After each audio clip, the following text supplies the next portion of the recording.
Good morning, ladies and gentlemen. It is not technically morning, but maybe it is, depending where you live. Here in Europe, it is about 1, 2, or maybe even 12 into the morning, noon, afternoon, whatever you might want to call it, starting around those times nonetheless.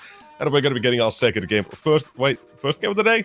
So I'm getting lost here. It's a different day. We only got 3 best 3s today. I'm getting lost here in the sauce myself, but it's the first game of the day. We've got ourselves a slightly shorter schedule than usual. Like I say, only 3 for today. Normally we would have 4, but we're getting toward the end of the Swiss stage here. And thus, we are getting to see who's headed to those playoffs today. That's what today is all about. We've got 2-1 games only, baby, and every single one of them a banger on its own. Yeah, it is. CR, tell me, how's life today? How's life treating you? Oh, well, life is treating me very well, and I'm very happy to be seeing 9 versus Passion here. Passion, a great team that we'd been following for the last year or 2 almost. And honestly, 9 on the other side, they're trying to rebuild something. They're trying to get back on top. They've got a strong setup. We'll see how they do today, of course. But as you said, it's playoffs time, and well, or at least it's the last bundle, or rather bump on the road to playoffs. 2-1 records, and honestly, I just want to see a good game of CS, especially when we're at this tier. And then later on at 4 o'clock, we got Astrum versus Ecstatic. Another great match, I think, ahead of us. We've only got good games ahead of us, but let's tune in a little bit more. Let's lock in on the first one here. We've got 9 Passion. Let's go a bit of a tour here for the teams. Tell me a little bit about 9 and what they've been up to recently. So, looking at 9, obviously, as the Polish organization of all... Swedish organization. Well, excuse me, Swedish, not... Did they? Oh, my bad. But they did host you said that a like little 3 bit of times, Polish. so correct every single one. Yeah, that's true, actually. That my memory is letting me down a little bit. But honestly, going back to the roots, I mean, they've built now quite an international one. I mean, we've got Kragen, Faven, BobXD, Rals, and Monte. And honestly, it feels like they've got a grip on something solid here. We talked a little bit about them in the past. Their past matches have been relatively successful, especially against, I think, it was Zero Tenacity, where you and I casted the match, if I remember correctly. Where in the final map of Train, they showcase what they're capable of truly, and strong team that has the makings of a great team, honestly. I mean, even with some of the players being around for a long time, not having as many results as you'd expect, nonetheless, perhaps this mix of different nationalities will bring something about.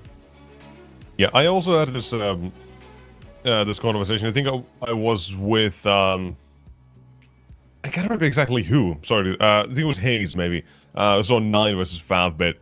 I was talking about how 9 have a little bit inconsistent. They hadn't really found their form in recent couple of months or weeks. But since then win against 5-bit, before that as well, they'd won 1. They have not lost a single one. They're currently on a 6-match win streak. They're doing pretty damn well. Maybe they are now finding that form again, because it would be nice to see how this team clicks when all the pieces are really there to perform at their best, because they have some really sick individuals on this team, right? Where I don't think there's even a single player on this roster you look at and say, you know what, I don't think this thing's gonna work, because every single one of them can hit hard. Even Rawls, right? Statistically, obviously not exactly there. He's an IGL, makes sense. He's given a bit more space to the rest of the team, but he has his games, he has his moments. But it's the rest of the team that is really damn sick, and that's what makes 9 a dangerous opponent for pretty much anybody. But not the only thing, because we also have the other side here. We got to look at Passion UA, and talking about individuals, my god, this is just filled with them.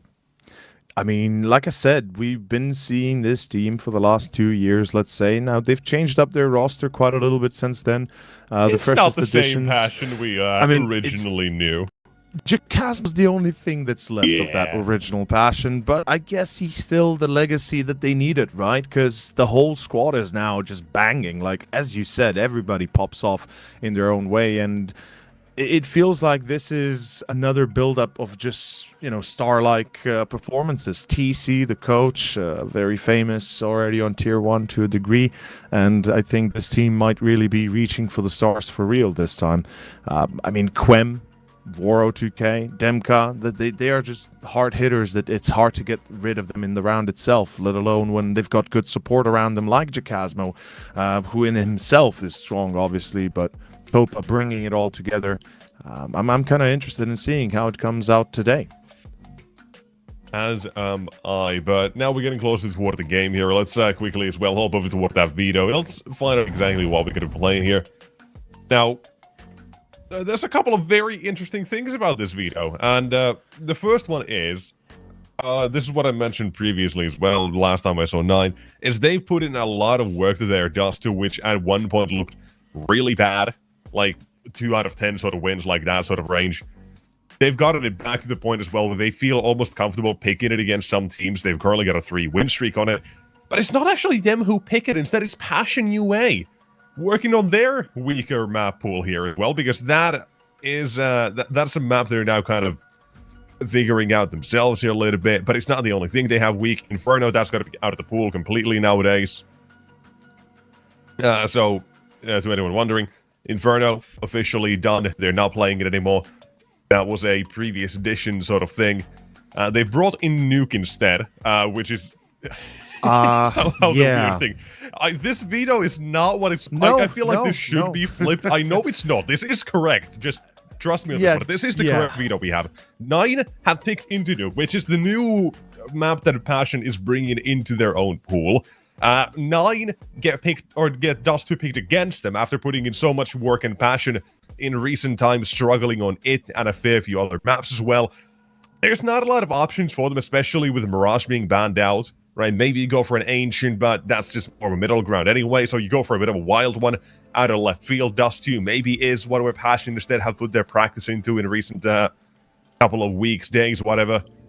It's really, really interesting for a veto, and I think one of the best ones just in terms of entertainment we get from this screen we've had in a long time.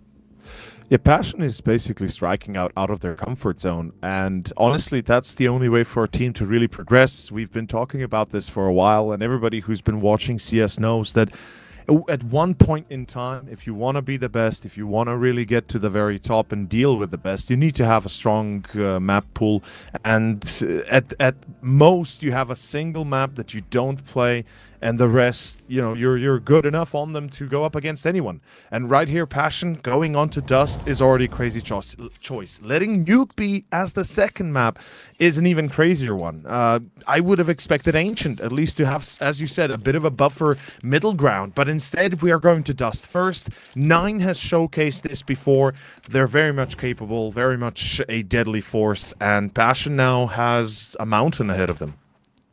Yeah, this is one of the wildest beaters we're going to have here, but let's see how it then goes, because as you gotta say, 9 have proven themselves recently on this map, and they've put in the work, put in the hours, and they're ready to take what's not ours, but theirs.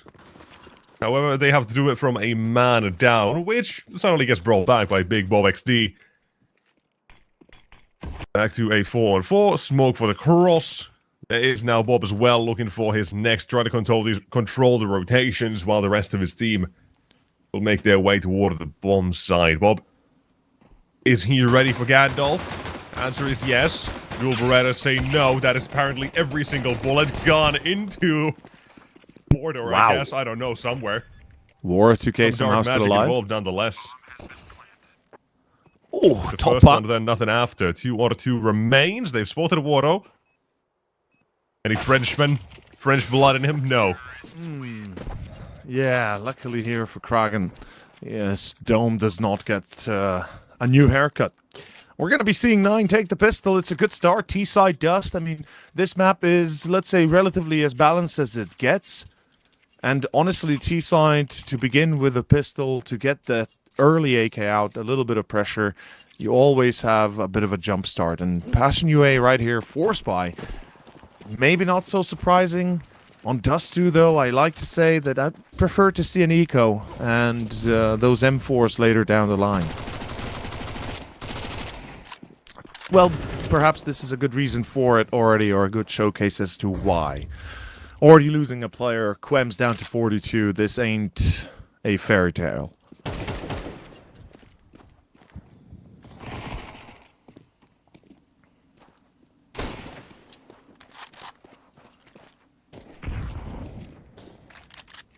Relatively quick approach, but not a lot beyond a few trades. Monte does get in the end killed. Passion seemingly thinking it's a way back to B for 9 instead. Letting go of A was the mistake, and at this point they'll realize, okay, we've lost it here. Perhaps we save what we have. 3 versus 4. Well, if they take the site and they take Quem down, Topa and Wara surely save. If Quem gets a kill, well, then we're talking a potential retake. But with all the utility, with the timings here, yeah, I mean, they might still try it, I guess.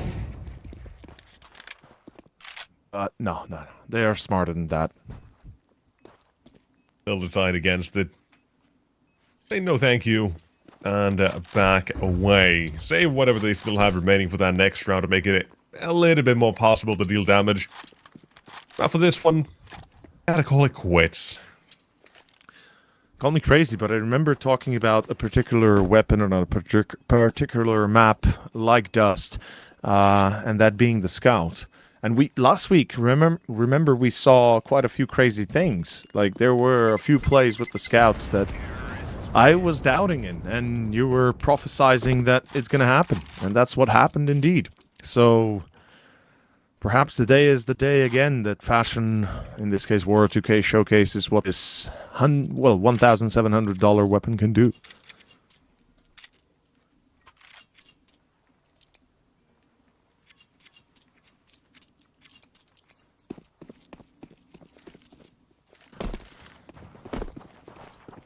I just got baited by a sneeze that never arrived. I'm unhappy. That one burns, actually. I know exactly what you mean. I was waiting for it, man. The one that keeps on building up, and, you know, that sweet release of sneeze never comes. Yeah, it haunts me to this day, man. If there's anything in life that people can relate to, I feel like that's one of the things. Everybody shares a unsneezed sneeze. On the same level as stepping on Legos. Ooh. And that actually hurt in real life as well as in game. Trade-off for Faven that's very negative. Topa with an MP9 has an AK now. This makes things a lot more complicated, but Passion have left A again. And those Legos keep on dropping. Unfortunately, this time Passion is going to be the one stepping onto them. Oh! Oh! Obviously, doesn't have a chance. Wait a minute, it's a 5v3 all of a sudden. This retake is possible. You've got 3 Kevlars, you've got 2 rifles. Let's see if they are made of steel or of nothing. Make it even better as well. They have no reason not to go for it. Confirmed by next round. Censure everything into this one. Flashbang utility being set up, and in they go. Quem does get blinded, so he has to slow down for a second or so, but at the moment, still being blinded for a short is what makes this round oh so difficult, and I think the time is already taken a little bit too far. But it doesn't stop them from hunting for these kills. You do still see Passion, though, backing away. Topa's lost his life, Quem will shred. It's just Monte that'll survive. That's a great round for the CTs. Even if you don't end up winning it, obviously that's exactly what you're looking for. Limit that T-side economy. Even grab yourself 2 AKs. Keep that scout alive as well, I think. That is a pretty damn good haul from Passion UA. It is. The 2 AKs make up for all the damage they sustained. And honestly, you know, eco round, what else could you expect? A win is unlikely, especially without a kit. Because if they had a kit, they would have won, and that would have been the end of it. But you can never really know these things, so you're not always ready for them. But it's going to be round 4 that they are ready for. Passion, 3 players towards A. We already see a default being built here, same by 9. Pretty passive one, actually. They're not approaching long. They're not really looking at top-mid confrontation. They're focusing their efforts towards B. I feel like this could be a B split and a very fast one within the second or 2 as Rals gets caught. A bait and a switch. Quem. Easy. Opening, fantastic. Economy, not so. Or 9 sides. So every single situation here where things do get close, they'll have to keep that in mind. They might lose control of the game immediately. And it started from round number 4 here already. Result of the previous one, of course. Or consequence. Things ain't gonna be looking all too pretty. Kragan is trying to find an entry here toward the A side. I respect the hustle, the effort he's going to. Maybe beta rotation away from the B side while the rest of his team, they'll slowly creep up. But not so quietly. Bobik's team makes a violent showcase of what he can do with that AK-47. Will be traded down by Topa on the site. The leader stands, but only for what? It's 2 out of 3, this time for 9. Hold toward the site. The retakes, we talk about these, is not usually something that you go for, but that is different now that you have a man advantage. However, tags down through the door, but it's Kragan alone. What a foul. Sticking a note being the tunnel's already out, trying to isolate these duels, and Kragan's made it do it. He's taking it all the way. That should be illegal. Oh my god. The pop-up of a young day, and that's the round. I don't know how to even describe this besides me launching my air into the my fist into the air and almost breaking them. Damn, 9. What a pull, Kragan. How do you have the strength, the recognition, the insight? And you can see how he adjusted immediately to prepare for the player coming from doors. Hid behind the double box and made sure he still isolates the 1v1. It's a 4-0 start. 9 is showcasing why they should be considered the dangerous team, especially now entering the final stages of the Swiss stage. Damn. That's gotta hurt. In more ways than one, it's still another round where it's so close, yet so far. Even there, you saw Worrell was ready. Monte still has his number. Looking for the next, what is the jump, the bait?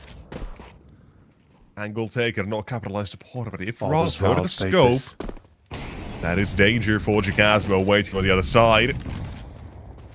He saw him into the smoke, and now it's too late. Damn. Rals gets him. That's the end of that hold on mid, which pretty much opens up the door to either A or B. Now it's down to Passion to recognize what's coming up next. Demka on short has to kill Rals, has to get this entry. Otherwise, they are going to be losing a site. And with that, another round gone. With that economy gone. And they don't have an answer right now. Passion's just going to have to let it go. And on short, this duel is all that matters. Demka, if he gets the kill, the round can still continue. But it's Rals that, with the MAC-10, hits the shot. And it's enough.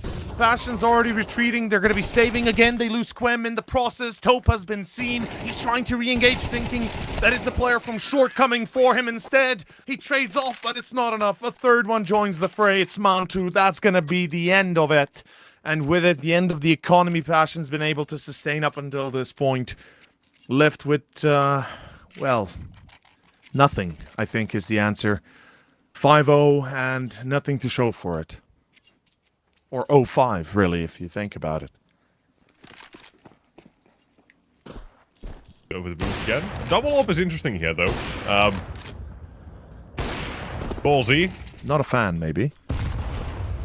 I can get behind it. In terms of mind games, that absolutely is something I can get behind. Thinking that's going to be Monte for the C spot. This volley is sick. It's pretty good. Push, also good. Topa at a 5-7. Sent in Hail Mary. Comes out with 2. Lucky they've had that Molotov, otherwise they'd be crunched in. Easy. Fish in a barrel kind of scenario. And somehow War2K does not spot Kragan, does not even give him a glimpse. The top of the head has been seen for Demka. Lights out for the CT player. And, Quem. That's done. 1v3. Maybe picks up an AK. And upper halls B goes for the upper. Yeah, I think Kragan is on the menu here.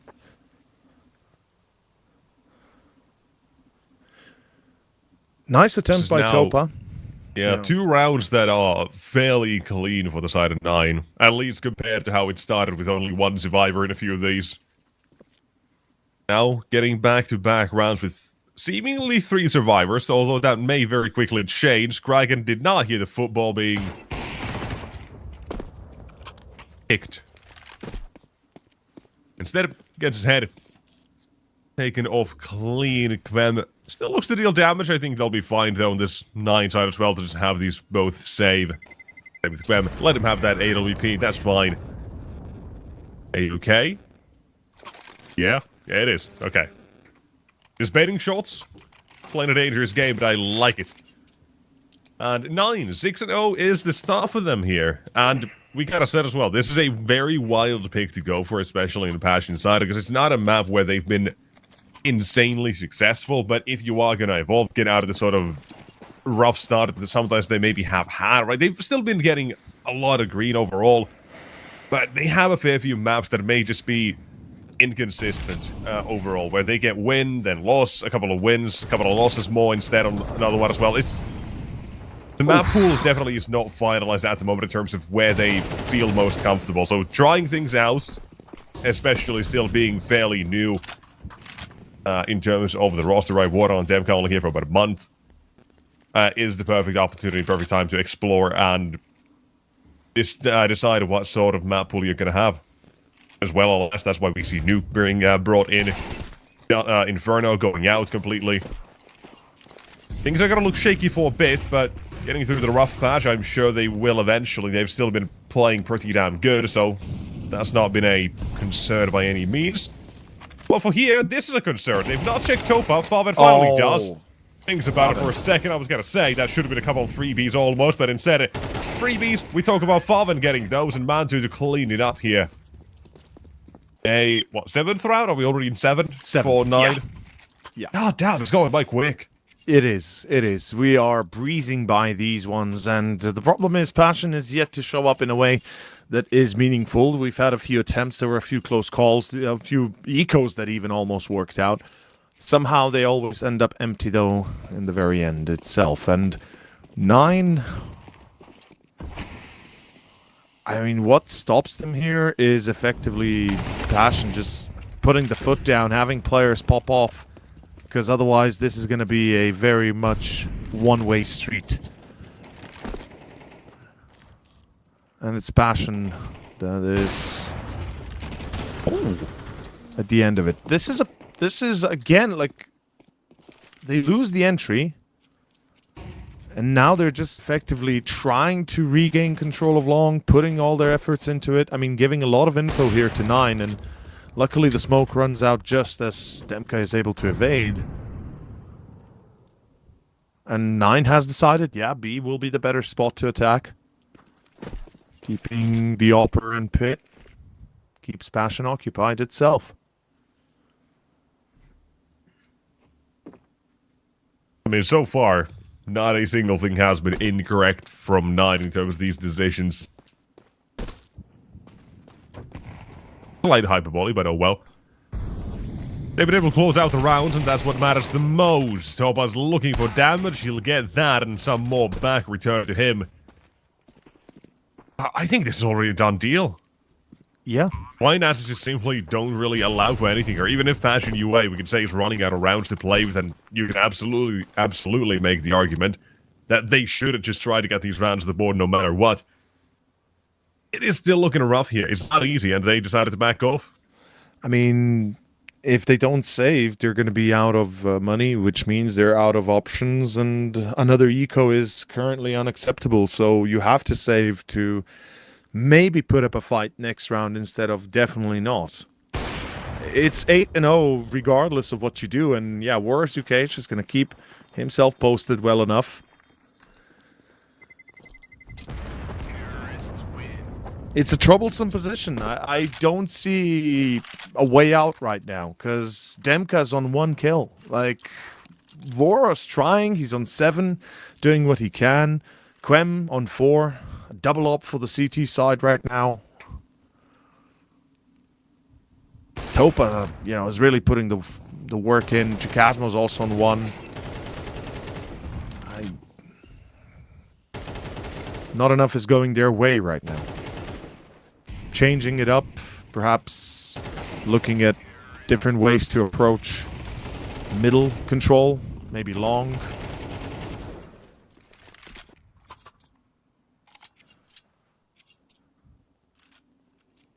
I mean, the double op has to work. This is the best you can muster in the time you have. 1B, 1 long, 3 players focus on middle. Maybe a short push, double doors scrunch, hope to take control of upper and lower halls B. Or just go for a default.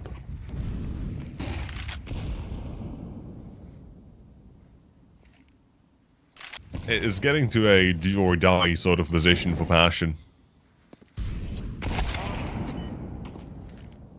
There you go. Good start. Had a rare few rounds where it felt like Nine have been the ones in the... Oh, sorry, Passion have been the ones in the lead. Really, the first round, it feels genuinely like that. War 2K wins the duel against Kragen. That's somehow a thing that can happen. Quem holds down the front line from window, and it's enough. I think we're finally seeing Passion pick up the first. Unless BobXD and Rals decide to go superhuman, or in this case, Superman. Oh boy. Okay. They might.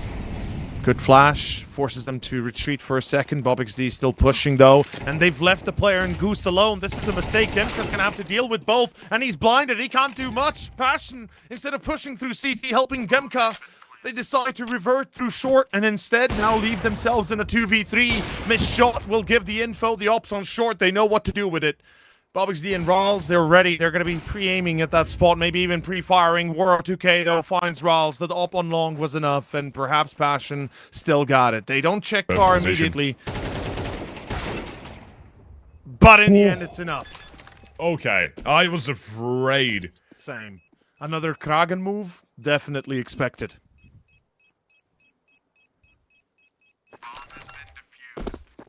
All right. That is, quite the something there.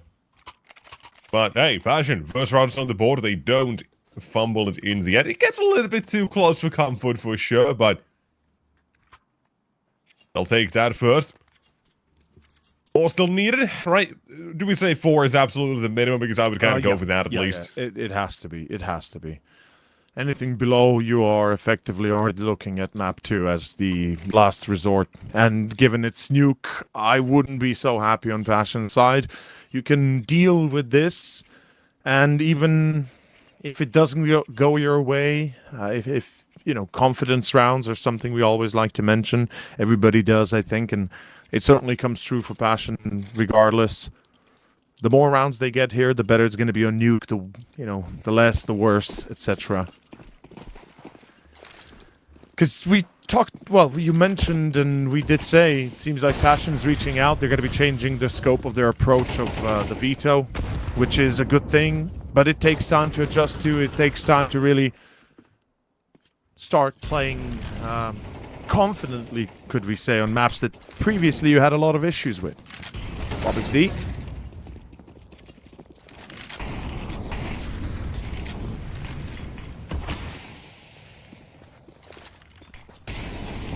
Interesting spoke.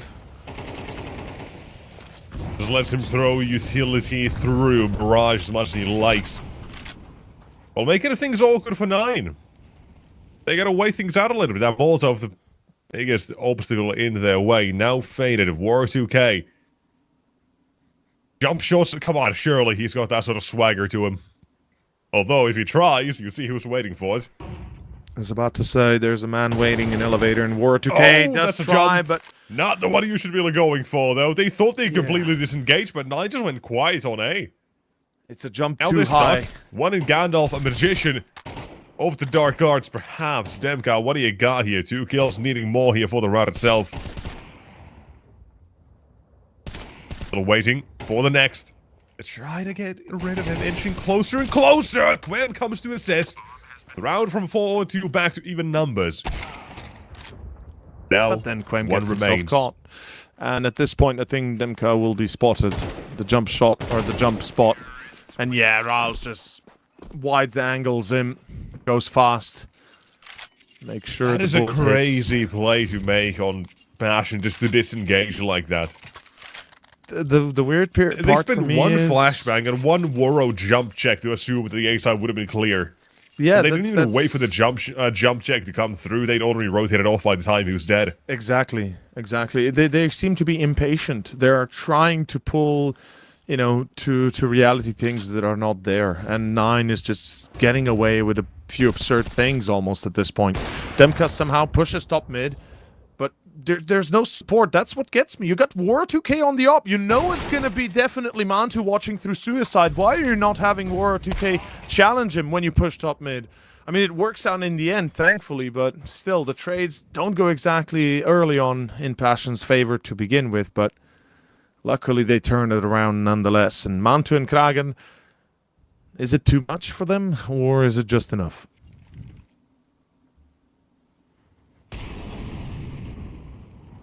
It's smelling like it's over.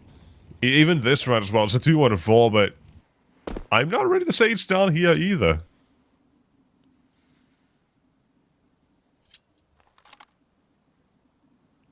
There's also another thing that can be mentioned. We haven't seen any tech pauses, from what I noticed, from what I remember. We've seen, I think, 1 or 2. Have we? I think so. Perhaps they've passed so quickly I didn't even realize them. But no, honestly, because we are at the pace that Knight have been going at it. It's been exactly.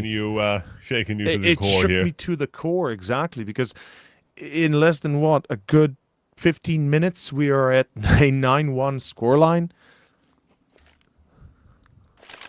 Oh, I like this. I like this. Living up to the name. The fake. Although, missed the no-scope, and Op is not ready. I like the swagger and the sort of play that Mantu has there. The idea he's got, the aura is definitely on point. And not hitting the no-scope, he just does not have that dog in him this time. But it's 9-2. It's looking like 9-3 here, probably. But then again, these are the rounds that are almost the most dangerous ones, you could say. Nothing to lose, everything to gain, but you've got yourself a mixed buy of, well, a surprise, really. Kinder surprise. I know Easter's, I know Easter's fast, but it's a Kinder surprise, really, here for what do Passion you might have to expect. It's going to be a full-on B hit as well. Commitment from the get-go. Two defenders. The AWP, fully blinded. Kvem is ineffective, and that's why you fear these rounds, because you got nothing. Even if Kvem notices, missed a shot, it's done. B-side's taken over. Demka will trade back on 1. Yeah, but it's man disadvantage on a B retake. It doesn't matter what weapons they have now. It is just a done indeed, especially when Jacasa was expected in spawn. That's the lurk, that's the flank, it's gone, it's done, it's 10-2. Monte wouldn't have known about him if he had not run so quickly, if he had not had his head in a hay pile. And War 2K finds Ralls, it's a 2v3, tags Faben. This is doable perhaps. Passion, if they get another, Demka dies, and with that, the dream dies of a third round, I think. 10-2, War 2K running out of time. He's got the kit, but he's got no HP, and he's got no chance now. It's 9-10. And it's night time for Passion to bow out of dust. This is not the performance they're looking for. Unfortunately, their gamble perhaps didn't work out. The roll of the dice showcased a Nat 1 instead. Or in this case, perhaps a Nat 2.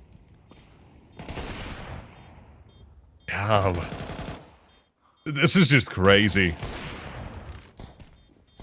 It just doesn't work. Unfortunately, you're going to have to return to the drawing board for CT side of Dust. Perhaps D side will be different. I'm keeping my hopes up. I'm hoping truly that Passion are not going to be a one-trick pony here. But T side, you know how difficult it is to play it. 9 might have made it look easy, though it's anything but, especially if you get a nice foothold to begin with as the defender. If you get that economy going, the utility will be in there constantly, which means as 9, or in this case as Passion, you're going to have to be fighting through, well, a lot of fire and a lot of smokes. Second pistol. This is it, Nexus. This is chance. Passion got to win from this point forward and until the very end.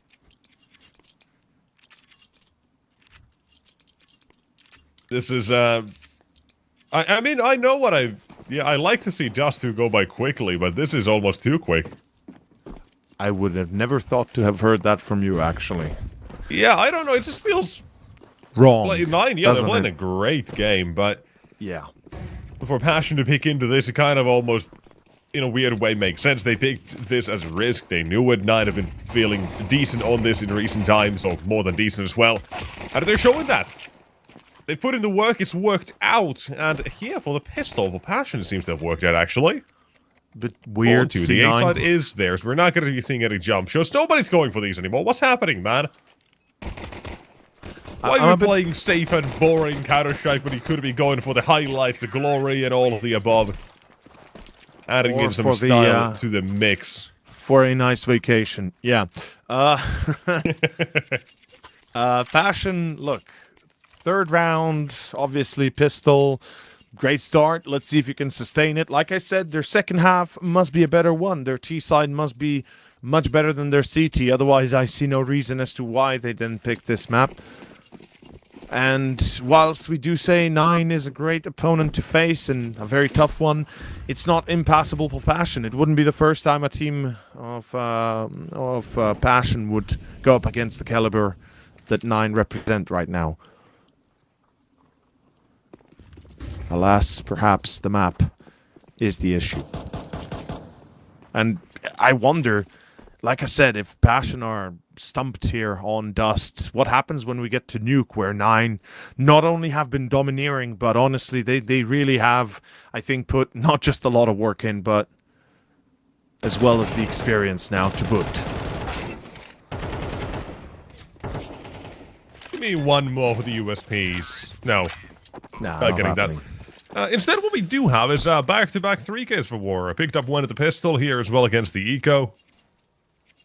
I mean, stats look nice, but it really doesn't say much when you've only got 4 rounds to show for it until now. Yeah. Not translating to victories. We saw as well a couple of times on that first half. There's one specific round comes to mind. I don't actually remember the number, but it's 9 out long of Wara watching the left side of the long smoke, and there's jumps, but he missed that shot despite being dead on. Right, it's the situation where he is missing a couple of these easier shots, and not exactly getting the sort of impact that could be useful. Instead, it's been a couple of these exit kills that have been padding the stats a bit more as well. But that is far from an exit kill, actually, because he's traded out his teammate. Demka's dead, but Kragen is also traded out, removed from the play. Long, 9 decided to go aggressive, fight for this control and get rid of Gwen if they can. Ooh. But the little stands, not for long, they get rid of him, and that is now vacated completely. Just in a momentary 3-on-3 with the next one coming out for Water. That's the B rotation, by the way, cut off, and I think that's all the information they need. Yeah, it is. It seems like they're going to be hitting B hard, yeah. Yeah, Topaz got all of this A side under control. He's got to be hearing it in rotations, hasn't heard a single thing. Maybe they're shifting back, but if not, this is a round of 5 locked in. It seems like should be the case. Monte and Faven just saving what they have. No defuse, no utility, no chance of a retake. It is number 5. Pretty decent start, I'd say, and thankfully Passion's not going to bow out that easily. You know, not the submissive type.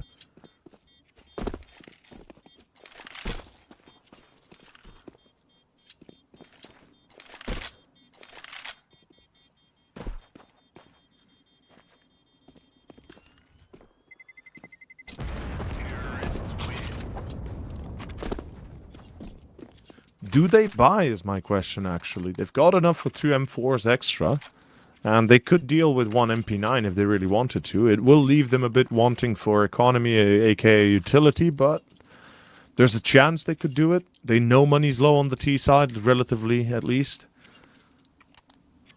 There will be another buy for sure from the Ts, but you could start breaking them in right here, right now. Instead, a few pistols, no force buys, they'll wait for the ops. I respect that. Again, tactical timeouts utilized as well.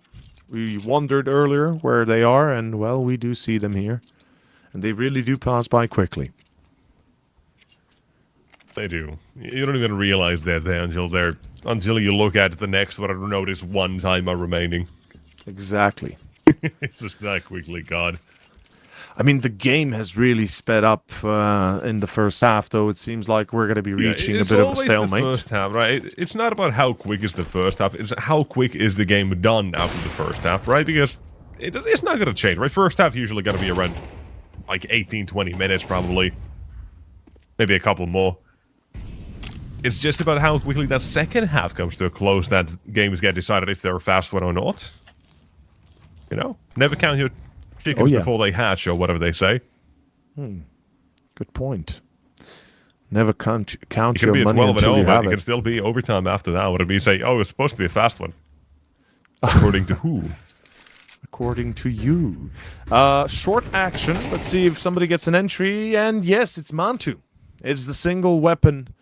Well, the second weapon that they have. 9. Have another on middle. That's Faven behind the doors. No bait has been presented, which means they should check double doors. Faven, this duel is vital. Monte joins the fray. Faven will still win it. That's insane. Takes the AK, can hide behind the corner, make sure he cannot be killed by the wallbang or another nade, potentially. Woro even fails the HE, which causes the fact that now Passion's down 2. Just like that. Talking about a quick map, quick round, and Passion on the verge of losing one. Oh, I don't know if I like this. deadly. Mantu's just a couple steps ahead of his teammate. Maybe that's exactly what they need, however, because Woro's not fully ready for it. Gasmo. All alone. To make it worse, he doesn't even have the bomb. That's on show that he's got to throw a Molotov right at it. Making it a difficult thing to recover. Even worse, Faven has got to make it difficult to recover his life. If that works out in any way, I don't think so. Recovering your life? No. You can respawn to the next round, though, that's one thing. Because that's what we're looking at. 9 have stolen this one away. Don't give Valve any ideas that we are gonna get some medic class or something. Revive me ability with 25 HP, then deal out health packs across the map where you can regain your health. Jet, you get revive armor me. packs. Jet, revive me, please. Yeah, exactly. Or we go back into the age of Quake and Unreal Tournament, where we have full-on invincibility have, and double I think, damage. in Danger Zone and maybe some weird game modes. I can't remember. We had like the stims. Yeah, the I stim think. packs which acted as health stim packs, yeah. It wasn't the game, it was the Operations. single-player campaign. Yeah, It was actually Operations pretty as well. cool. Operations and I think Danger Zone. I don't remember. It wasn't actually that. It was in Danger Zone, yeah, it was, for sure. I By the only way, played it a little bit. I'm really mad that we don't get to play those missions again that we had in the Operations all those years ago, because some of them that are would really be fun. such a good thing. Yeah. Like an arcade mode. Come on. Yeah, exactly. I don't know why we Although, can't hold play on. them. Let's Passion? get back to the arcade in a moment. For now, we've got a bit of a speedy round for Passion UA. Changing toward the B side. It's got to be Demka alone through the smoke at first and fully blinded. No, just kidding. Bob has turned away, taking himself two and making it a third one for Kragan as well. But now the mid presence being coming through. The only threat that remains. But they have been shot down on the defense. Passion UA are not ready to give up. No, they're not. It's Quem that finds a double here. That kind of makes the play possible, as well as the fact that Topa refrags on Bob XD, because if Bob XD wins the 3-man duel, he would have effectively denied Quem any chance of success, which in turn would request Woro 2K to go big or go home. Woro would have probably have to pull a triple or a quad kill. Instead, well, number 6 is here. Passion's back on the menu. Let's see if they get another. It's going to be the op-out from Monte on double doors, looking for a fight.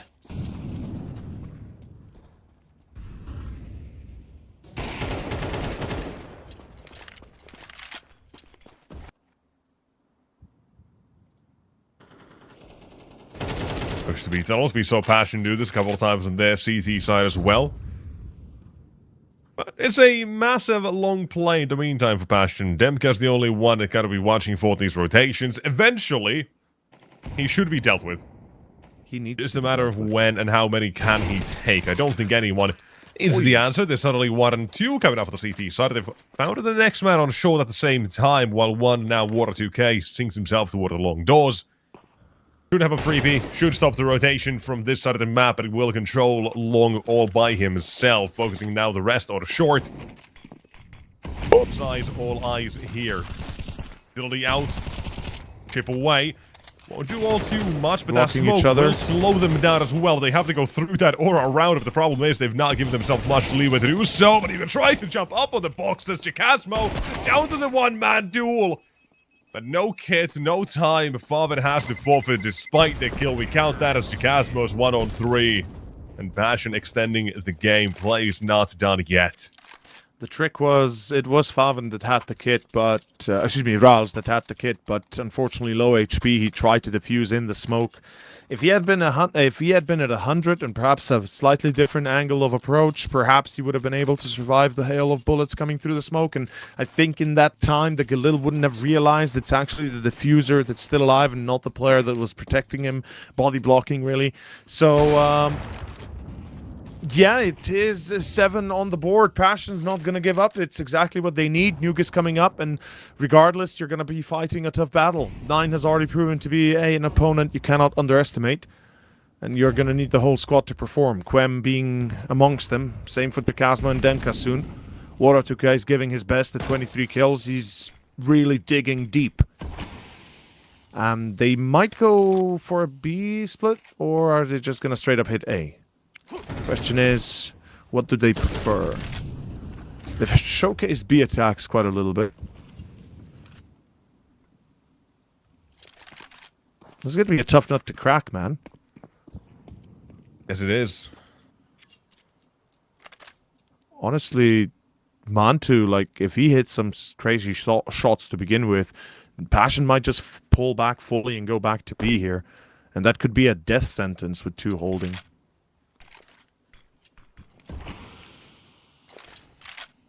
I think they're going to go B. Yeah, it's a fake A.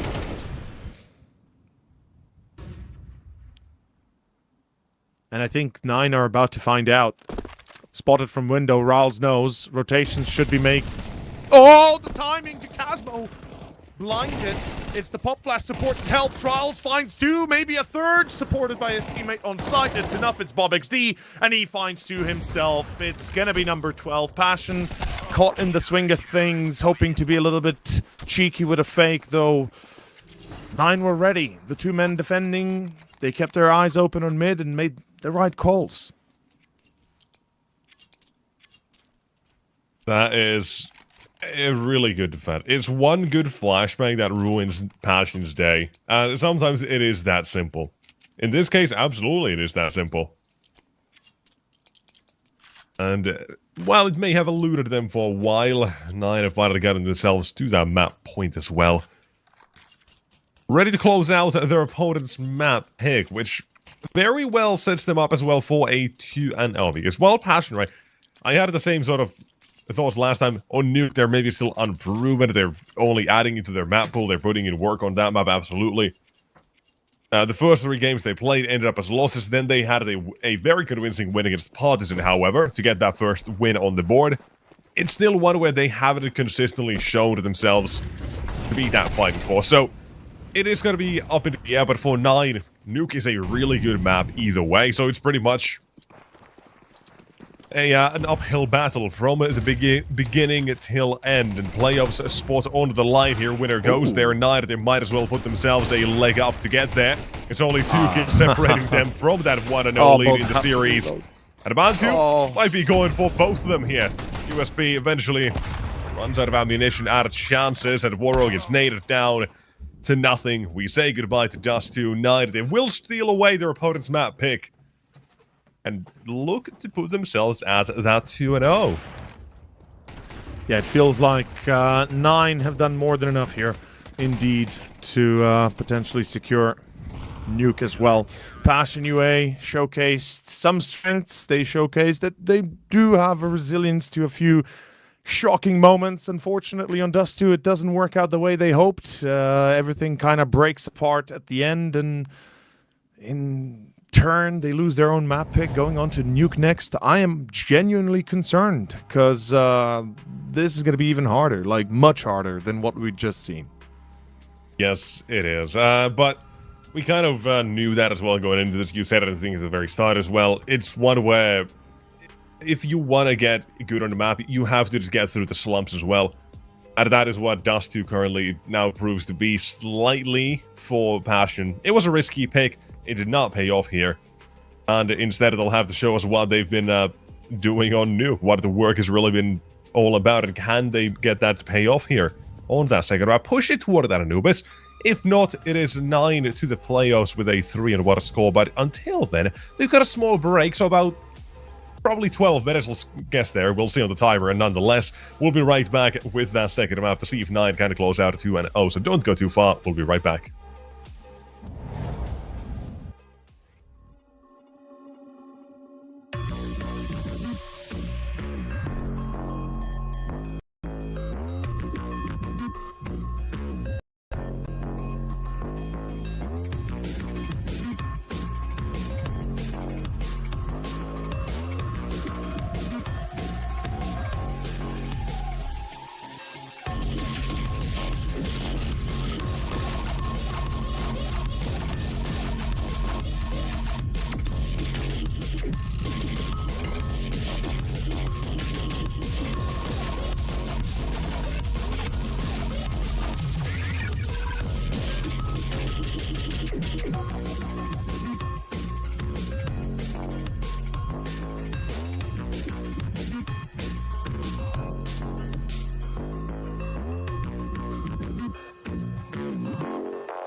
And we are back. Map number 2 starts up here, ladies and gents. Thank you for sticking with us. Wanted to make sure everybody on the server is ready and willing to go into the game itself as well. And thus we get into Nuke. Nuke it is. Ladies and gentlemen, we are jumping into action on our second map. We talked a lot about it. We talked a lot about how it will impact the team itself and what they're dealing with when it comes to 9. And the choice of 9 also means they get to pick, and Passion picked T side, which is not true. They picked CT side. 9 is on the T side. Quem and Jacasmo each find 2, and the round is effectively done. Monte alone with a P250. He could do some damage, but it's unlikely as he gets caught in the end. It's going to be 9 to lose the pistol as well as, well, not really get a lot done. Passion UA, well done to open up things. Got me a little bit shocked there, but we got it. Nicely done here for the CT side of Passion.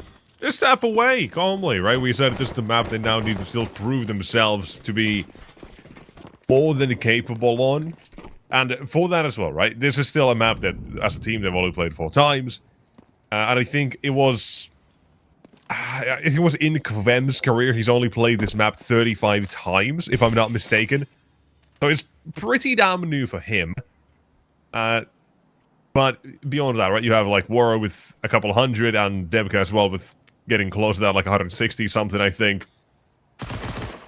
So it makes sense. You do have these individuals who are great on this map, but at last what I did seeing is partisan. CT side specifically, Debka was playing a brilliant game on ramp. The sort where he was exuding confidence. He wasn't at the top of the leaderboard, but he was absolutely a game changer. And weirdly enough, not someone who shied away from a challenge, right? On a ramp, you usually just take the shots, you fall back, but he just kept peeking. And wasn't really getting punished for it. He had that confidence, the aura exuding from him. Made the difference last time. I'm hoping to see that kind of translates to today as well.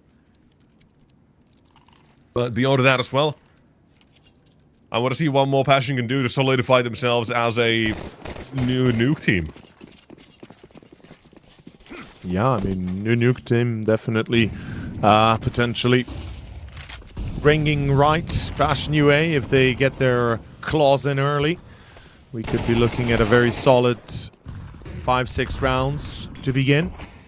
But trades off on outside don't really go their favor. 4-2K now isolated, about to be checked. BobXD, does Z check? No, he does not. Demka as well, finding himself a little bit of farming in lobby. And it's all coming together. They are holding the line. 9 is running out of options, and with that, the round should be gone, actually. Maybe a bomb plant if Rals is lucky, but that is at most that he may be able to pull here. Even then, I don't think he's going to get a bomb plant. He's going to be on the hunt on the player for ramp. Or will he? There it goes. Never mind. Both of for split second, and that was barely enough. Down goes Rawls, and that is round number 3. The bomb plant is nice, though. I'm sure 9 will appreciate having that at least to go with. But it's not going to be a full buy coming out, I don't think. Right, 2,900 plus 800. I think I did the math right. Maybe I didn't. Oh, wait, no, 600 for the bomb plant. I don't even know, man, anymore. I'm so lost in these. Bomb plant is 650. 600? I still do not remember. It's 600. I do not pay attention to it at all. Yes, 600. That's how much you get now these days. And the bomb planter gets an extra 300 because he planted the bomb. And you only get it if you lose the round. Yeah. Well, whilst the bomb planter gets it regardless. That much I did know. I'm just so...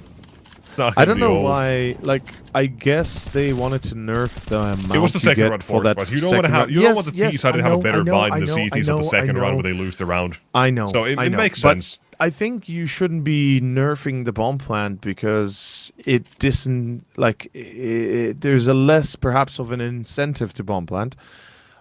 Instead, they should have just nerfed the loss bonus. Like, you don't gain 1.9 loss bonus on the T side if you lose the pistol, and that's it. Like, you gain 1.4, and that's the only thing you needed to do. Just revert that. It's not like it's impossible, and it doesn't set the T's too far back. If they get the bomb plant, they still have something to work with, but they can't go for Galils or AKs. And right here, they're going to be going for a fast B play, where they get Woro 2K. That's an AK. Raoul's does get dropped, though. Demka's accurate and deadly. Back to a 3v4. 9 are on B. Not for long, though.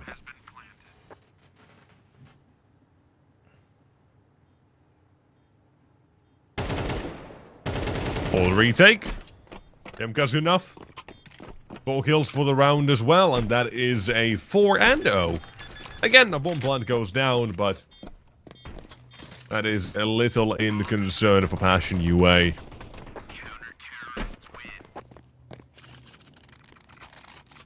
Now instead, guns coming out. Mantu's coming out for the AWP as well. We move on to see if 9 now do show us what sort of dog they have in them when it comes to this map.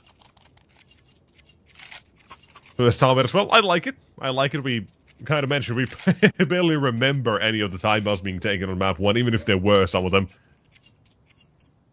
Here, first gun around for 9. They're going to be pulling it out immediately.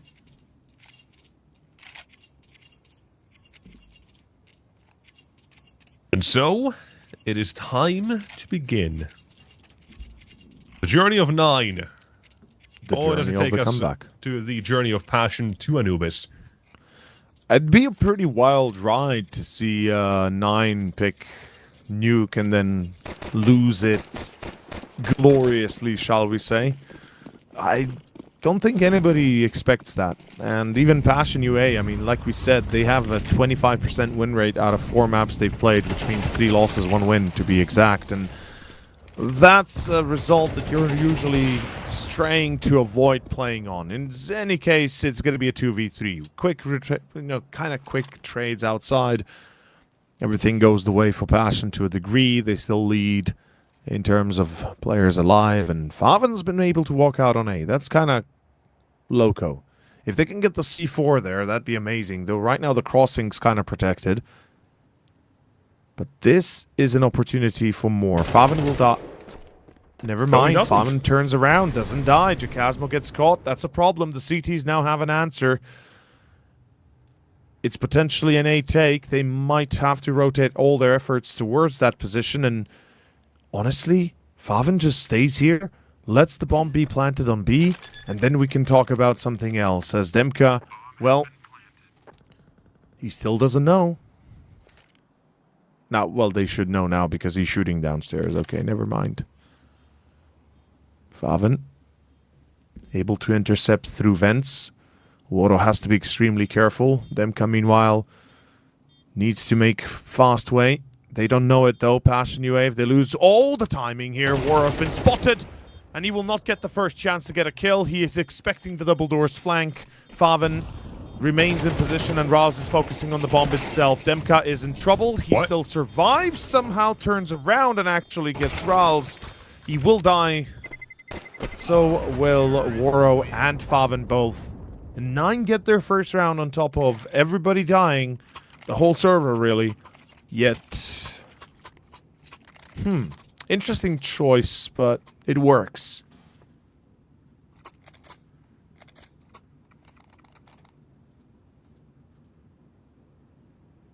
I'm more surprised that Faven was let loose on A and not a single player out of Passion, would have thought on that.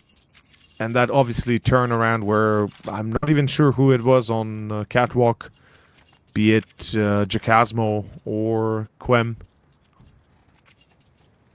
But yeah, first round is here. A lot quicker than what we saw from Passion on map 1. And perhaps 9, that's exactly what they needed. A bit of a foothold. A bit of a jump start. And think about the way map 1 as well started. It was so many of the first 3 rounds that went down to just 1, down to no time, that Passion weren't able to take those kind of situation.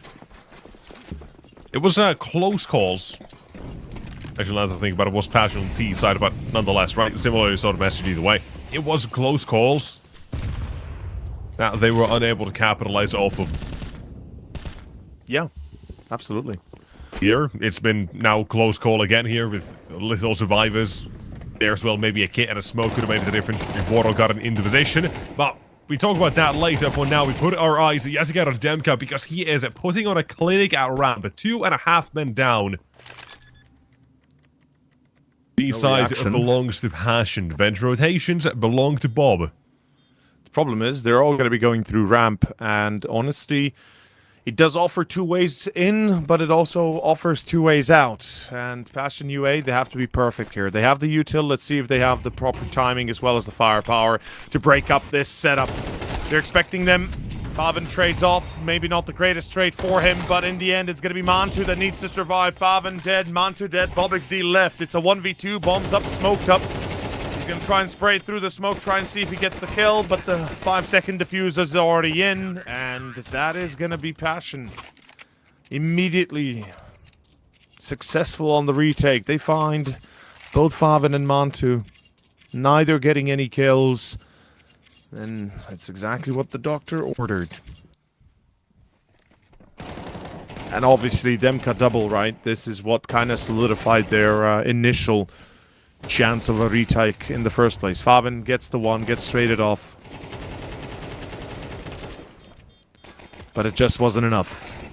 It's Monte that had to showcase there as well, that had to get at least the kill.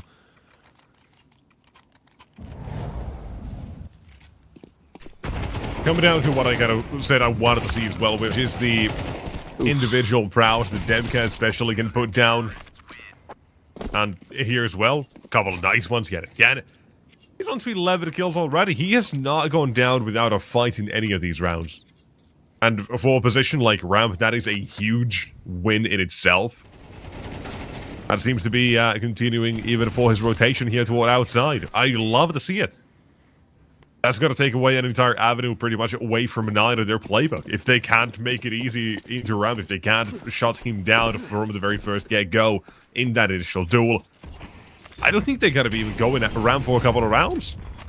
It has to be exploring outside, going for a fast pop or two surprising passions on the defense. Anything else, not Demka, surely, but apparently I'm lying because they've not had enough of him.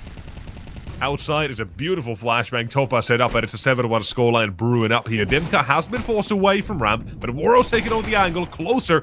And with the rotation, they're trying to assist, and everybody hit their shot. Nine from looking to overwhelm the entirety of ramp to having nothing but one underwhelming remaining in their entire arsenal for this T-side round. It's 7-1 here. Passion are playing a wonderful game of Nuke. And this is what I wanted to see. I'm happy to see it as well.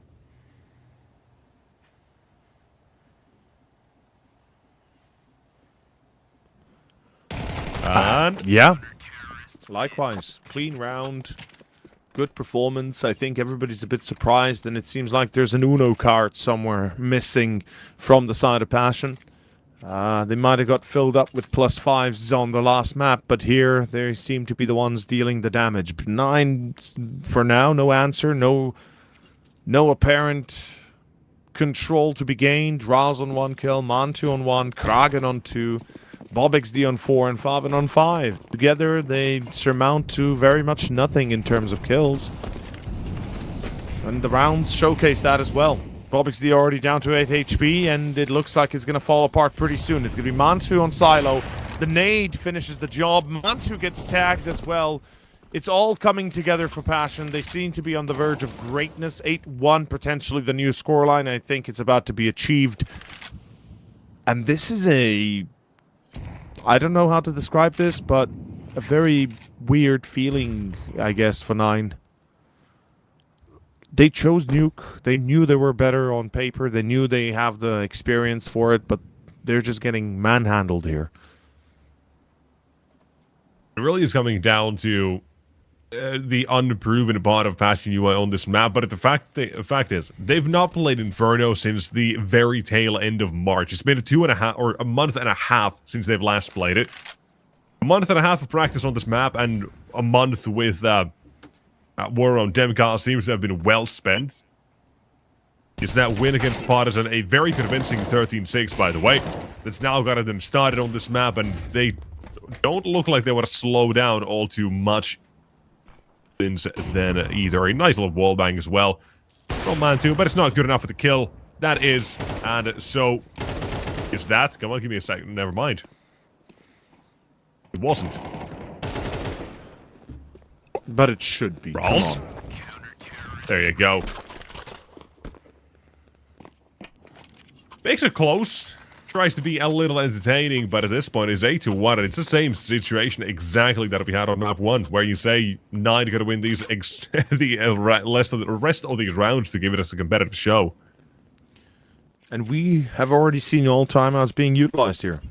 Passion is yet to pick one. 9 has already done, picked through all 3. Yeah, well, here's the question. Do Passion need a timeout? I think so. I'm joking. Obviously not. They don't care. I was gonna say I had a surprise Pikachu face on my face right there. I know. There's no reason for them, but for 9 they certainly could use those 3 timeouts that Passion still has saved up. I don't see how. I don't understand how this is happening, given that we've seen such a different colorful show on Dust, and somehow 9 is completely gone on Nuke. What happened between the 15-minute break, we'll never find out, but hopefully we'll see them wake up before that as it begins again. There's generally nothing that goes their way, and sad to say that they probably themselves are a little bit shocked. And that's why we do see those 3 timeouts already utilized. They certainly didn't expect it by the looks of it, as BobXD finds Topa. That's a good entry. And this will give them control of B side. It depends how much Demka is letting them on, though. It seems like he's going to be forced to retreat, at least a bit.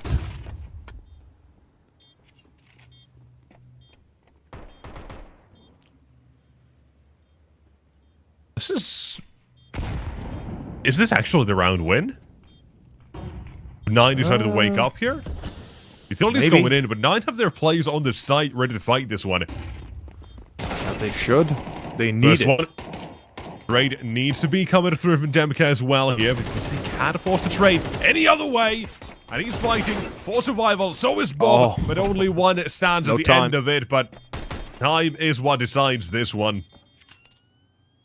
Dragon down with the bomb, I think. Same with Demka. Everybody's taken down, and we're going back to what, round 4, round 5? This one started already with this exact situation. Everybody out for the count, and 9. Second round on the board, a very similar stand to that first round as well. Decides to retake, but here's my problem. They've still yet to get through Demka in any meaningful way, right? He's still 16-2. That was his second death he got from that bomb. Right, like, that's... You have not dealt with him in any way. No, and the fact that they keep testing him in different ways so often as well, they keep throwing ramp, it's now worked. Now they've exploded outside as well, but they've still just delayed the inevitable, which is Demka will give you will hand you the L personally. Yeah, he's the postman in this case. He's the one knocking. As 9, well, they come a knocking, but they have very few grenades, so they have to choose their fights well. They must be prepared for any contingency, and in this case, it seems like they might be targeting A. I'm pretty sure that he has a special set of skills. For people just like 9. Here, it's not Demka. Makes the job a little bit easier. They say a little bit, but Bobbin has decided to back away. He does not want the smoke either. This as well, like, this lets Passion have so much control over the map just by knowing that they haven't really pushed any further. A duel toward the A side that might decide how this one goes. We've got Waro as well with one of his own that's Bob down, outside. Taking on the next Water Walls, but the Macton has one out down to the A side. Now under fire, under siege. The entire belt of utility used to get it. Like I said, they'll have the one chance, right? The util they had, it gave them one opportunity, and they don't waste it. Although, Demka's still on approach. Demka, if you check, he does not check his corner. Never mind. Kids, always look left and right when crossing the road, and when in Counter-Strike, always check left and right when crossing corners. Simple as that, as 9 secure a third round. And let's see if they get the fourth one as well. 8-4 on the halftime on Nuke, or 4-8 as the T side. It ain't the very worst, but it ain't the best either. It's not even in the middle grounds, but it gives you a way in if you win the pistol, or at least the gun round.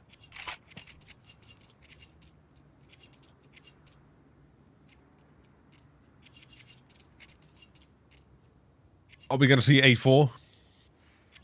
We have to, right? I feel like that anything less than that and 9 are severely disappointing. Yeah, I mean, we look at that first map as well. We're saying, right, 8-4 minimum. They do make it a game still in the end, or at least something close to it from a 10-2 scoreline for Passion down. But if they had 8-4, if they had even one more round... Yeah, like one round makes a lot of difference. So here, imagine that 8-4 instead.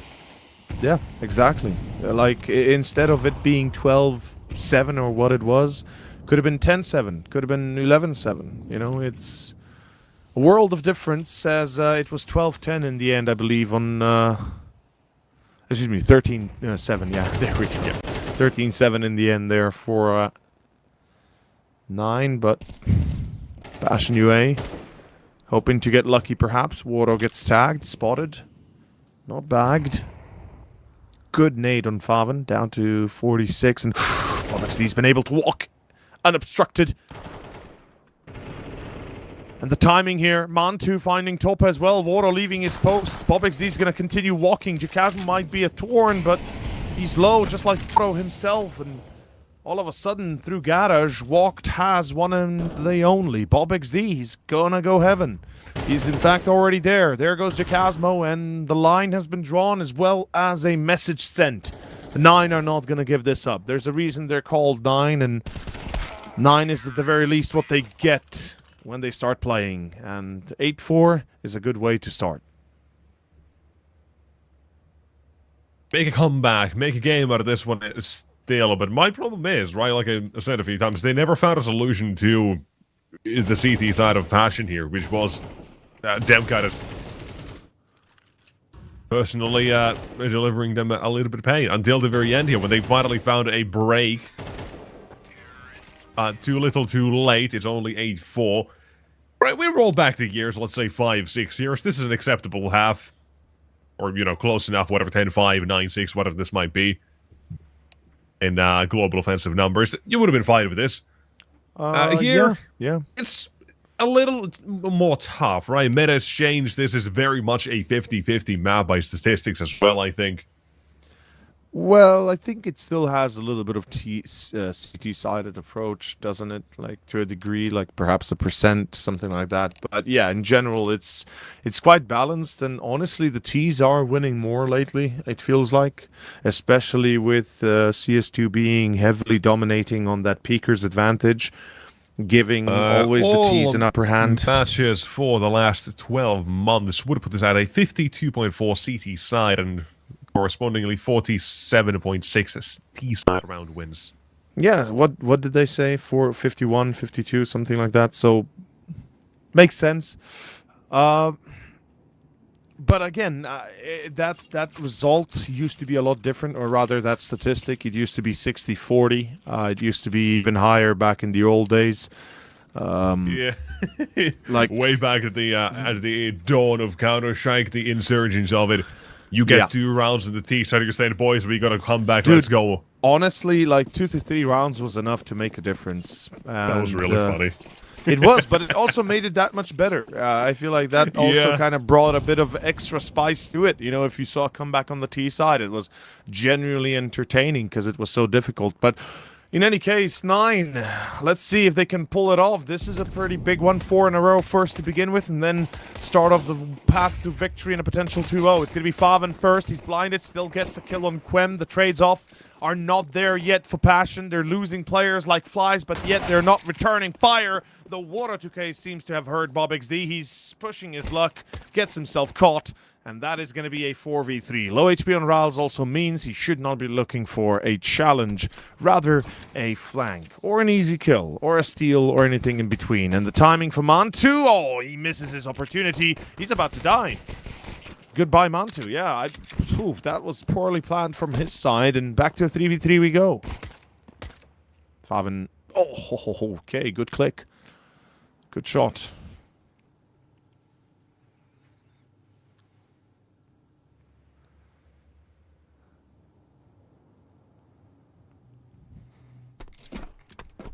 What next? Gasmo and Topa. Toward the lowest side, 30 seconds. Dragon knows this, lets his teammates know as well. Open the door, and he's dead. 2 out of 2 and 9 are trying to fight back to it with one remaining on both sides. The dual breath has picked up, and Raz dealt with a body shot from Topa, and the USP is enough. Passion, they're going to make this comeback if there is going to be one way more difficult with this one now.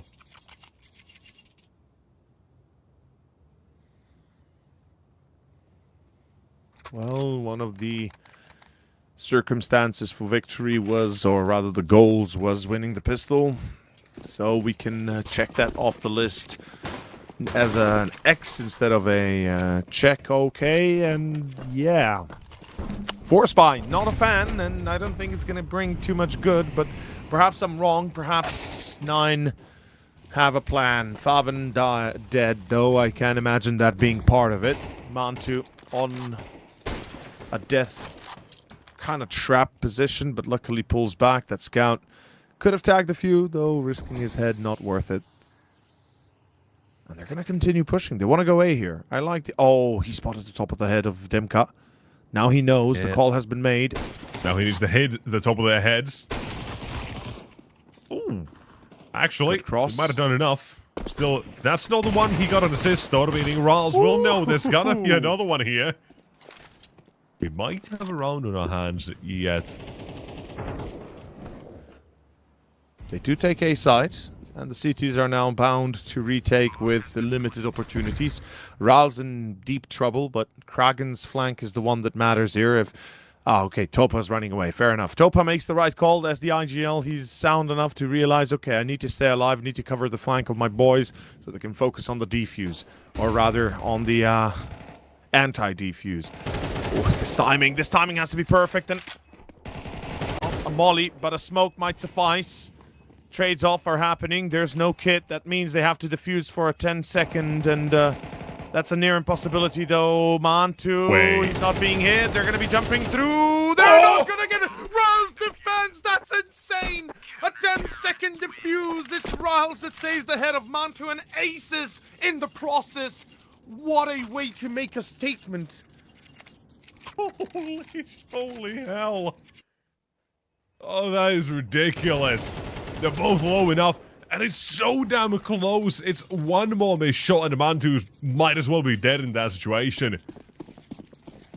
The captain shows what 9 really needs to do here, and that is step the hell up. Step up or shut up.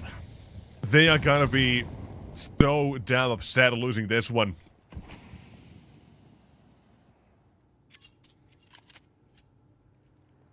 It's gonna have to hurt, for sure. But it's not over. They've still got 3-4 rounds difference. They've got some room. They shouldn't be flabbergasted by this. They shouldn't be surprised. Yet they feel like they might be with the Force Spy here. Full B send. Monte finds Squem. Nice little bait and switch, making them think he jumped into control room. They heard the break of the window. They know Monte's on hell, looking for the jump down. And it's all eyes on that FAMAS. Go huge or go home is the answer here, and it's gonna have to be huge for Faven. He finds 2, it's enough. Kragen, he's dealt a deadly blow to one of the defenders on ramp, and now in Topa it is. The IGL for Passion has to showcase. Does he have what it takes to at least deal damage? Or does he die in vain and does nothing? Oh boy. Because it's vital that they take care of at least one more player on 9. Otherwise, the economy is going to start shifting, and it's going to be Passion vying for pennies on the dollars. Oof, 7 HP, my goodness, he's still alive somehow. I feel like really he's extended his resilient. own life by a solid 15 seconds here. Yeah, might have picked up some stim packs or something. Oh my god, 9. Oh, he Did's gonna- evades! Oh, this How? is so good. Take him down after time. That's actually I insane love if he this. does. Oh. Goes the wrong way, Uh, Bob. Was not going to but yeah. survive. Yeah, it'd be a Had bit he not much. pulled the trigger there. But I love the idea there as well. He's looking to die, so just take that away from him. But 96. Apparently that is a... Oh, damn, now I'm forgetting.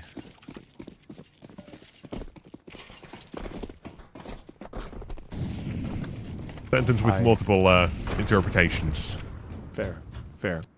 Well, this round is open to interpretation. The Glocks, they could either be a train or they could be a disaster, or a train disaster, if you will, or a trained disaster. That's also a possibility. But honestly, Passion is just vying for some lucky shots, hoping to get away with a headshot or two, doing some damage. They're not really going to be succeeding in much, though. It's about to be 7-9, and we're looking at a potential full comeback. And as we said, 4 rounds, first half, T-side, perhaps suffice. A lot of maybes, and ho ho ho, Quem, hello, that dome just reset on Monte. A double wants to go entendre. wide. That was it. That was it.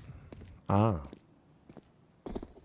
I was thinking of homonyms, but that is that's like when a word is pronounced the same, just by being written differently, as in right and right, plane and plane, right? What is an airplane? What is a plane of existence? You know, that sort of thing. Yep. Getting lost in that a little bit. Man, I forget these things. One is plain as just a plain expression. Sure. And the other one is an airplane. Yeah, exactly. Yep. But a double entendre was what I was looking for. Nonetheless, the game is continuing in the background in the meantime. It was an eco. Nothing really of news carried Come over off from it, that yeah. one. And instead of moved to round up a 17, where the guns have been brought back out for Passion UA. And I imagine they started to sweat a little bit, because I sure as hell would be. This is your map pick. You had a great first half, a great start to it at least. And now for the second, you lost against Ral's acing. A 10-second defuse in it. I have to And correct more you. It's the importantly, back- that started off as a force buy. I have to correct you. It's a map pick of 9, but yes, you are correct. They did have Yeah, a great sorry. start. Yeah, yeah. Just so people don't get confused. But 9, honestly, they stumbled to their feet across the finish line on the first half, and they barely made 4. So perhaps if they don't stumble, if they don't mumble, they might get up to 10 even. And, Monte misses the shot, sees the second player. Now he knows the gig is up. They're going to challenge him. They don't want to give him a free kill. Demka trades off on Faven. This is important. Again, Monte in trouble. He needs to stay alive. He goes wide. What is he doing? He gets himself caught. It's a 3-on-3. Monte still hits, but it costs him his life. And he's going to basically tie in Ral's, Kraken, and Bob XD now to have to perform. They're going to go A, though. It looks like Passion will vie for A control. Bob XD caught in the back. And the gig is up. Now, how do you rotate? The answer is you don't. You have to look you for an opening, don't, any you gap don't. that you can find, but there is no clear one at the moment. The nade makes the job slightly easier if you still really want to try this, but seeing how slow Rawls, for example, is being in the Kraken as well, I don't think they're going for this. Seems like they're going to let Passion have their 10 to save these weapons, probably drop man to an AWP as well, and just try again in the next one. Maybe hunt for an exit or two. Wouldn't be out of the ordinary here. It's always possible. There's the first one. Dragon lives. Makes the T-spawn exit a little bit more difficult, but Quem's not going to be deterred from this fight either way. Take the duel. Down he goes. That's an AK delivered on top as well. He's lost his life to the bomb. So the hunt for the CTs is extremely successful here. They will forfeit the round, yes, but guess what? Passions and money, their troubles are still there. And they've used all their timeouts. Wait, no, they haven't. That was 9. It was 9. So Passion, they have these timeouts they can use. Apparently this one is not a tactical one, though, so we might have to wait a couple of seconds to see what is up. But nonetheless, this next one is going to be all important for both teams, more specifically for Passion UA to win this one, to not lose and not get put down to the dumpster fire of a nothing economy and having to come back yet again. While 9 claw at them slowly.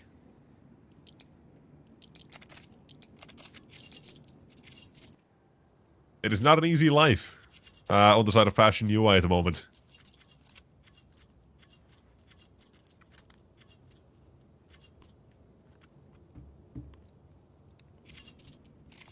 It is not. But they ain't done just yet. It's time to see if they can break 9 again. Steal away their hearts. And go to a third of Anubis. Which, again, is another map that we didn't talk a lot about. We barely mentioned it, really. And honestly, Passion, not so great on it either. 9, on the other half, a lot of results, a lot of successes. Kragan in main, looking for a fight. Losing his teammates on A site will cause him to peek. He gets caught top up front main. And it's enough. I think they've done the impossible. The dominoes have fallen, and so has the round. It's 11-7. Passion is aiming to conclude this with a successful finisher. And it feels like a bit of a repeat of Dust. We had Passion on 7, 9 was running away with the result. It was 10-7, and then all of a sudden it was 13-7. Passion UA 2 away from completing that journey.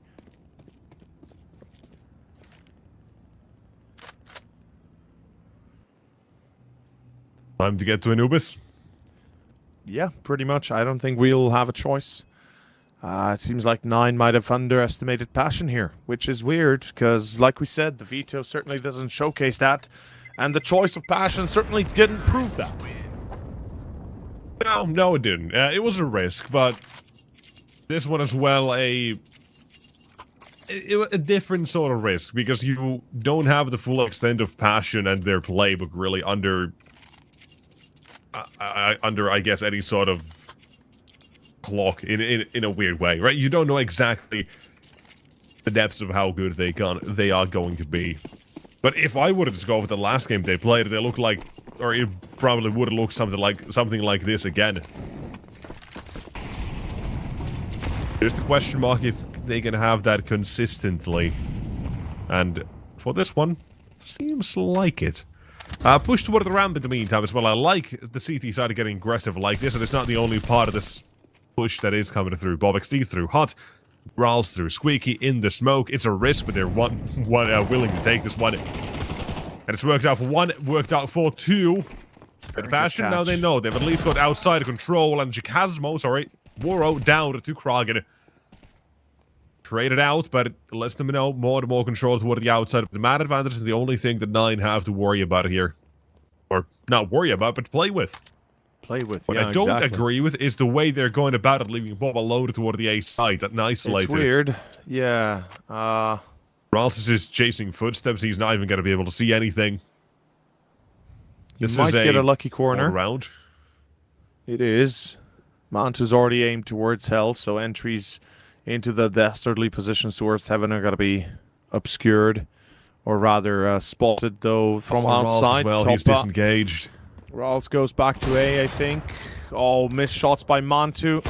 It's a dead giveaway. What's happening, though? Topa's in Heaven, and they are already prepared for him. The choice of BobXD to stand behind the box on site was the right one, as 9 continue the purge, perhaps this time denied.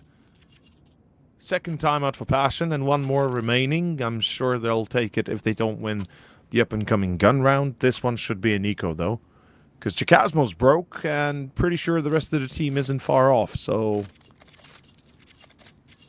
they have to play it safe, surely, right? They have to play eco here.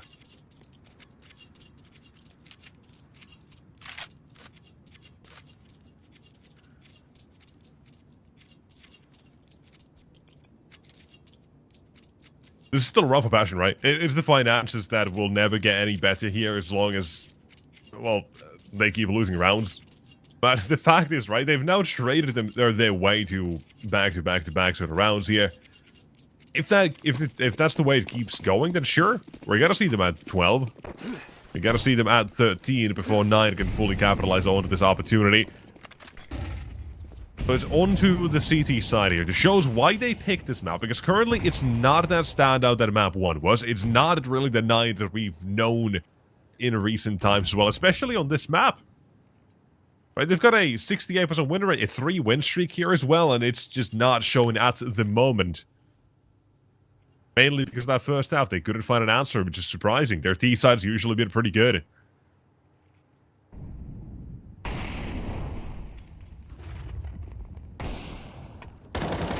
Bobbin, his turn.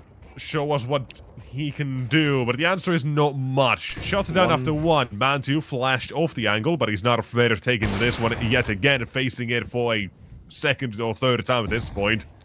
Not a bad choice, really. If you're that confident, you saw how he opened up the corner. He was all right on the money.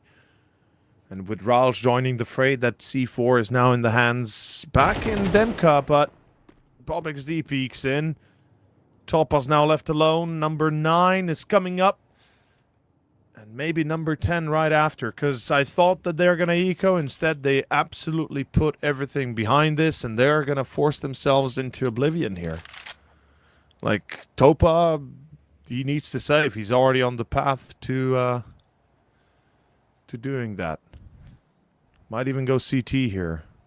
Though Garage would be safer, I would say. Goes Heaven? Surely.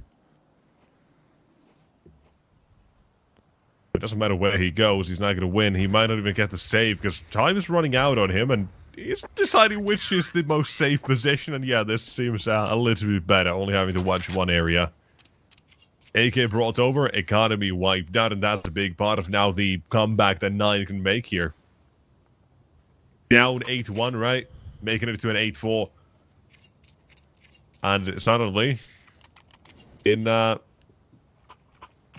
spitting distance. I'm a little bit worried for Jacasmo, by the way. He had, like, what, 6 kills on map 1? I mean, Demka wasn't doing too better with 7, but at least here he is actually showcasing what he's made of. But Jacasmo's just on 10 kills across 2 maps. That is way too little for a player of his caliber. Monte spots the cross into secret. Topa still gets the entry. White swinging back his Rals. It's a Rals double, and he's expecting more. Demka's going to be hunting with that pistol. Low HP Rals might have to fade away, and he does safely. Monte with another. And number 9 is turning to number 10 because it's a cleanup crew on Nile 9, ladies and gentlemen. It is a full comeback now in swing here for 9, and there's no question about it. Last time at For Passion, utilized as we expected, and look at the money they have. They can barely afford Kevlars and AKs, let alone any utility. This is disastrous. Passion have put themselves onto, well, against the corner with their backs turned, and they've got no way out besides trying to brute force it. Like, that's legit what the only option is, I think. Yeah, either you go like there is no easy way here. They've played themselves for the second half a little bit. So apparently that's something at least that goes both ways. Not finding a solid, simple answer for these T-halves and how things will work out at the best translates to both teams at the moment. But it's not done here until one team gets to that 12 and then 13. So, again, I'm gonna say, same as Dust 2's first half and the final round of that is, these sorts of rounds somehow tend to work out.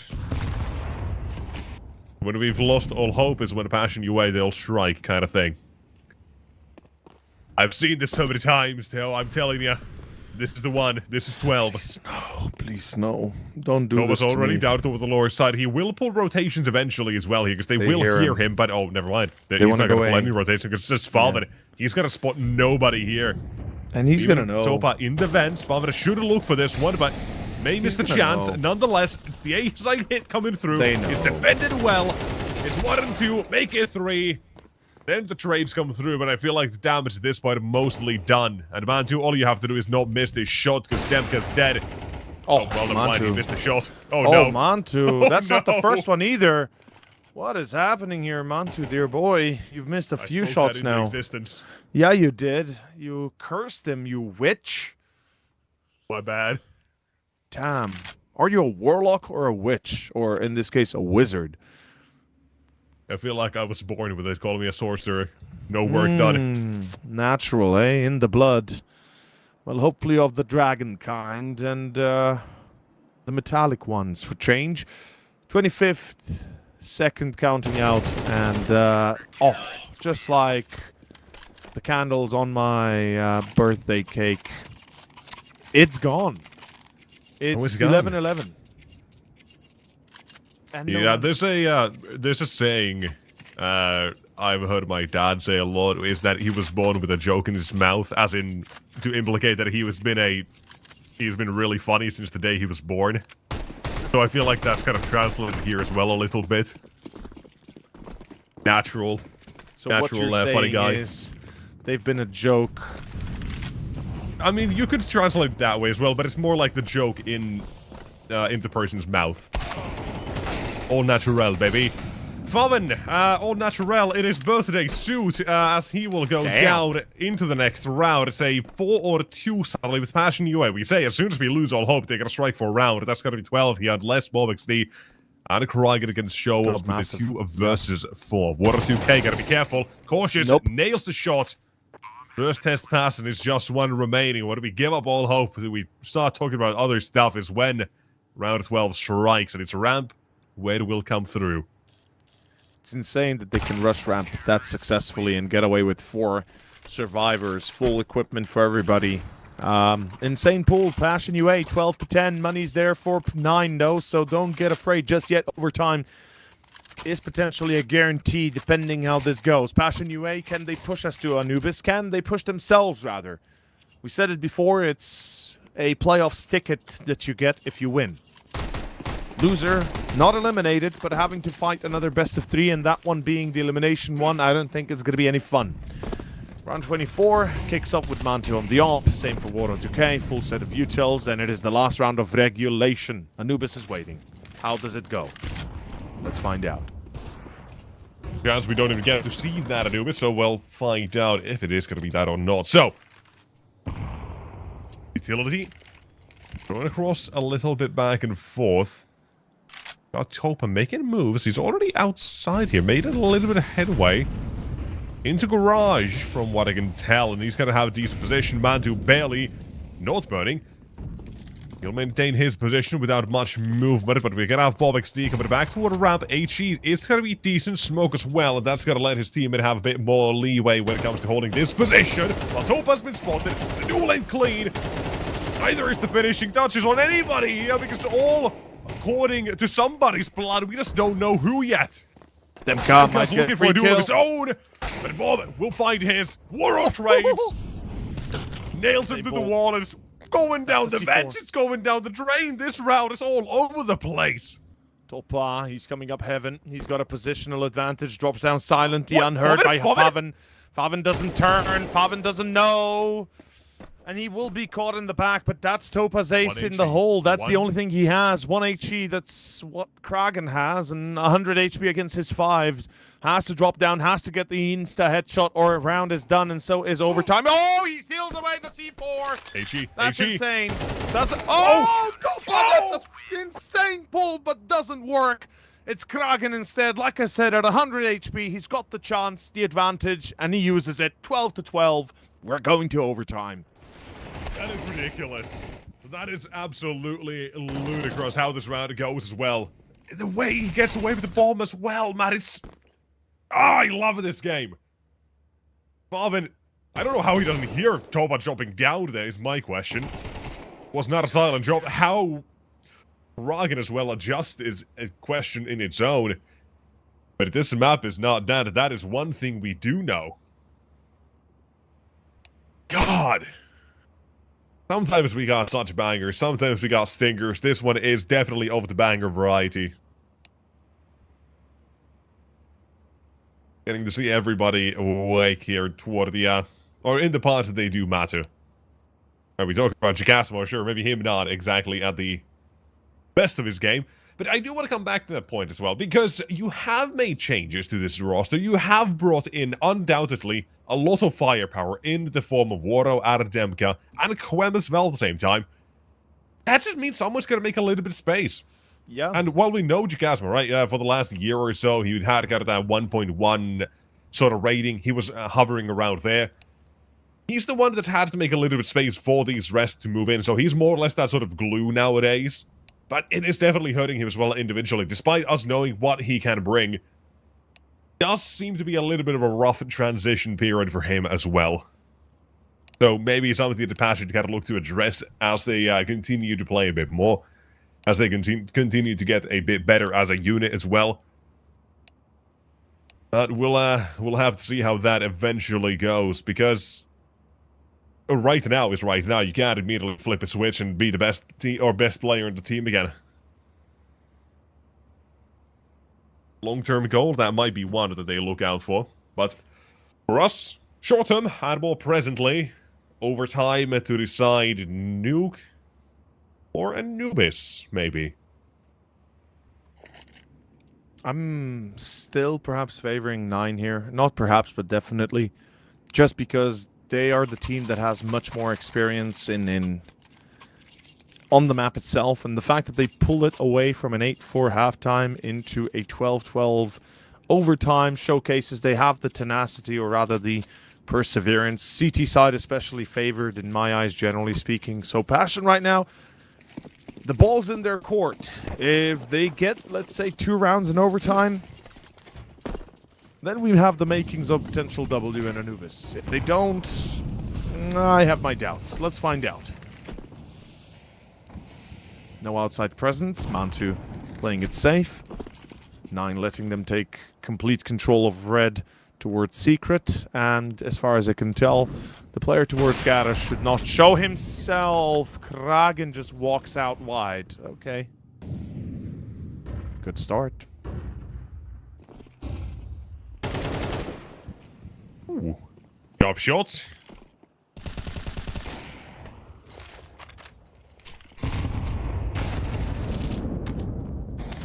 The trades as well. The nades blowing them up. Not enough.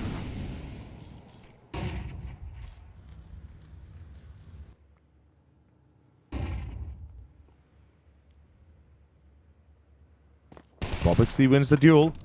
Then we're talking about a potential round. Topa makes it towards ramp. He's walked all the way through CT. They find Rals in lobby, hunting for a free kill. The Molotov. Sound cue for Bobixley. He's still alive. The Molotov gives false bearings to Demka. He's not expecting it, and Bobixley still somehow getting away. He gets another player on the toe. Oh boy. This is gonna be a round here.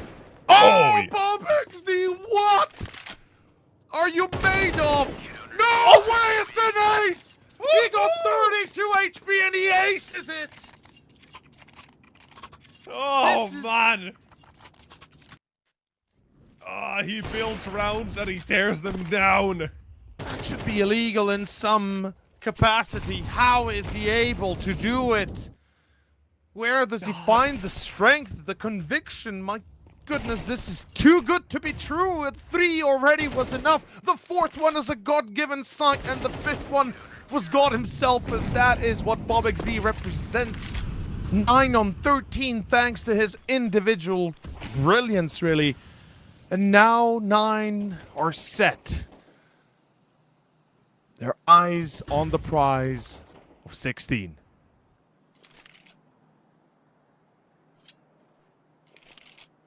Nexus, that has to break you as Passion, doesn't it? Like, that has to have some profound psychological effect on your capabilities. As, well, Kraken gets ahead of himself, but a trade is a trade nonetheless.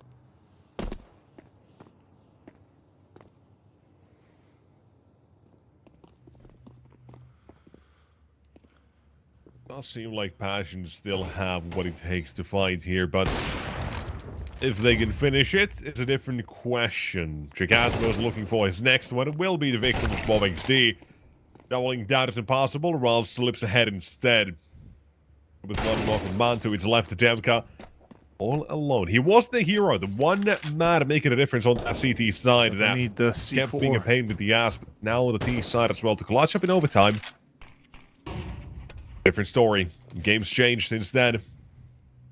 9 have taken the control. They've taken the lead. Ooh, another missed Pick up shot. the ball for 20 seconds. Goes back up How A. do they get back to one of the A side? They're gonna know about this.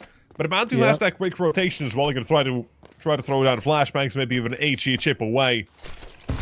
Whatever he wants. There's an HE. Won't do anything. Save the flashbang. Wait for Father to join him. Maybe not. Father up the vents instead. Oh, this is going to be a dangerous choice. Imka, the timing has to all be about perfect timing. for him. Monte has to draw attention. If Faven dies... Oh!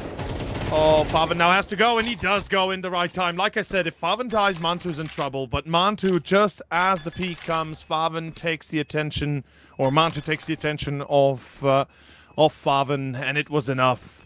14 on the board. 9 are looking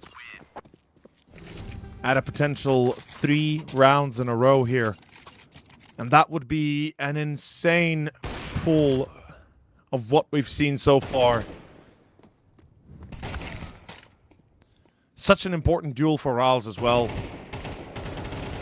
And then, yeah, Faben, we can see him. He took his sweet time. And, yeah, it's 14-12. It's Passion UA now on their last leg T side. Can they break the curse? Can they get one at least?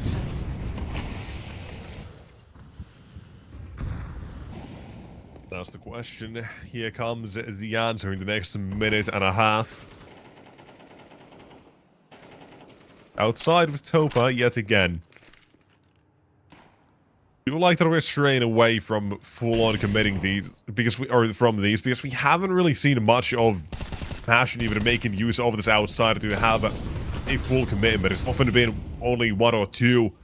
Oh, delayed It's push now on been a full main as well. send. That's been a bit of an issue, I think. Yeah, Here though, delayed push on another main. issue.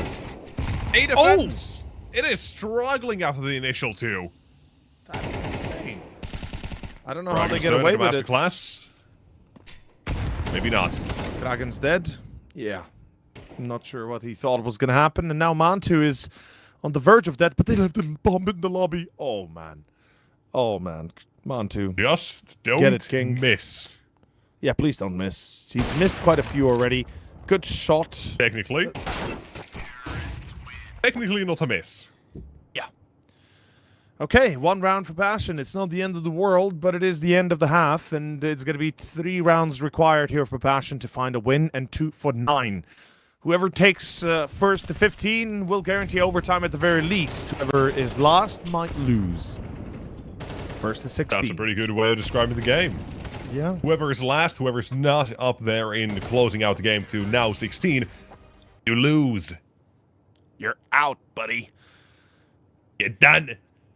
Ain't no in playoffs this for series, you. if you're Passion, in this map, if you're 9, we'll see. Yeah. We're And playing the for fact that- playoffs here. You know what's the weird part? That we go from Dust 2, which goes one way heavily, to Nuke, where it's overtime galore. It's insane. Roman Passion 8-1, UA, by the way. yeah, from 8-1 to 8-4 to 8-7 or 10-7, 9-4. 9-4, then 9-7, then 7-10, 7-11, or 9-11. I don't even know anymore. It doesn't matter. Point is, we're in The numbers overtime. get confusing. The numbers are confusing, as they always are, and this is it. 9, what's the plan? Hopefully not the same as before, where they just got lost in the sauce, as Passion Don't UA. run a Demka. That's all I'm Yeah. gonna say. Just don't run a Demka. Don't go to ramp. Don't go to ramp. Don't go to ramp. Or maybe do. If you're passionate, that's what you're hoping for. But if you're not, that's not what you want to see. Good start, Mantu though. with an opening found. Kvem as well. We've talked a lot about Demka, right? CT thought he was Yes. just a beast, that he's just been a presence throughout, but Kvem's actually overtaken him. We need to 25 mention kills. Demka for Demka sure. up next. This time, Oh, will no. lose his life to Bob XD, matching Kvem for top frag of this map. Well, well, well. How the cookies turn. That was supposed to be a joke, but okay. Yeah, sorry, that was just... Not a good joke, I know. Yeah. It's a tough I gotta crowd work every on now that and then. one. That's you gotta get back and fix your set. Let me rethink that. I'll come back to you with a better one. Yeah, sounds good. But the tables have turned for sure. 9 from a dominant, from a sub-dominant position or submissive position, in a truly terrifying spot now. It's 5 men versus 2. It's about to be 15-13. Passion seem to have lost their focus, rather lost their conviction. And I wonder if 8-1 to start wasn't enough, what would have been enough? You know, if 8-4 wasn't enough, what's the recipe that you're missing? You know, what more can you do? And I'm happy to see Passion play this well at least, right? We're not seeing them in a bad light by no means, but you can see that perhaps they're just not ready to take this to the next level just yet, that they'll need more time to adjust to really prepare for a map like Nuke or even Dust. I mean, it makes sense, right? We talked about the change they made with them a few months ago, then now recently the month or so with Voro and Demka. Not to speak of TC, right? You're adding a whole lot of new pieces to the mix. It has to shake things up, especially as well for an IGL still as young and I guess as fresh and new as Topa. Yeah. There's a lot to juggle, I think. Yeah, but the pieces are there. We are seeing parts of Passion that are really damn good. But a couple of things that may need to be refined, because right now, looking refined is Kraken and the aim. It's done. Step up the game. On the site, Waro getting hunted down. Give Kraken the ace. We've had already, what, 2 or 3 in this series? Why not get another one? We've had 3 aces in the whole of the series so far, and close it out. Would have been no more poetic than one more. We had Monte and Bob XD, and I believe Rals. Yeah. Or was it Rals twice? I don't even know. But Faven does not get it. Kraken does not get it. Doesn't matter. In the end, the round is done, and so is the match. It's 9 that make a full comeback in overtime. 16-13 final score. Instead of seeing Anubis, we see the end of Nuke. Yes, we do. That is going to be the series then done. 9 playoff ticket booked secured. And looking pretty damn good here, right? It's the confidence and the comeback they get on this second map that really kind of shakes me, or lets me believe they have what it takes, right? They have that sort of power overall to be that good. The 6 win streak they currently got going on is not really just a fluke. They are getting that confidence. They are getting the consistency down, and that's what really matters. Because a lot of those games, or half of them, have been 2-0s, and this is just adding to that already. They are in a really good form right now. And the teams as well, they've managed to beat as well, right? Gun 5, maybe a little bit less than they were before with Sneer still, but Valbet, who've been looking really good, and Navi Jr., who've been looking insanely good. They 2-0'd him. Zero Tenacity, 2-1 Cyberstroke, 2-0, who've been on the up as well. And then you have the old Nide from a couple of years ago with core of the Polish side of K-Minio and Kyler there as well with Diha and Krasnol. 2 of them as well. That is a big streak that they've got going on. They get some pretty well-known names as well on top. So now 9, they can extend that streak to 7. They're looking good. They are looking at really damn good. For Passion, it's still, like you say, back to the drawing board later, but you got to make sure you do get a bit more practice on the board because they're still fairly, we can say brand new, essentially. They're a brand new team. A lot needs to be fixed there as well, but the building blocks definitely are there, and that's what matters at the moment. But what matters for this series is 9 into playoffs. So, what else do we have? Yes, they are. And for us too, we're going to have about an hour's break. And for the rest of you as well, we're going to be getting ready for our second match of the day, Astrum versus Ecstatic, starting in about an hour exactly, maybe 15 minutes before the pregame goes live. So, ladies and gentlemen, we won't tarry any longer. Get some food, get some drinks, get ready for another banger. Ecstatic versus Astrum coming up in 50 minutes time at 4 o'clock Central European time. So, see you very soon.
right, good afternoon, morning, evening, doesn't matter, whatever part of the world you're from, a good day or night. We are back here for our second game of the day here. CCT Season 3, European Series number 1, and we are entering the latter starts and continuing the latter parts of the Swiss stage, the group stages. And we're deciding who is headed to the playoffs. For the first match for the day, 9 secured a 2-0 playoffs or 2-0 victory against Passion UA, 3-1 the record for the Swiss stage. See that right here. Pretty damn impressive all in all. And now we enter the next game of the day, the middle part. Astrum versus Ecstatic, otherwise known as X Aurora. Otherwise known as a pretty damn decent team. That have been kind of making steady waves through recent tournaments they've been part of. Specifically CCT, if we take a look. The only team they lost against was, I think, Navi Juniors, right? Happened, I believe, last week, within the last few days. So, on a 4-match win streak right now, Astrum, pretty strong team, facing up against Ecstatic, another team that we've had plenty experiences with, seen them plenty enough, and they've always had a bit of a rougher time at times, but at the end of the day, they always came out with a win. Currently as well on a 4-match win streak. Like, this is shaping up to be possibly the best of 3 of the day. I think so. Now, right, Ecstatic, they have one thing as well, I'll say, right? It's not just the fact that they're on a 4-match win streak. They were on a 4-match win streak before that as well. It was a 5-win streak, before that a 3. It's been just win and win and win after win. They have been playing a super impressive game of Counter-Strike in these last few months, and thus they've pretty much left almost no weak link in their map pool, which we'll get to in a little bit as well with that veto. But for now, let's actually go take a look at Ecstatic, the team of the Danes, as we call them. They've been pretty good. They have been really good, actually. They've had, I think, we've given them some sort of criticism in the past about maybe inconsistency for individuals, maybe Unlelele as well, right? He's had a slightly tougher time when Towson was recruited to Gamer Legion. I think that's slight drop-off or inconsistency started for him. But he's brought that back a little bit. He's been finding his form again. But Christo is one that I kind of want to bring attention to because he has been stepping up, I think, as well in this team now in these last few months more. And it has really made a difference. For Ecstatic, they've got really good pieces. They've got pretty damn good team play. And a very solid results. Very solid results for the, last couple of however long. It's been very solid for them. So, honestly, I'm kind of ready to call them a powerhouse here in the CCTs and Tier 2s, almost. They're kind of getting that sort of position for me. Speaking about Christo specifically, I just want to mention, against Ents, he pulled up a 1.92 and a 1.73 rating, plus 13, plus 12. So, yeah, in itself, he's been in great form, and couple that with Nut, who's always been there for the squad, like we describe him as that all kind of roles on the server player. He can either be your entry or your backup, depending what you need him to be. Syra, he's there. He hits his shots, and that's what matters. So, all in all, Ecstatic have built a great roster. It's a full Danish one as well, which in these days tends to be a bit of a rare thing. And hopefully we're going to be seeing that magic today as well. Going up against Astrum, I mean, you said it yourself, X Aurora almost, Grix being the freshest addition, if mine serves correctly. And honestly, this team is banging. Like, it's legitimately a strong team that if you face it in a best of 3, you find yourself in a lot of trouble early. Yeah, you do. They are really damn good. And individually as well, you do have Grix, who we already talked about. He's been so goddamn good. Has the potential to be actually lifted to like Tier 1 very shortly. I wouldn't be surprised, but I wouldn't mind a couple more months as well. In here as well to kind of clean up some of the games, but not the only one. On this team, however, you do have I guess a bit of a counterpart to what we talked about Ecstatic being the inconsistencies and finding form. I think Kenzie is a big part of this team, but he's kind of dropped off in form a little bit when it comes to recent times that I would like to see a resurgence of, almost. Right, you have Patsy, who's taken on a lot of roles, or a lot of the entering and opening up rounds part of the game here. It's really important if you want to have these sort of good games. He will happily lend you a hand. But if it's not Grix and Patsy, then you kind of run into a problem because you don't have a consistent player to kind of bring you the firepower apart from those two. Again, consistently. That's the key word. So it's hard to rely on just these individuals of Grix and Patsy, or mainly Grix, to keep you in these games, because that's what I kind of see him as at the moment. And you can kind of see the stats do tell you why. He is kind of that good.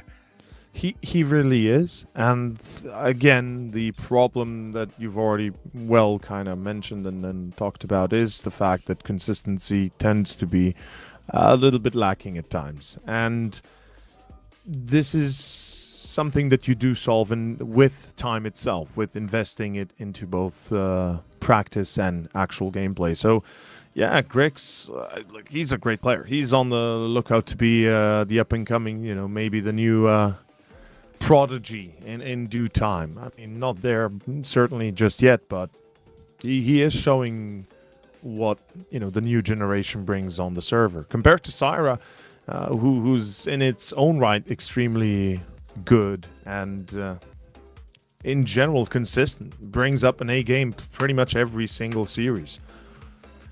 In any case, I think it's time to see the veto, right? Yeah, for this one, this series, the veto will be shown right now, and it's going to be starting off a wee bit of Anubis in there to start things off. Inferno and a Decider of Nuke.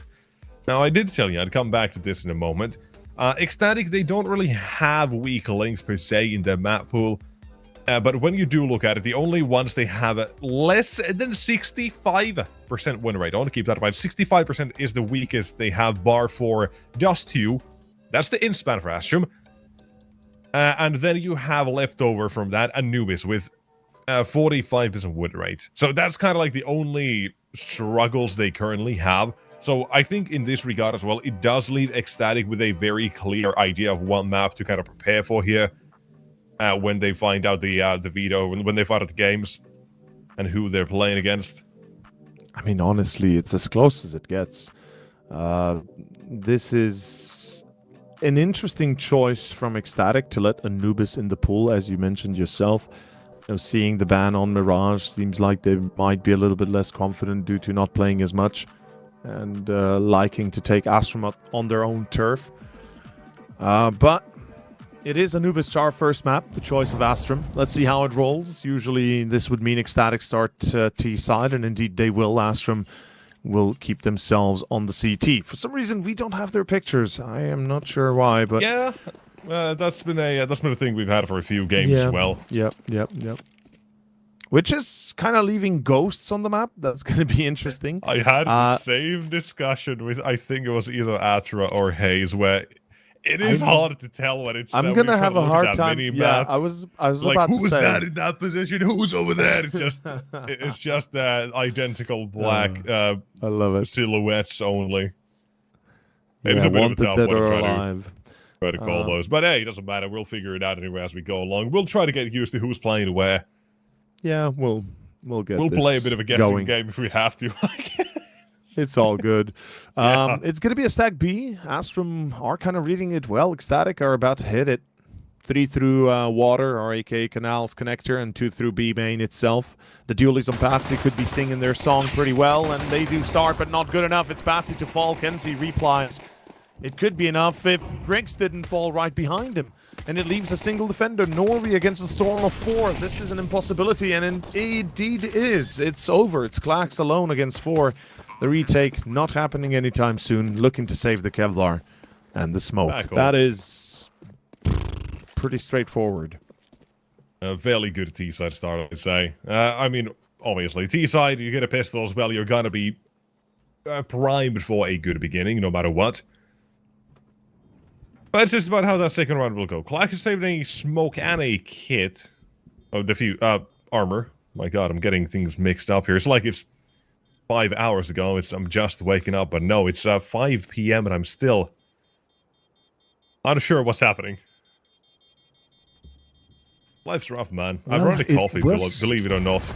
It was the full moon yesterday, so Yeah, you know me, known werewolf. I'm just out yeah, there now. yeah. Still a Just little bit saying, dazed. effects of the full moon are real. People do feel weirdly about things, but yes, I understand you. I feel you. I've run out of coffee as well myself, so Yeah, I made the decision yesterday. I looked at the coffee at the store. I was like, nah. Now I'm Fair. regretting that choice. fair. Well, You know, it's not the actual morning shift. That's usually when I do have my coffee. Beyond that, I never drink. it's hard to go I was to thinking that'd sleep be if fine, you but drink apparently coffee no. in the afternoon. Yeah. Not Well, a fan of talking about caffeine. old things, you're getting old. That's the problem, Nexus. Wow. And Grandpa well, talking. it's getting old with this B push. It seems like Ecstatic is going to be cleaning it up. A nice little push, at least to begin. Norway and Kenzie, the ones to try it out. Though it doesn't give them much, a single entry for two of their own is in fact a negative trade. And honestly, I think they just save again. They're about to lose A. They don't have a means to retake. There's too much, at play to just try and retake at brute force. Well, too much at stake, rather. You don't want to lose the money for nothing. Yeah, this is... It's a quick choice and an easy one to make if you're Astrum here to say, nah, we're just going to save.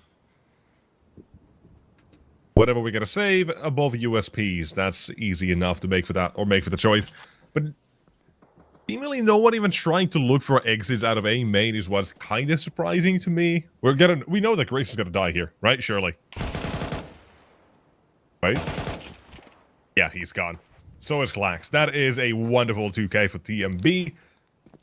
And suddenly the survivors in question. Maybe Patsy doesn't even get to. TMB though is tagged down a little bit. It doesn't matter. So it's just USPs that Astrum come back into round number 3 with. And that suddenly looks a whole lot better now for Ecstatic again. They've got no threat, no worries in this one. And might I say, almost a perfect beginning. You might. And you are very well on point. It is a perfect beginning. It cleans up the force buy, minimal losses. Ecstatic on a roll right now to open up this first map of ours.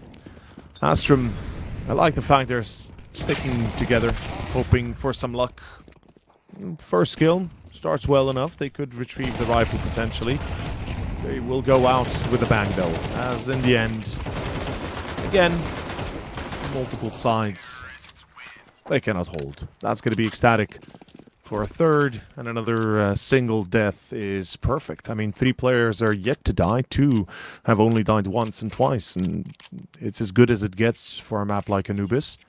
Though Grix on the AWP and the rest on the rifles, the fun just begins. We are on map 1. It is the playoffs ticket, as we like to say, here on the line.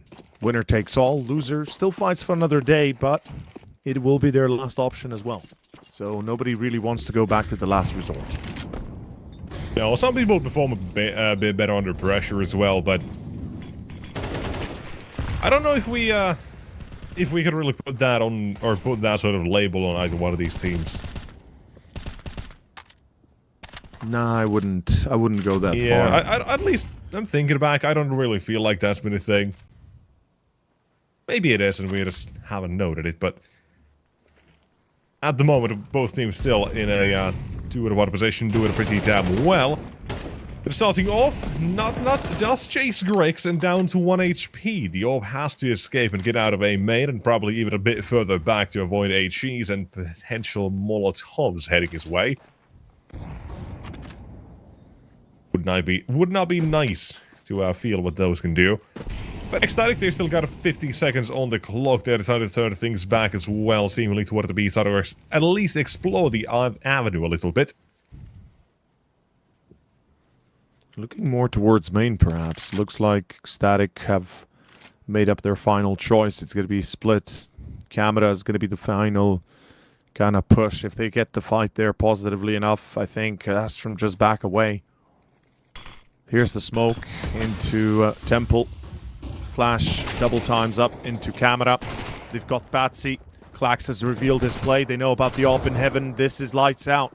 Astrum has to save. It's Kenzie and Norvi against 4. You don't really have a way in unless you make it. And TMB is offering. It's not impossible, but it is unlikely that pre-fire works. But TMB, yeah, he doesn't miss. And you wouldn't think for the IGL, which is not an AWPer.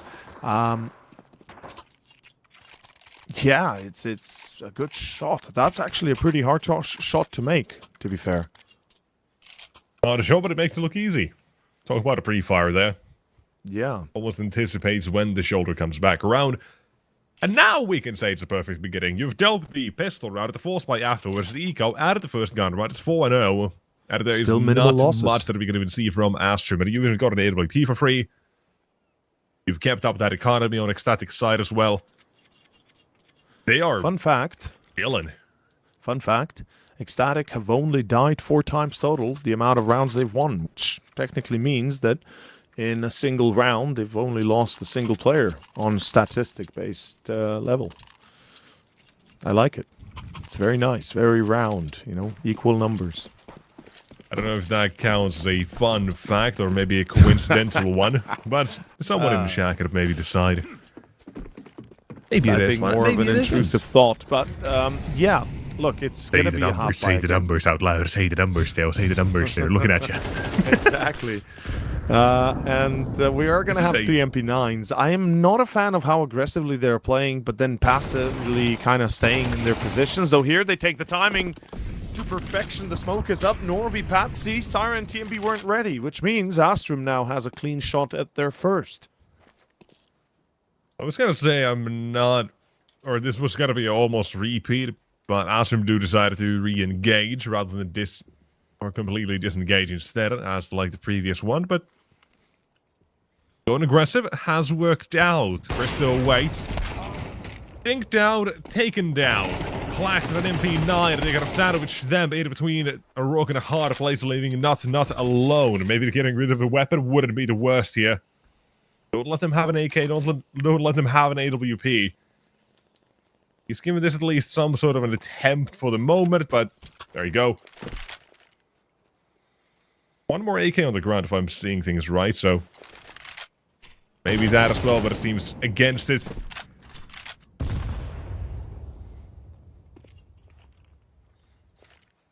Well, we can say at least that this one is a done deal.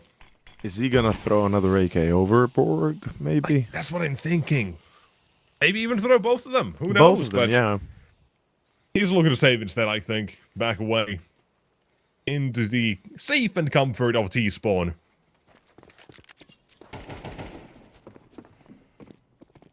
Alright. Just when we think it's going to be a perfect beginning, that's when Astrum strike, right? We let our guard down saying, yeah, that's it, baby. T-side. Talking about numbers. Start, and here come the surface-to-air missiles. Pretty much. Talking about numbers got them pinned in the end. And it's going to be 4-1. Astrum open up with a bit of a bang themselves. Grix still on 0, which is a bit concerning, but hey, it's Grix. He takes time to warm up. Like I said, like you said, like we talked about, consistency, you know, a little bit of that pre-game warm-up situation where you just need a few rounds to wake up yourself. Kind of liking how Ecstatic is playing, though. They're not shying from aggression. They're not shying from trying to take tunnels control, or canals, rather. Not really going to be successful, though. Good countermeasures coming out from Kenzie. Surely he doesn't just stand here. There's a bit of a precedence to just shoot the smoke sometimes from the T side, and you would be surprised how many times it works in finding a free kill.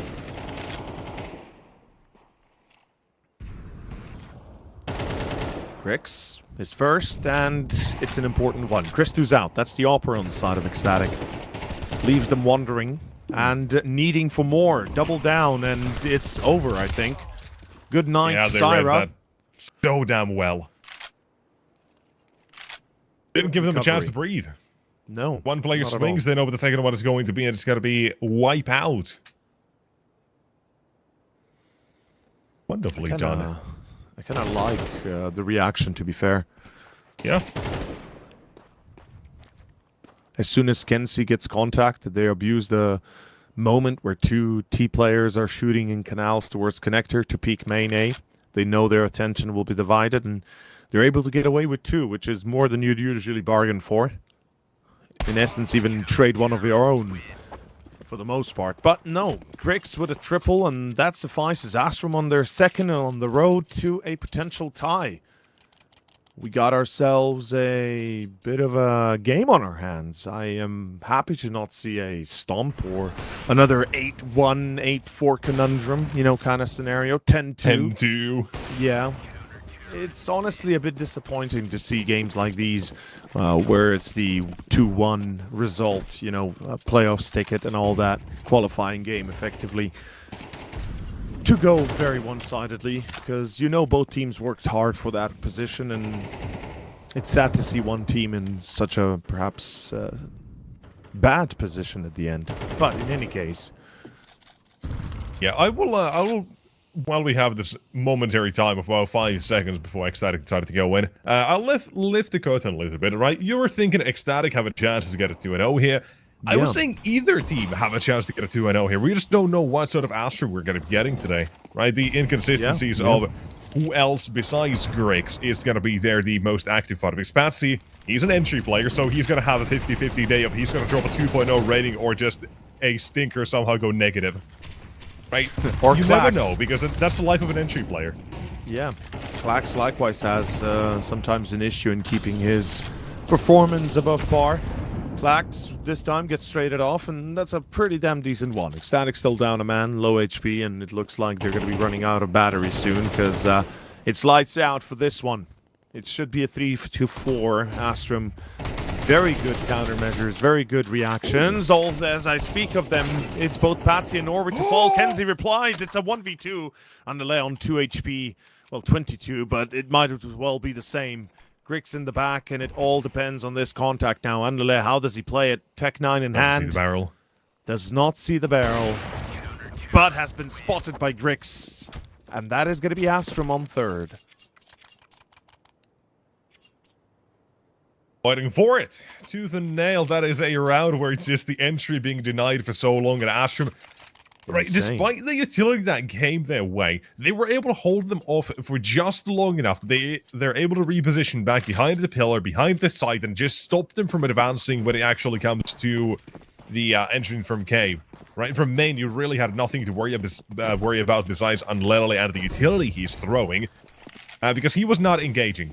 He was just waiting for his teammates to succeed, and then he was left alone in a situation slightly too out of his abilities at the moment. So, it was a very odd round, I think. Also, wait, hold up. What happened to Chris, though? Yeah, I was about to say, did he Chris drop down and instantly get shot? Or did he try to knife and got shot in the back and, well, how did he dropped get down? there is the question. I don't know what's happening there. I don't think he dropped down. Wait, what? I don't even know. I think he might have been behind the wall and just didn't shoot immediately. Or am I just tripping? Honestly, I don't know. That was it's funnier to imagine he dropped down, and that's my head kind of. He tries to drop down and instantly shot. Better, it was in the right position for the drop down, but I didn't immediately notice it or hear it. Yeah, someone's gonna notice. We're gonna maybe even look back as well to find out exactly what happened. I'm gonna do that, so report to you in about around time when we find out. Until then, we focus on what is happening here. Guns back out, there's a 4-4 situation, and we have got ourselves a lot of damage. The back of the fourth. Again, aggression towards the canals. Kenzie has to wait. Cave is his domain, and he hears Sierra up close. Looks to line them up as well, but only not forced. The second man right behind the flames, out of the smoke, stuck in the corner, in jail. Dory down, and Grix alone. But look at the damage dealt. It's more than the T-side could possibly even handle in this situation. Just falling, melting like flies. Falling like flies, melting like butter. There we go. Get there in the end. It doesn't matter. The general message still remains. Get out. It's my map. Or it's our map in this case for Astrum, but whatever. It's going to be tactical time. Out Ecstatic gonna need a break here before they go onward. From what I can tell, they could try a few deagles. They could even go crazy and try a full buy, but yeah, I'm not seeing that being the best decision in the moment, especially with the fact that they can't get an op-out for Christo. Look, man, I think you need to challenge Grix on this map, or in this series, really. When you go up against Astrum, you know this is going to be their star player that's going to be looking for those entries. And if you can deny it with your own opper, well, all of a sudden, you've got a game on your hands instead of a massacre. Because from a 4-0 to a 5-4 is a wild turn of events. Ecstatic have the early advantage. Any team that would have a superior hand would probably be able to sustain it, but it seems like we might have been duped, and Ecstatic didn't even expect it. 5 rounds in a row, and Astrum are looking to pin it on the 6th one as well. It's a bit of a tough pill to swallow. Yeah, also, looking back, I do have the answer. Christo was not at the corner, meaning the only option. He dropped down, yeah. Yeah. He just got nailed by Grix in a flick. Mid-air. Down. Sick. 6 shots, all I can say. I mean, what did I say? The one constant for Astron has recently been Grix. Here, you've got Klax and Patsy, however. And Klax, he's dropping 10 and 5 statistics, now 10 and 6. Doing good at the start of his own journey as well, as that is an A defense worthwhile. There's no real threat of Ecstatic actually taking down, but good rotations, good initial defense, and as such, 6-4. And if I'm doing the math wrong, it was 4-0, so do correct me. What's the how many rounds is it in a row then? 6, right? 6, yeah. It's 6. Pretty good. Pretty Decent map and all that. Astrum, they about are making to say, it a very, very good comeback and taking control of the game and as well. It is against Ecstatic, right? Let's not forget that. Like that too, but we did say there's 2 slight weaknesses, if you want to call them that, in Ecstatic's map pick. Anubis, I'm still hesitant to call a complete weakness, because who knows what they've been cooking here, but just 2. That's Astrum and Instaban. And here, this is the other one. And this is the better one as well, over the 2 that Ecstatic have. So, definitely an interesting one. But either way, some weakness nonetheless currently being shown. Even more so because you're in a 4v5 on the T side. Christo's down. Missed a shot and he's dead. Round Simple 11 as that. Extremely important here.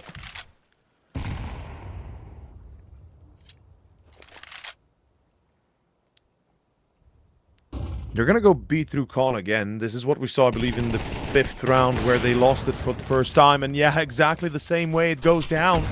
Shut down through double down. Well, okay.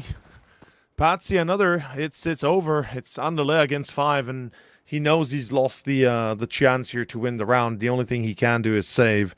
And Ecstatic do try pretty much a similar scenario as before, but this time having a bit of a slight change, having 4 towards canals, though never got close. And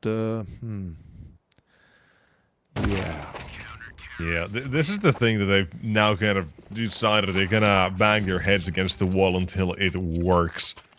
Because, bar for the A split, this is pretty much the only thing they've had for the past 4 rounds, or 5 rounds almost, maybe. Not seeing much variety. No, and that is a bit concerning, is that for the T side of Ecstatic, right? Where's the fire they started with, right? The initial aggression when it comes to taking A main control. Is the first run Astrum got, it was them from A main that started things off there, shut them down, and they've been scared ever since. Doesn't feel right. Not being able to fight, not really taking enough space, and finally we're seeing that. Looking a little bit better. Klax getting shot, to but mid. Returning fire. Oh, the timing. Dead, man. The timing? Christo just keeps on pushing, takes that opportunity for his own. Ecstatic. They find it a way into A. Grix still replies. Norway on the back of a rotation gets got towards them. Pull Grix with a double, with a triple. Grix has done it again. Oh, Grix, you're a madman. A Forte, an ace potentially, no, but doesn't matter. He's done enough. What a pull here from Grix himself to secure number 8. Damn. Damn indeed. That last one, huh? He is unflinching. It's that kind of game we're seeing today, I guess. So such a good recovery. 8 in a row. CT side as well. That is insanely impressive. I'm scared to think what the T side brings. I'll be fair, I don't think I've seen Astrum in this form, this convincing on CT before, because usually it was the issue for them everywhere. T side, I don't worry, but CT side usually is a thing that can go wrong. Yet somehow it's just perfect, and yeah. Well, here we are. It's the one and only second half. T-side Astrum. Who would have thought? Damn. Yeah, I'll just correct myself. While it's impressive Astrum did get that 8 streak, it's concerning to me that Ecstatic just decided to kind of not do much of what got them initially into these rounds, or into the game. It was just that Canal Splane, that was pretty much all they had. Has fallen apart, yeah. Yeah, so it was absolutely one where they let it go. They kept hoping things were going to change if they kept going at it, and now they've felt punishment, and these are the comebacks required for them. But I don't see that really happening. Maybe this pistol might convince me otherwise, but we'll see. We'll see if we get there or not. It's the opening found for Unletterly and the Duelists. The B-side retake that Ecstatic are willing to play with. No kid, Upper man, now make it 2. Coming back out for the CT fight as well as Kenzie. All alone, 1v3, an ace required. 2 from Mayer, they got in for this defuse. Cresto, no kit, 10 seconds is required, and he's taking a fair bit of time here. Kenzie thinking he may not even be on it, but doesn't realize far too late to make this one work, and has to give this one up. Ecstatic, pistol in the bag, and maybe a little bit of hope now. Looks like things are going to be turning a tide. If this is the way they decide to play. Great entries secured by none other than Unlele. And obviously the rest of the team playing well. Final shots by Nut. Immediately timeout for Astrum. And if you're a team that's very confident, timeouts after a lost pistol are a rarity, let's say. So they must be cooking something up, and that is going to be a force buy, obviously. Klax goes for another Galil, I presume. He's barely missing a little bit for that AK, but that's what you're missing. No, instead, Mac 10, Util, full Kevlar. The comeback for Ecstatic begins here and now. Otherwise, we are going to be seeing map 2 coming up soon. And funny enough, it's Inferno. We didn't get to talk much about it, but loved the map. Very difficult to play. That's the beauty of it. Oh, damn. The timing. Perfect timing. I'm going to touch that Inferno comment. That's going to be sparking plenty of controversy on its own, I think. Well, either way, not enough to defend, and he has gone down. The A side falls, and I think that is very much Ecstatic bowing out of Ancient. Anubis. Close enough. Close enough. Almost called an Inferno. A little bit more sandy, a little bit less mossy. But yeah, pretty much the same. Astrum, number 9. And if they lose both here, they've got nothing in the chamber for the next few rounds coming, and I worry what might happen soon. Yeah. Another weapon secured. This is just Astrum robbing Ecstatic of everything they have. Look at that. Galil, 2 M4s and an AK. That is a haul as well as the round win that Astrum get here. That is ridiculous. As they say, a daylight robbery right here. Highway robbery almost. Highway almost, yeah. Better buy so Unfortunately, fast no to the A cars. side. Nonetheless, things are starting to shape up very well for Astrum. They conclude the half 8-4. They lose the pistol, sure, but it seems like it takes them very little to get back on track. As Ecstatic is left speechless almost and caught off guard. Now they've got nothing. They've got a chance to perhaps bring it back, and if they do, well, they'll have to fight all over again. If not, it's 11, and then it's a marathon to the comeback. But Astrum expecting TMB. Ooh, tough shots. Can see. Also kind of hit and miss, but in the end, still accurate enough. TMB alone. Right behind the Monte on B side, hoping to just secure the site itself in case of trouble. Yet Astrum have enough time. Like, they don't need to commit anywhere just yet. They can still poke and prod and see what's what. Some illusions at play, some mind games.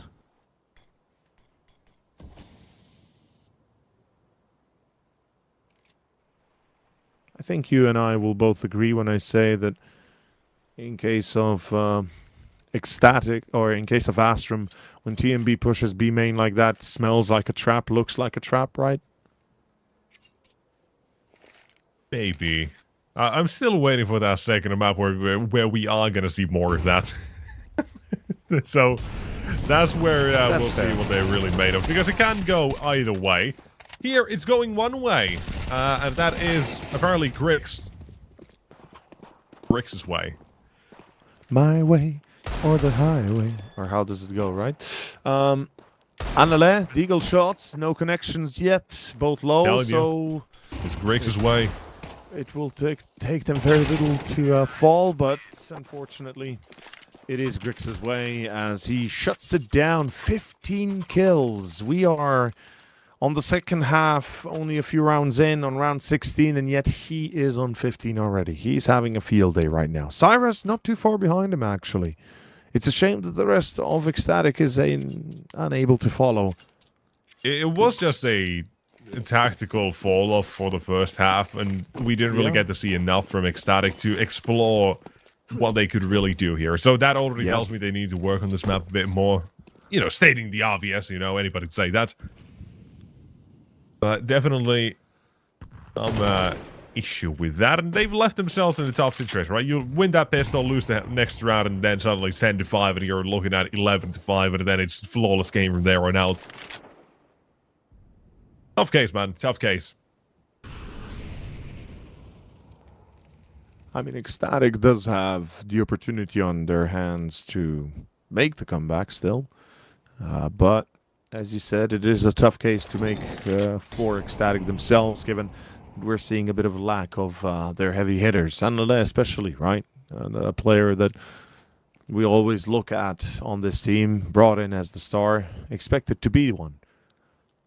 Even Chris, too, as the Opper, should be leveling up with Grix, but right here, failing to even half that.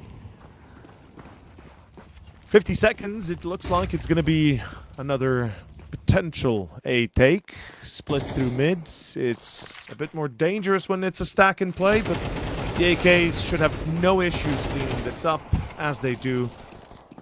That is going to be all she wrote. 30 seconds, you can run B, you know where the last one is. It's a costly round, I'll take you that. Look, it's a costly round, no denial, but it doesn't matter. In the long run, Astrum are the victors. I was looking at maybe if there's a better weapon for not to pick up, but he's still entering through CT spot, and there's a Wild Patsy waiting for him, taking a shot or two, and there you go. Sorry, not Patsy, Grix. Kill number 17. He's trying to stay ahead of the round counter, I think, at this point. Yeah, he's just playing catch-up with it. Yeah, he's want to be always one step ahead. I mean, technically, we are in round 17, so until the end of this round, he needs to get one more kill, and he'll be good. Which I'm pretty sure he's going to. One or two, depending how we want to play. But, yeah. Yeah, yeah.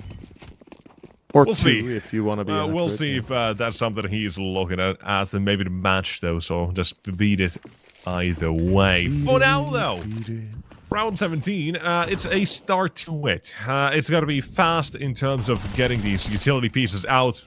Astrum as well, they're going to be throwing theirs in return as well, making it look like they're taking this control. Same with a main and mid at the same time. Canals Cave should be coming up next. There you go. It is piece by piece that you build these rounds. Yes, you do. And quite honestly, it seems to be enough. They've scared Ecstatic into a very defensive posture. They've got no info across the map. Nobody anywhere to even know about anything. I mean, yeah, Christu's on a great angle for the ult, but unless he gets a kill, there's going to be an overwhelming wave of Ts. Another missed opportunity, and this is soon enough going to draw out the end, as Kenzie and Griggs both each have one. Ooh. It's not to hold, only for 2, though. And simply enough, not enough, as Kenzie...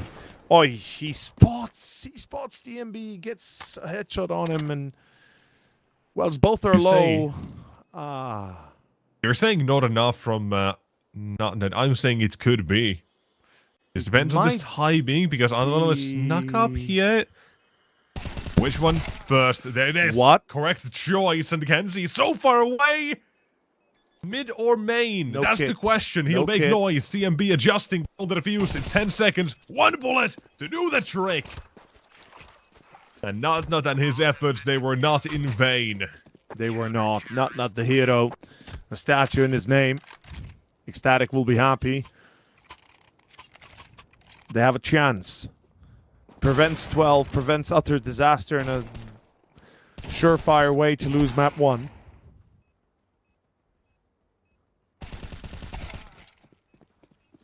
That is a great timing as well on Lilith finds. It is. It is. Just as the player from Pillar is watching or is turning away from main, which is a mistake. Was straight up watching. Wasn't he watching away? It looked like he was watching away. Never mind then. Low HP, I think, was the case, but beyond that, was very much focused on it. That is absolutely right. But now, Griggs kill number 20, so he's still ahead trying to stay ahead of that round counter. Not gets one weapon and gets out and now sent down to the ground. Ooh. Getting worse for him as every second passes for this round itself. Christo wanted, and he's done. A site opened up just like that. Astrum eventually they seem to be reaching that 12. The site hold needed more, but unfortunately unable to get it. Worst case scenario, unfortunately. I don't want to be a dick about this, but Ecstatic are now about to be dead broke. Wow, I can't believe you're such a dick about it. No, just, you know. It sucks to hear it anytime you're a fan of a team and you know that they're effectively going to be a goner for this one, because there's literally almost a 0% chance they'll do much in the next. Yeah, Ecstatic, you know that money you guys have and, well, don't have? Yeah, you're going to be broke, buddy. That's fair. That's fair. Sarah, I mean, if he survives, it's great. It's grand. It's grandiose, but it's just... They know he's there, surely. He's... Yeah, that's not happening. They were clearing out his spawn meticulously. 1.900 is what they get, which means unless Astrum is going to let them get away with pistols and maybe MP9s, it is going to be number 13 on the board and a second map coming up of Inferno. Simple as that.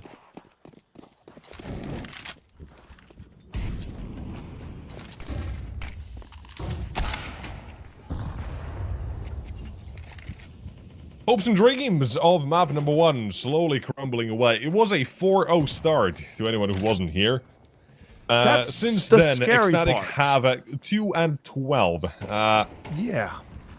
It was a good start, we were saying. They had a perfect beginning, then they lost to a half-buy, and that has been Astrum ever since.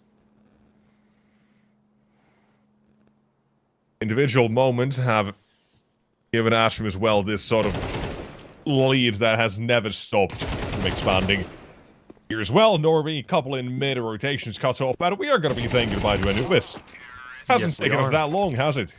No. It's a fairly quick one in the end, about 35 minutes, I think. So, not all too bad, but Ecstatic, now I think we can kind of say as well, right? I said, No real weaknesses besides the Dust 2, but they've got plenty of maps played on it, so you can say maybe it's not that weak either way, but whatever. Anubis, 12th time playing it now, it's started to be a bit of an issue if that's the sort of T-side they're going to be having in the future as well. I want to say it's not. I really want to believe they're going to have more than that in the tank, so to say, in their strat book, because it was one strat over and over and over. You had to buffer like one round of change, and then it was right back to business. And every single time it was just Astrum ready for it, because they didn't need to change much. It was just way too easy. Yeah, it just didn't work at the end. There was not enough firepower, not enough conviction on the side of Ecstatic. They never got to get away with anything, and in the end, it is going to be Astrum that secure it. That also means we finish our first map and go on to Inferno next. We're going to have about a 15-minute break, perhaps a minute lower, but in any case, see you soon. Get your water, get your drinks. See you in a moment.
And we're back. We return to action on our second map of the second series of the day.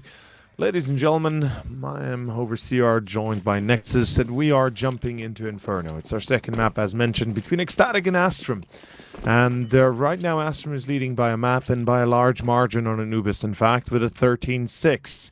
On Inferno, we're expecting Ecstatic to take charge, but let's see if they do. Starting CT side, surprisingly, Astrum choose to start T side, which is a little bit worrisome at times, though the balls on them might prove to be different. Let's see if that's true. Let us see, indeed. Now, here's my concern. Ecstatic, the CT side, I think, is just a hit or miss. Or I don't know if it's going to be one of the best we're going to see or one of the worst. Because banana control for them is, or has in recent times that I've seen, been a massive gamble. We're going to see that as well, I think, throughout the half here. Find out which one it's going to be. But on the A side, though, we've got different news. And it's one where Ecstatic, they will be mailed. Yeah, good sir or madam, the A site has fallen. And indeed, it's going to be very hard to retake. Yeah. With my concern, there's not a lot of ways in here, but they have to make one by force. And the TMB, Christo, they've started off with that 1 and 2 on the side. Oh! TMB has led this to a victory. Hello, that is ridiculously easy for a retake. Fantastically easy, actually. Wow. TMB makes it feel like it's nothing. Simple enough of a play made on a retake that stands no ground for Astrum. Damn. Okay, it's first round here on Inferno for Ecstatic. They chose the map. They were given the CT side to begin, which is the weird part to me. But perhaps that's exactly what Astrum are counting on. For them to get comfortable on the CT side and then come out of the woodworks with their T side superiority. As we'll switch the names on the top momentarily here. Fact is, so far, this has been, well, a great start. Oh, great nade as well. Softens them up. And makes it way too easy. That is a force by dealt with in an instant. Wow. Pretty clean. Sometimes it's that easy. Yeah. Anticlimactic even. It kind of is, isn't it?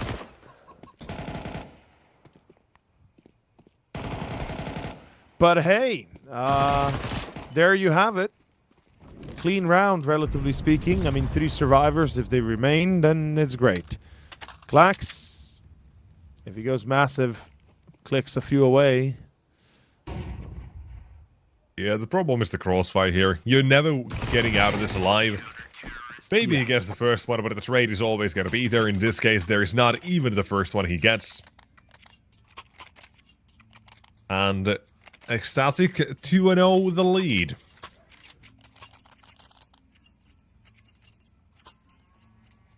Pretty good. Pretty damn good. Decent indeed. Solid. Let's see them continue. We will get the HUD turned around momentarily as soon as we can get it fixed. We've had some technical delays. Anlele finds Grix with a Molotov. And, well, they clean up what remains. Well done. Ecstatic off to a glorious start. Containing kind of the first few rounds, making sure that the force bite doesn't go anywhere. And generally speaking, looking pretty damn convincing. Compared to Anubis, totally different story, honestly.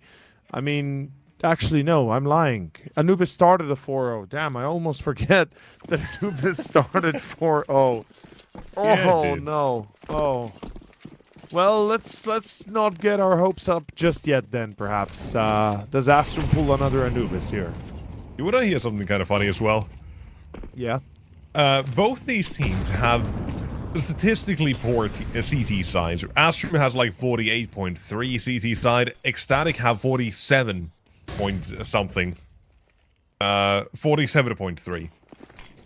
Both teams have a 65% ecstatic win rate on this map, and 69% for Astrum. Both teams, despite having relatively poor CT sides, are still winning on this map consistently.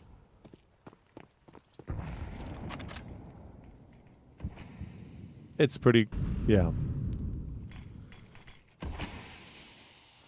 It's pretty crazy how today is opposite day, apparently, like I said. Full moon, right? Feels like it's affecting everybody.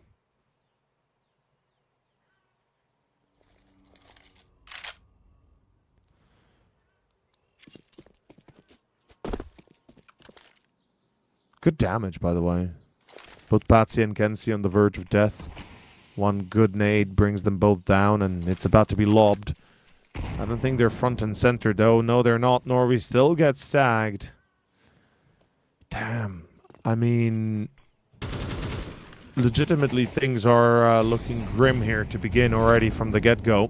Though Chris2 confirms it. TMB as well. One with each. It's enough. The defense holds, and the offense is already shattered. As Kenzie and Grix reply, that flank has been set, and 3 players are behind them. Hold up.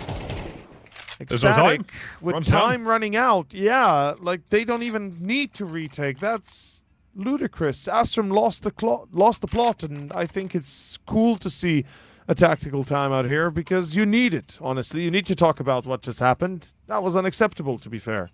Yeah, they lost the plot to the clock, man. Sometimes it happens, and in this case, not great.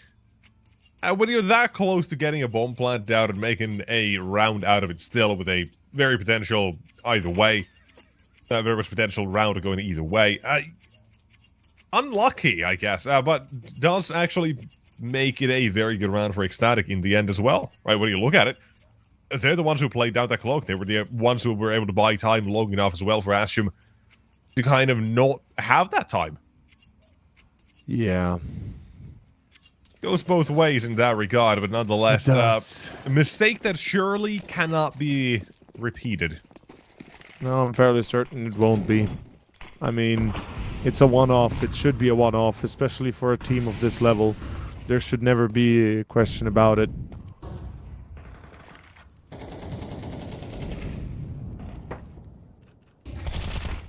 But, dude, where is he getting these skills from? Just unleashes a hail, a storm of bullets, and kills Stu. Norway stacked up. This is a whole different scenario than what we saw on our first. Kenzie is going to find Chris2, though. At least somebody replies, as they're hungry for the kills themselves.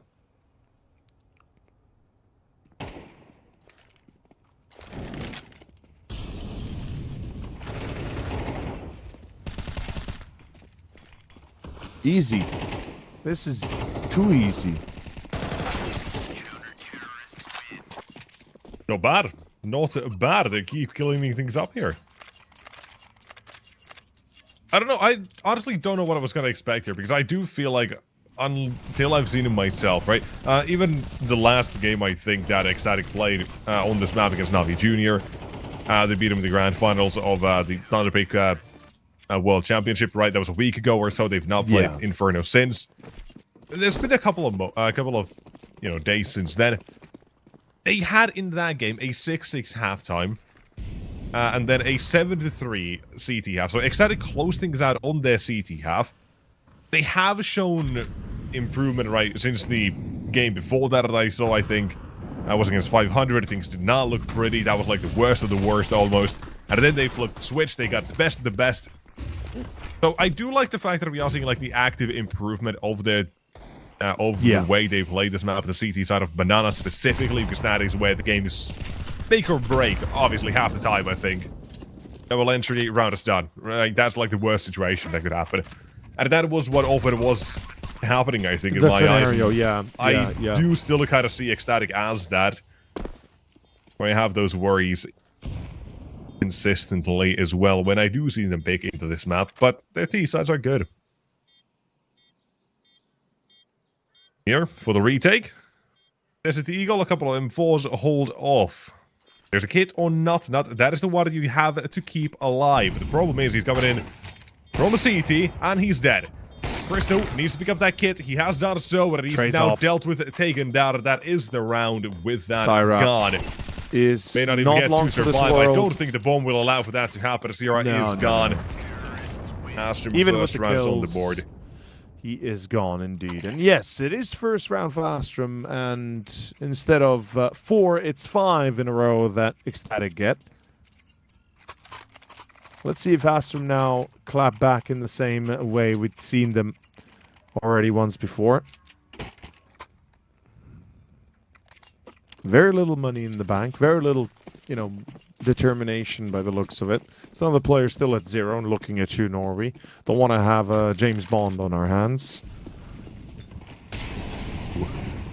Are we gonna get it? You might have spoken it to existence. Yeah, we might. I wouldn't be surprised if I did. You know, I do have that bad luck about me. But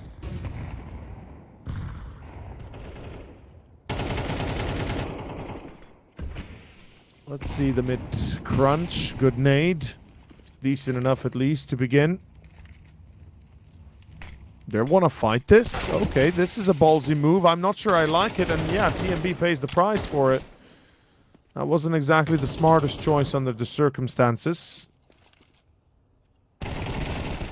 And they know about the player in apps. That's Clack's gone. Such a nice peek as well.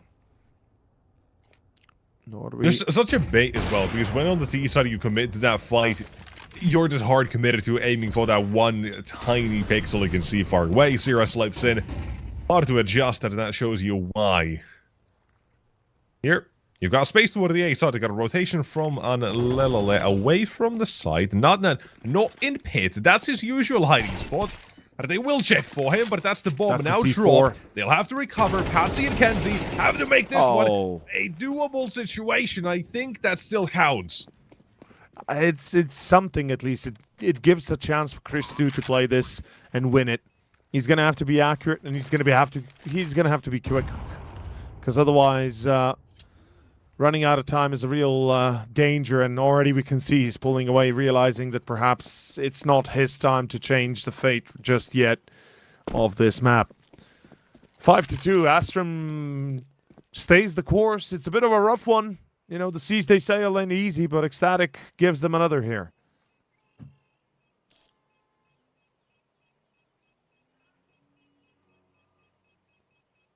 Take another board. I think Ecstatic as well, right? From the statistics and, you know, previous sorts of games they've had on this map, they'd be happy overall if they got like 5. But it's the situation they're currently in. The start they have right now, they know they can take so much more. They can shut down Astrum. This is essentially the perfect time for the Danes to stomp on this. They can know they've got that T side they can still rely on, that they will come to eventually. And Astrum as well, their T side and CT side, they look very much alike to Ecstatics, where CT is weaker, T is better. The numbers think they're like 1% off on both sides when you compare the teams, which is funny enough. But Astrum, their T side is supposed to be better than this as well. So if they don't get it started, I'm getting a little bit worried, and I'm starting to expect at that point map number 3, which I'm gonna forget right now, but it probably gotta be something like Anubis. No, that was map 1. No, we can see it right there. Hold on. I was about to say that was map 1, brother. I think it's Nuke, if I remember correctly. Yeah, Nuke. It should be Nuke, but that's correct. Yeah. So getting lost in the plot. There we can see it as well on the HUD, as we like to say, don't we? Yeah, round 8. Astrum. They've got a lot of catching up to do, but if they stay the course again, we are looking at a pretty decent potential quick dub.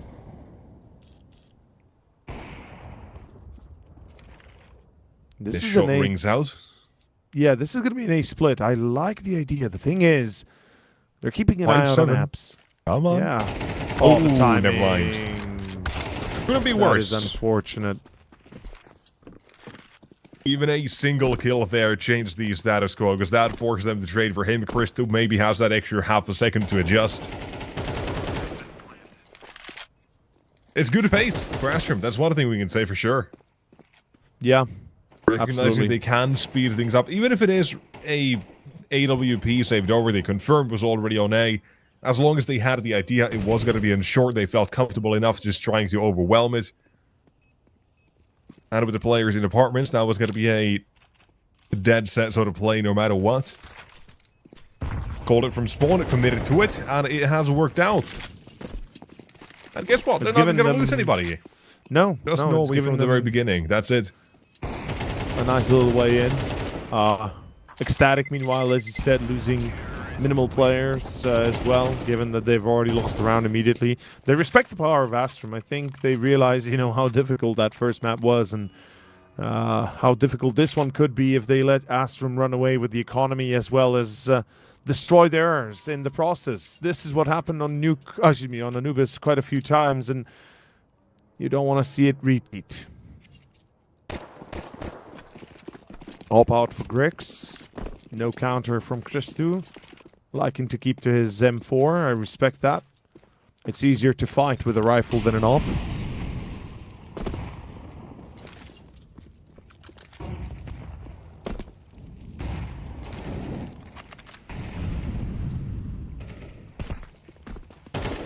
And we've got the classic ring around on banana.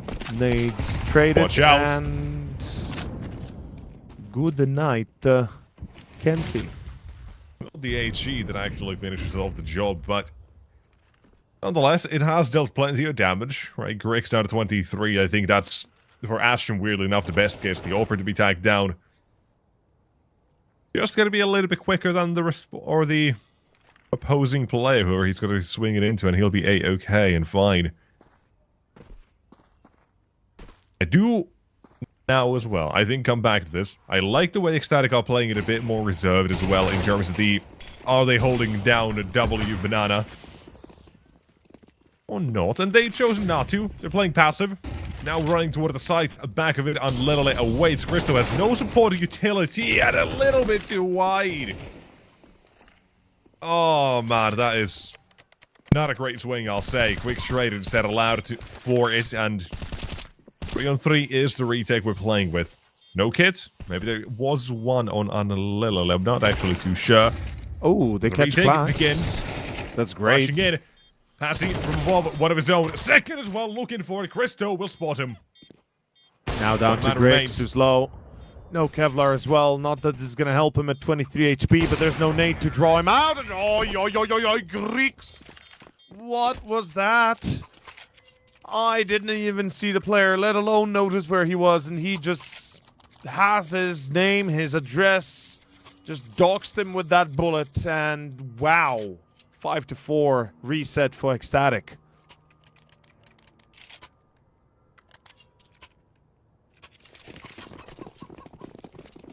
Goddamn good is what that was, and Astrum. Are we gonna hold on? Are we gonna go to a repeat of map 1? It was a 4-0 start then. Now here it was 5-0. Yep. We're looking at a potential full comeback again. 7-5 would be pretty surprising. Not that it needs to happen, but it would be. Damn. Damn. It's quite the thing. Christu, though, does get one. It's Kenzie to fall. In turn, reply.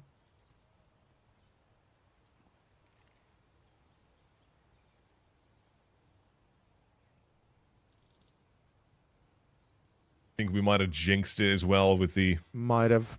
Yeah, we spoke it out of existence this time. Yeah, we should have just kept our mouth shut. Would have been easier. Maybe. 4v5, it's not all done and dusted here yet either. We're seeing 3 players toward the B side, essentially. Unlilla is playing far, far back with an MP9 and CT Speedway. That's definitely something. They have thrown one smoke. That does draw Unlilla toward that side of the map. Christo with the second one as well now. Looking for the third.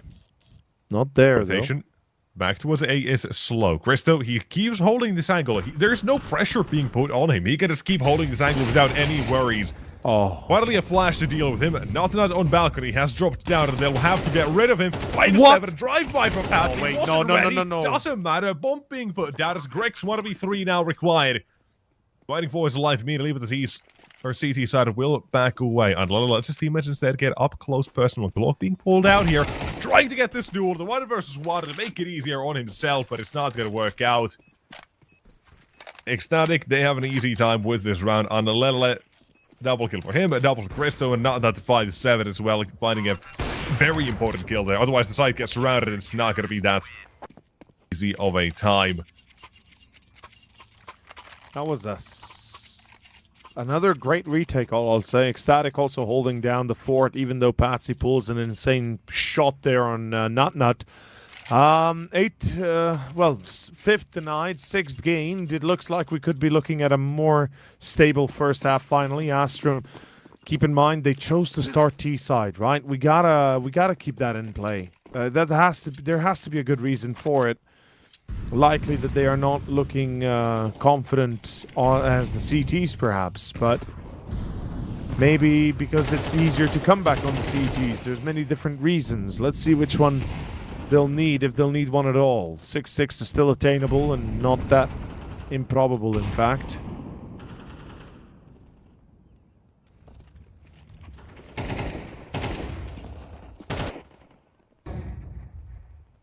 Kenzie trades off, but Grix is ready.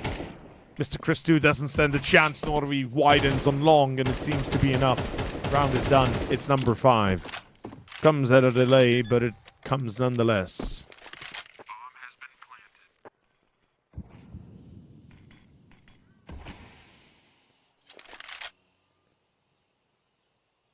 This is a bit concerning.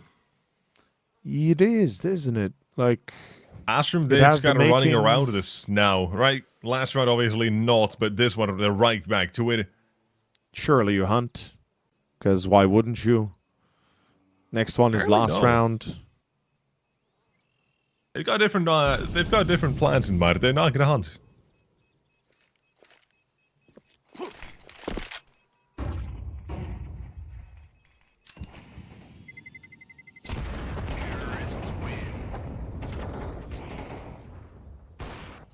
Let's see. Last round is here. Money is tight, but it is not improbable to be able to hunt down a few early kills with that Tech 9, maybe even. Seems like Klax goes into an AK. Patsy keeping a AK as well. All is good. Everybody's got weapons. For a second I was worried, but the MP9 on Nut utilized towards a site.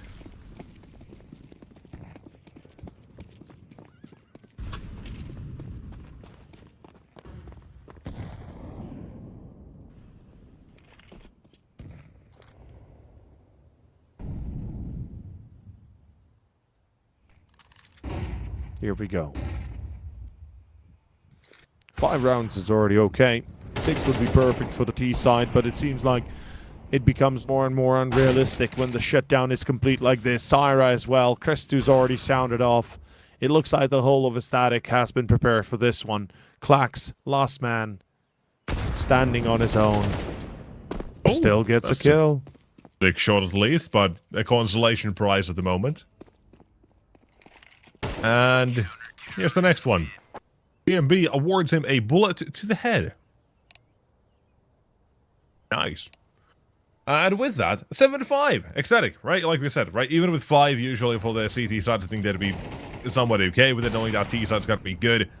They still managed to get that 7. They will take that 2-round lead and kind of sway those odds a little bit from their own statistical department and how usually things might look here. And for Astrum, they've got a tough road ahead of them. This is, again, very similarly to Ecstatic, a map where their CT side does struggle a little bit. Yeah. And with the C and T side, it usually shines, and now Ecstatic, they've got free runway essentially being set up here for that third map to get there. But statistics only give you a guideline. They don't actually tell you the story. So for that, we have to ask the players, what do you really want to do? Because currently, on the side of Astrum, no one's really performing. Not like Christo or Unlelele. Even Sierra arrived with 9. TMB, of course, as well, right? No one's really matching any of that energy that's being brought out here. And that's currently the issue that they have. But swapping halves, the map starts to play out a lot differently as well. Maybe that's the sort of change they might need. I'm certain they do. I'm certain they indeed do. This pistol gonna tell us a lot of things.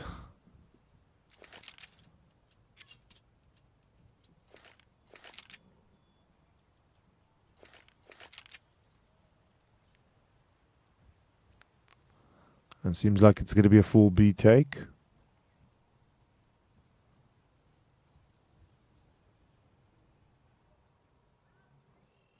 Not sure if I'm a fan of the reserved A hold that we have. Nah, neither am I. Like,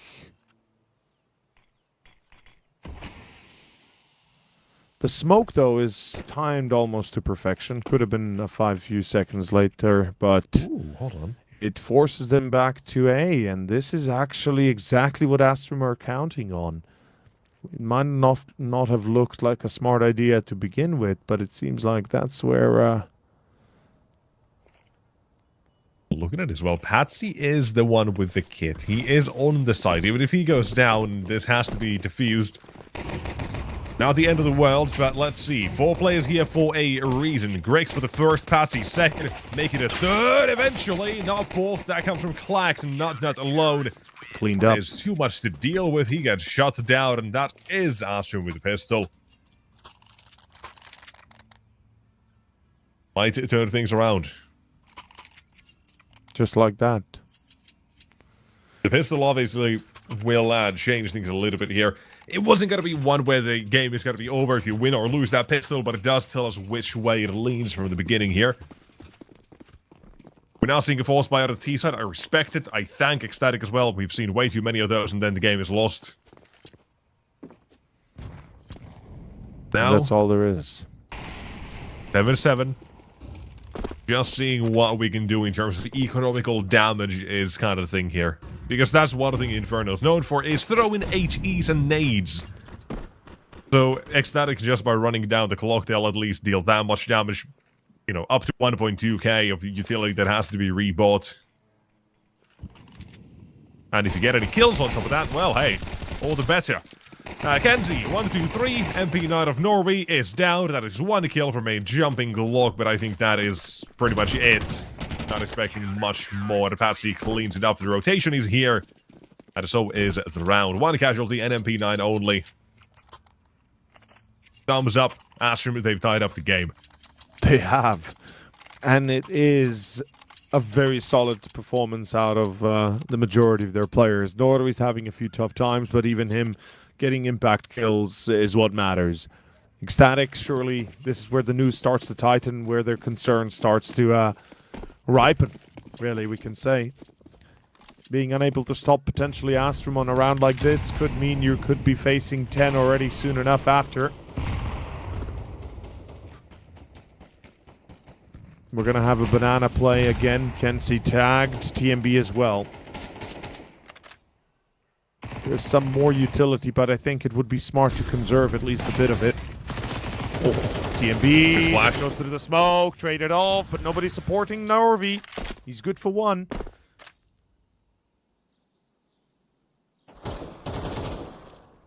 Dude, this could get very dangerous for Astrum still. They don't control top banana. They have a single smoke there. Sorry, I'm just fixated on the way you said Norway. A little bit of pirate in there as well. Going Norway.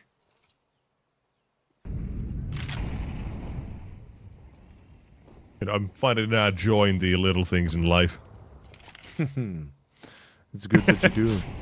Let's see if Ecstatic can do that. Kenzie's going to be stuck toward the coffins, and they know he's got to be here, but now he's even got teammates rotating through.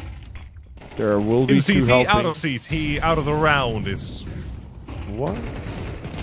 Did he just pull through the smoke? Like, he legit just pushed the smoke? That done.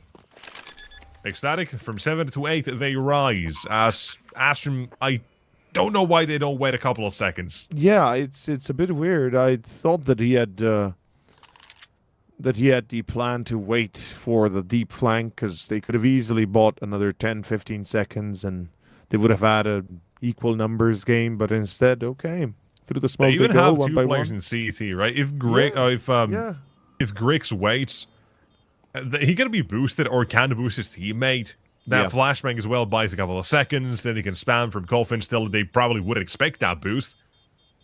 It's just odd. They just kind of give that out for free, essentially, one by one, because there was no chance in any of those duels where Astrum would have overpowered or overmanned Ecstatic on the approach. They just gave up a 3-man B defense just like that when less than 30 seconds remains on the clock. Is kind of a freebie that Ecstatic are going to be very happy about, I think. Yeah, they will. I certainly would be as well. 8 to 7. Ecstatic. They might be aiming for that 9th soon enough here. Astrum, critical buy, low utility, and very much no diffuse kit. That's a concern and a half in itself. I wouldn't want to be in their place right now.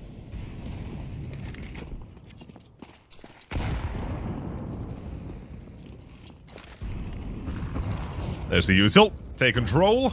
Norby's got some of his own stuff being thrown out in return as well. There's that smoke for the wall. Assuming it lands on top, or at least assuming the idea was for it to land on top, but if it doesn't, the Molotov also will fail. So Ecstatic, they've been given a lot of free space to move around here. Kenzie's got to throw counter utility, recognizing he's not really going to want this smoke. Not these hands, but a TMB will still get a freebie. Kenzie doesn't need to throw that. He can just wait. Yeah, he could have, but he doesn't. They're just getting ahead of themselves here, it feels like. Yeah, they're getting a little bit antsy antsy. is a word. Like, they're hoping to close it out quickly, but in fact, they're just paying a high price for very little actual performance. 45 seconds. Ecstatic will be hitting A, potentially. They still have 2 embedded top banana, so the decision can be made, well, wherever, really, in the end. Matters very little.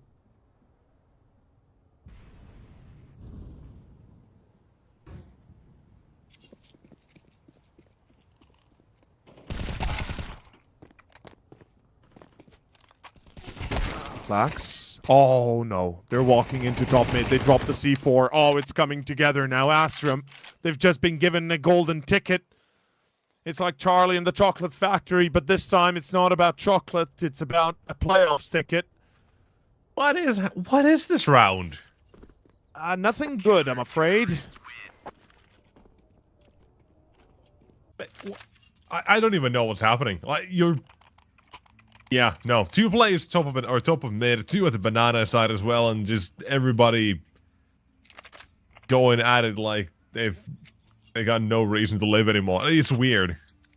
Yeah. A Hail Mary towards top mid when you don't need to. You're trying to... I guess, like, we can see the building blocks. We see the idea of what they're going for. Obviously, B split there. But no. they're just not working out. I'm just not on board with that one. And, yeah, thankfully, Astrum, they got to shut down that idea. They at least still have those 2 weapons saved over from Banana. They've got a buy coming out. It's not going to affect that on the side of Ecstatic. They weren't risking their entire being on that one. But they've let Astrum still tie things up here, get that 8th on the board, and now risking Ecstatic's own economy for this round. It is a bit of a messed up situation to be in, and right now it's getting even more messed up because it is done. The round in the bag, and with that, the finances struggling on the Danish side. Full eco. It's gotta be. Like, maybe a pistol or 2, but you gotta eco here, Ecstatic. You don't have a choice. You've wasted enough money as is. 10-8, you gotta accept the reality. If you want to have a chance, this is what you do, and that's exactly what's going to happen. DMB buys a mini Kev, Tech 9, the rest, well, follows suit to a degree, and that's about it. They could still do damage, they could even still win. We've seen it before, it wouldn't be the first time an eco wins itself, but I don't think Astrum is going to let this one slip. Like, they feel a little bit too on point, honestly, don't they? I mean, I generally don't know. I'm I feel like this could go any way. Because as Aston, right, like, we're not seeing them exerting too much banana control here, are we? So it's like they're giving up a lot here. They're making mistakes on the holds. Now it's just running at them with the B site. They're hoping this site setup holds, and it will. But this one is against pistols.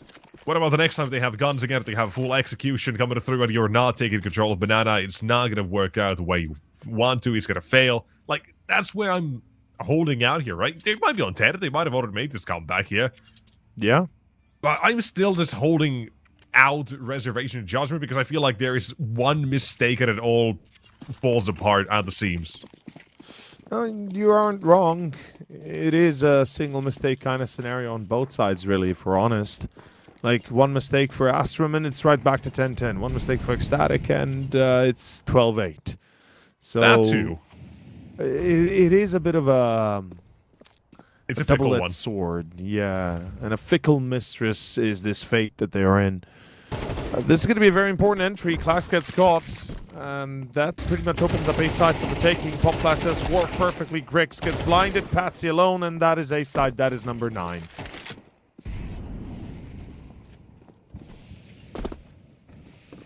And I mean, Flashbang's good. They fighted the entry as well to Klax. What I really get surprised about is the fact that they just play it so passively overall. Like, again, not just the B side that I've been talking about, but here as well towards A. Sure, is a great first shot. Then they go off that alone as well, but at the continuing, that is where I just don't really see this Astrum CT side holding out for a long time. They got their money, sure, they're going to keep buying here at least, so Ecstatic, they have a long way to go until they've actually gotten rid of that. But I have so many issues right now with how Astrum is still playing these rounds. Same. They're playing super aggro and not getting much for it. They don't really think about it too well, to be fair. Like, the fact that they let apps control be dominated by a single jiggle peak is already a problem in itself, isn't it? Like, surely if... who was it in apps? I don't even know right now. Patsy? No, Grix. Yeah, no, Klax. Excuse me, yeah. So Klax right here, the fact he is jiggling so wide and so carelessly tells you that they're kind of relaxing themselves a bit too much, perhaps.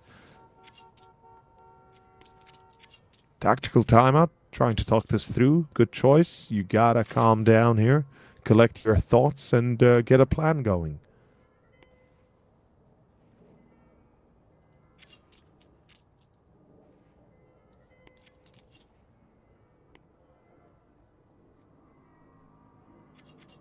Alright, let's see. CT side, reinvestment back into this. I just need them to play more confidently, and that's all I want to see. It doesn't matter at that point how the game goes out, I just want to see that because it feels... I don't know. I don't know how to put this one. Ecstatic though, they're coming back here nonetheless. That is one thing we can say, and they're still hanging on by a thread, keep that in mind. It can't be said for either team. Right now, though, for Banana Control, it's Ecstatic with a couple of Molotovs, nades, and they've got the entirety of Banana at top Banana for free. No blood having to have been spilled for this one. Rotation that was called and then thrown back. Actually, I think it just dropped his utility over. This is where the entries have been coming through for Ecstatic. The place they have found these openings is Banana. Overexposed once or twice, apparently, yet again. Bound through the smoke, Norway. Yeah. Why? And Patsy. Why is that happening so consistently? Yeah, you should ask them how are they letting this happen, truly. Even I myself am having a hard time complaining or understanding it. Having an easy time complaining about it. That's for sure, if one thing. Because it happens. Fair. Almost every round, and there's freebies here for Ecstatic that they're able to get. And obviously that's kudos to them for finding those and recognizing, yeah, that's one that they know their lineups through smokes and all that as well. They know where to pre-aim. And it shouldn't be happening. Now as well, they've called back to one of the A-side Klax. A massive round required. A life round, some might call this. What needed from his M4. Do you want sight dead, but not will remove him. Still going to be trying to defend. Yeah, Grix and Kenzie. Doable. It is not impossible, that's for sure. Likely improbable, but that position from Nut It's could easily be overwhelmed. Oh, Chris2 watches, senses the barrel, and Grix needs to pull away. That's round. There we go. Imagine that round if they don't find 2 kills through smokes. Imagine how different it could have been. Instead, we're here. The Ecstatic, they still pull it back, but... or do confirm it as well in the end, but for Astrum's sake, could have been so different. Grix looks like he shall live. I spoke too soon. He's been taken down, and so is the orb stolen away to Ecstatic enough side. money to buy. Headed to the scoreline, we have got ourselves map 3 close to coming through at this point. And we've yet to see Astrum play a good round of banana control here. Like, I know why you harp on Ecstatic as well for half the time, but feeling like it is plus WTMB jumping at MP9 and had it toward it, the very depths of hell just to take 1 kill potentially and be traded. But we're not seeing any of that sort of dog on Astrum's side, which is, at that point, then concerning. Again, if you were trying to play a slow sort of game, yeah, absolutely, yeah. But then on the A side as well, none of that is happening. You're not, oh my god, being able to take much of that even. Right, it's the entry, what, 2-3 rounds ago into Claxton apartments and then just barreling out. They've given up way too much. Like this time they did take banana control. They've given it up, now they've set up, I think, the open Grix there, I'm imagining. Is Clax dead? Or Kenzie, who is that? Yeah, Kenzie. He almost dies there, and with the smokes up, I think the giveaway now towards the A side is kind of clear, although Batsy getting caught through arches. It's Norri, Grix needs to replying turn, 3v3. They know there's one more on long. Banana's been cleared. Oh, Clax is dead. His feet's shown. Christu knows. And Kenzie is dead. Oh, he's repeaking. Kenzie's repeaking this. Both the CTs on the right side of the map at least, but both locked behind smokes. Kenzie takes the long way around. If, at the same time, you've got Grix on long, making a little bit of noise. They might let him go for a second, but apparently an instant headshot, a millimeter angle for Sierra. And it is a little too difficult. Now, at least, we're seeing Ecstatic. Yeah, T-side, this is what it's all about for them. Slow and steady to climb, but 3 in a row, they've managed to take themselves the lead here. That's what I was saying. The CT side of Astrum, it was hanging by a thread. Now the thread's been pulled, they got nothing. They're going to have to give up 12 here unless they want to risk the entirety of the game immediately. That's the problem. And a solution, a half buy. Well, no half buy at all, actually. Nothing, actually. Just one or 2 pistols upgraded.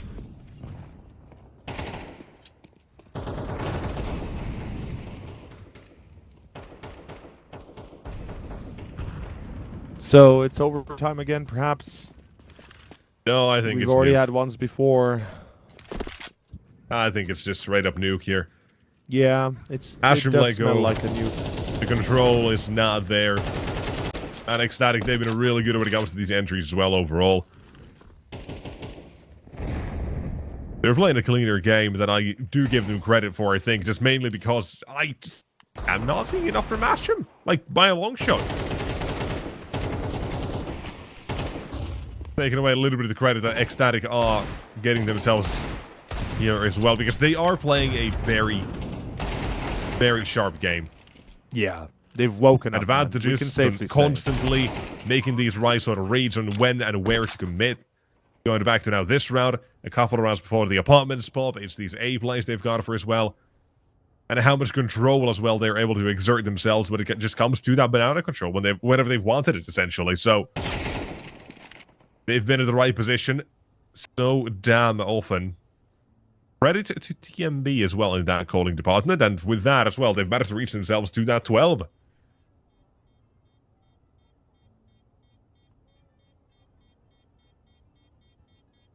From 10-8 now to 12, we find Ecstatic ready to lock in this map. Terrorists win.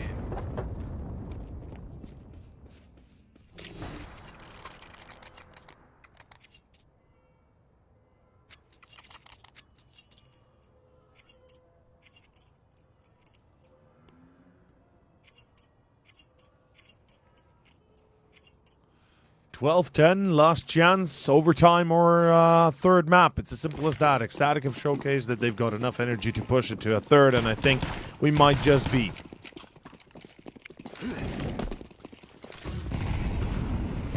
Let's find out. Astrum still looking to play through Banana. And Grix will collect the entry here. The pay toll, you cannot avoid it. Good nade as well. Decent damage.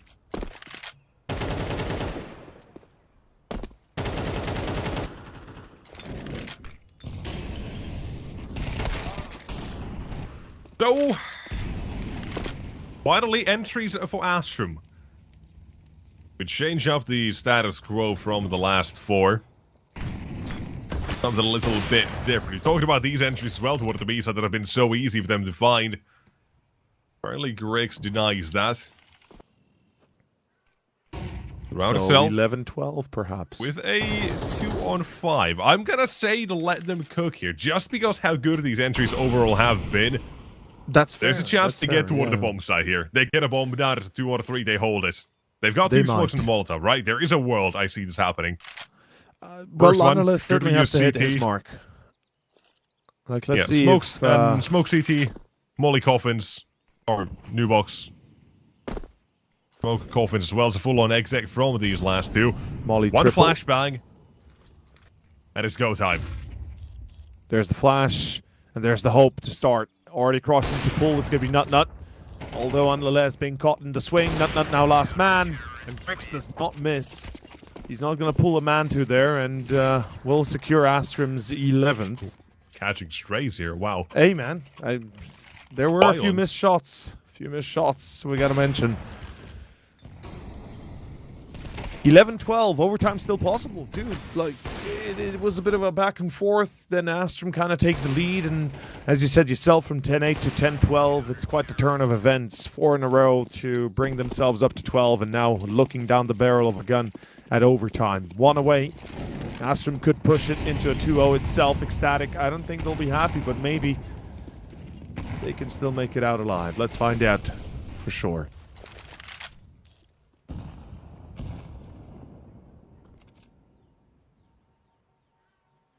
Oh, boosting. And... Oi, oi, oi, Chris too. Lucky to be alive, and same with Grix. And then Anala decides to push and die. That's unfortunate. Okay, that certainly didn't make sense. Going back both ways here, it seems. Yeah.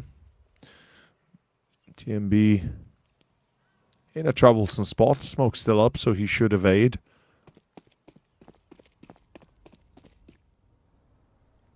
"50 seconds. Ecstatic has 3 alive, and Mr. Clax is about to be looking for a free kill as Christu misses the timing. If he had been a second longer here, he would have been able to spot Clax. Instead, well, Clax is about to give him a nice surprise, and there goes the C4. 30 seconds. It's clear as day. They had players potentially towards Banana because Clax was watching mid. Or, excuse me, Anlale. What am I talking about? Anlale was watching mid. And, or Chris too. Doesn't even matter. Point is... Somebody, you're getting lost in the sauce as well here today. Yeah, I mean, welcome. the round is over. It's just the final kind of hurdles being... I mean, 1v5 was too much. How about 1v4? No. Still too Ain't much. happening. Don't want to be a... You don't want to be a hopeless negative romantic. Nancy. Yeah, exactly. Astrum pushed it to overtime. So... Shall it I'll be be a enough? negative Nancy. I need this game to be kind of over here because this is feeling like it's drawn out here. There's so many mistakes that I just don't want to see happen in almost any game of Counter-Strike, and right now we're just seeing that, and I just kind of want it to be done. like we're seeing too much, man. We're seeing too much in terms of mistakes, but somehow still Astrum as well. They claw it back. They have those first 3 rounds. They get themselves enough leeway to get a chance for overtime as well. Wouldn't have mattered who wanted this map, but now at least with it's coming to overtime, maybe we're gonna end Inferno with a 2-0 here for Astrum. I know Nuke's gonna be different if we get there as well, but you know they've dealt a little bit of psychic damage here. My mental's crumbling.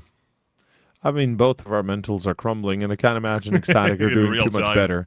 Yeah. Like, generally, they've pushed so hard, they've pushed so much to try and get to this third map, but still being stopped in their tracks, and doing so has to hurt at least a bit. And what's scary is Norway's having a very bad game. Like, let's be fair about this. He is not present in terms of those most crucial of moments. He's had a few of his own, but at this point, you're expecting more. You have to expect more. Yeah, this comes back full circle as well to what I mentioned at the very start, right? When you have Grix, when you have him online, you probably have Patsy as the second suspect. Well, what happens if one of the two of them aren't there? Who's going to step up? Kenzie, I mean, 16 kills. It was same with Klax, but Patsy's at 11. Like, no one really is standing out on the side of Astrum. And that is the biggest issue when it comes to their consistency and why we don't look at them as the sort of almost tier 1 contender that we had him as like last year, or the, you know, toward the start of last year at least. There's been a definitely change in form, and one that they've not really been able to recover from, I think, and something that they need to fix as well before we can start talking about them as sort of like, I guess, tier 1.5 again, right? Maybe that's something like people were talking about as well, like, yeah, speaking into existence.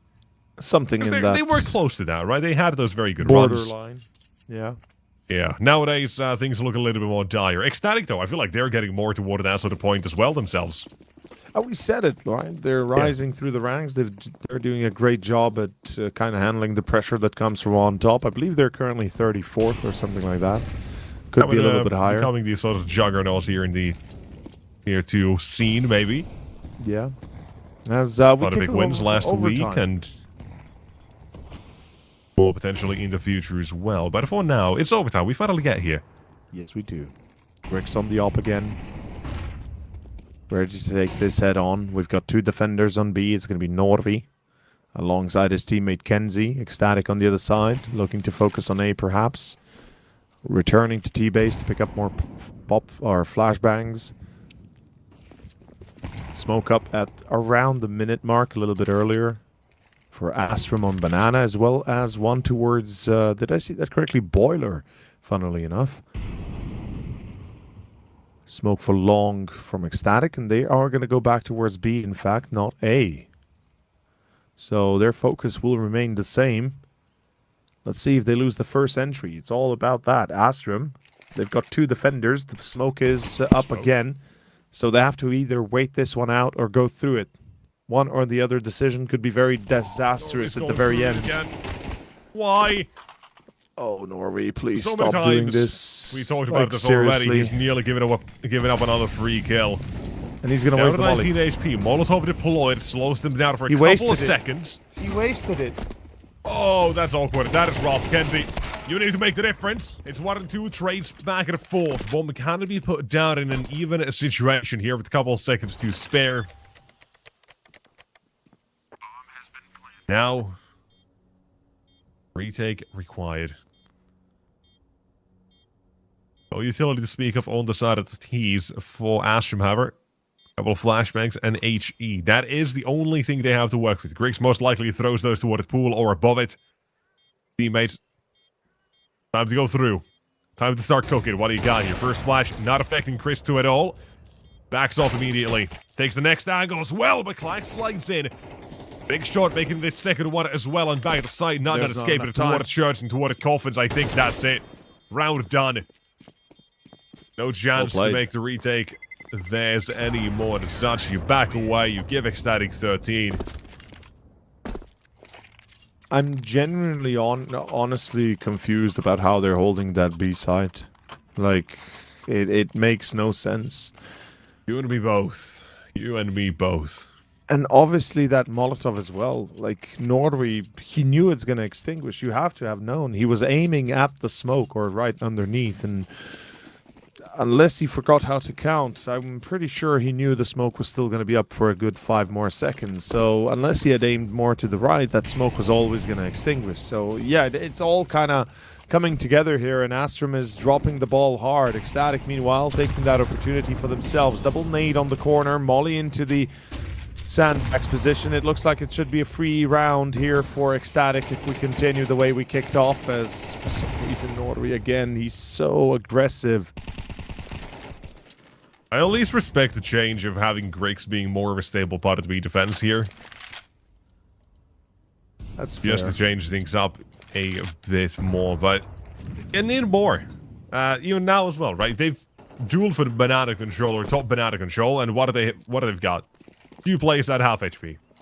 Now they've lost Kallax on A. That's gonna keep hurting.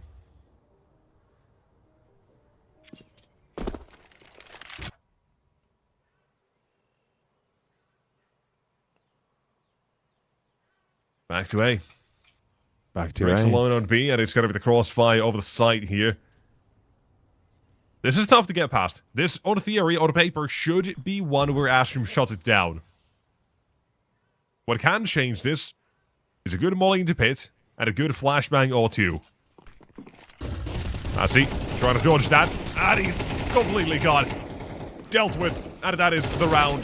Coming through. There it is. Ecstatic. They will brute force it. Yes, they will. Seems like they've had enough. They want to clear this up. They want to secure themselves the third map and pretty much shame Astrum into submission. Grix doesn't even have a chance to respond. 14-12 is the next scoreline. Oh, and he misses. And he's dead. Oh, no. Miss of a miss of a miss. Nut, nut. Ouch. 2 bullets in the magazine.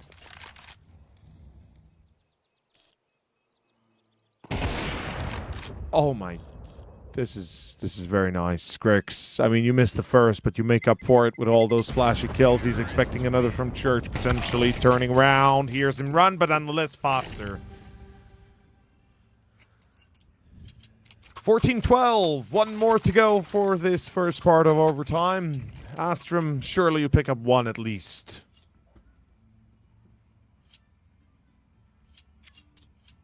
I can't believe that is how easily the side hold fails on A. Yeah.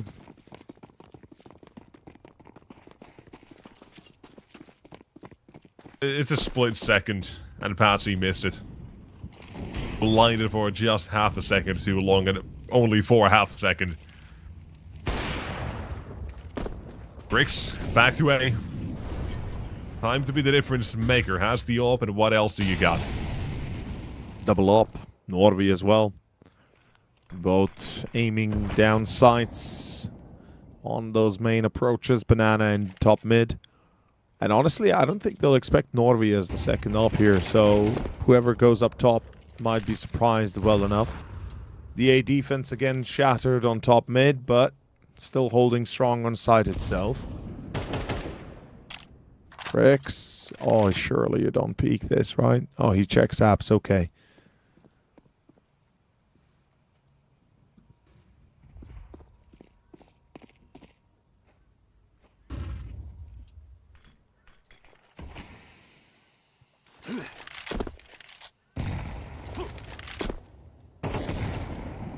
Going off that Danish brain. Nice little lineup for the boost. Not just the boost, but CT overall. And so, knowing how much Astrum and Norway more specifically has been played towards CT as well, I do like the nades. Haven't found any success here, though. And Astrum, they've called for the wrong rotation. Kallax as well. He's going to be playing far away from Grix toward long. Somebody's going to have to recognize that. Rotation as well. Grix, you need to nail a couple of shots here.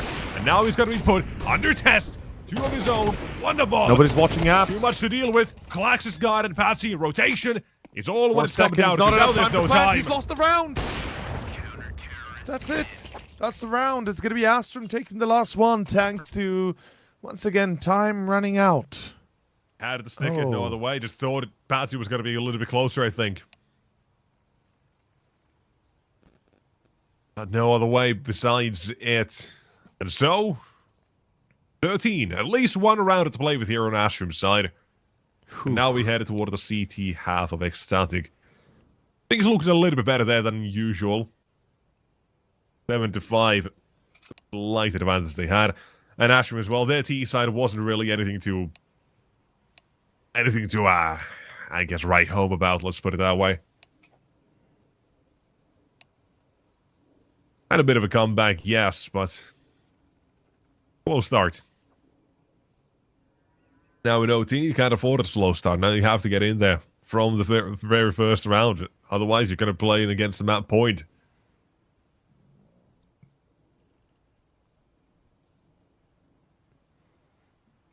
What else? What's the next big scoop for Inferno? Big scoop. Tell me. B-Rush. No, what's the next big scoop? I don't like that one. Second mid, into long, into CT, back into library, back into A. Now that's what I'm all about, baby. Sounds like my matchmaking games. Let's go. Astrum, let's find out if they have that dog in them indeed, as you like to say, don't you? Starting off with a bit of anger, a little bit of pressure towards that second mid. Good molly top mid, decent damage, but there had been counter nades thrown, so everybody's kind of tagged up a bit at least. But we're looking at a very passive approach from Ecstatic, in fact. Smoke up on half wall.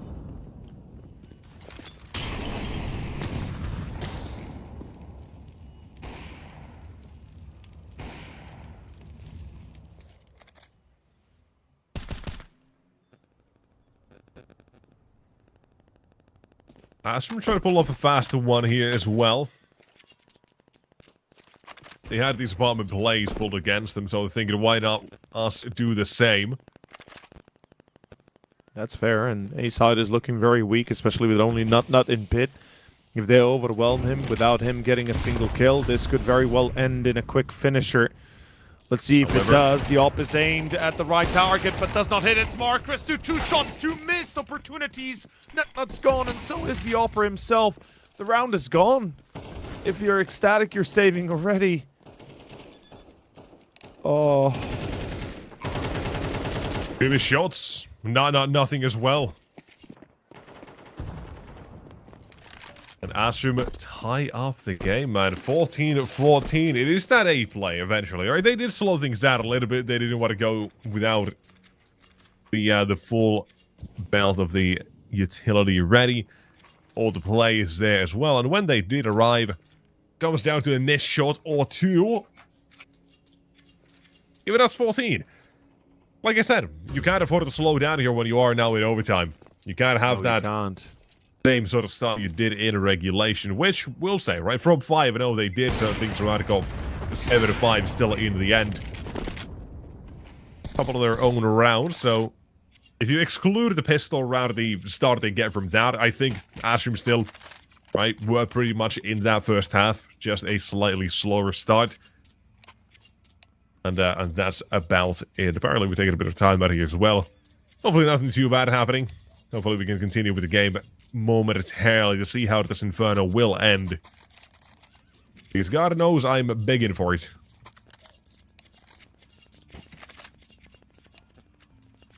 It's just not been a great Inferno. No. I mean, look, let's not say it's not been the greatest Inferno. This overtime has been a bit better to watch, at least to a degree. Like the first half, okay, you know, let's kind of shunt our eyes for a bit. The comeback from Astrum to overtime, though, was the one thing that we can definitely mention. A bit better to watch, a bit more enjoyable. Technical pause, though, still in effect. We're waiting for any information as to what's happening exactly. But I'm sure we'll be continuing in no time. Possibly a toilet break. It's quite normal. Everybody's just human here. So let's make sure we're all ready to play at their highest level. And as I said, it's a toilet break. It's to be expected. What's the game plan here for Astrum is what I'm wondering. Because, help me remember, but they chose to start T-side, yet failed to pick up more than 5 rounds, right? Yep. I mean, and it's not like you're it's going bad. to info. That is still a bit better half. It was just a very slow beginning they had. Yeah.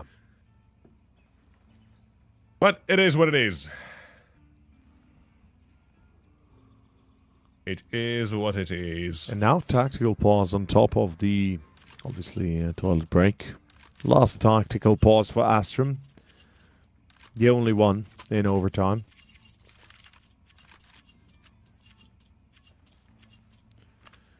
As we continue, ladies and gentlemen, this is it. Grix on 24 kills. He's certainly done the duty well, and the rest of the squad tries to catch up. Klax especially, Kenzie as well. Norvi's awoken, but he's far from it just yet. In overtime, when we began, he had 9 kills. Now he's on 11. On the other side, it's Christy on 20. The rest, again, chasing that same tail. Good smoke into bottom banana. It's going to give them some moment of respite before the invasion.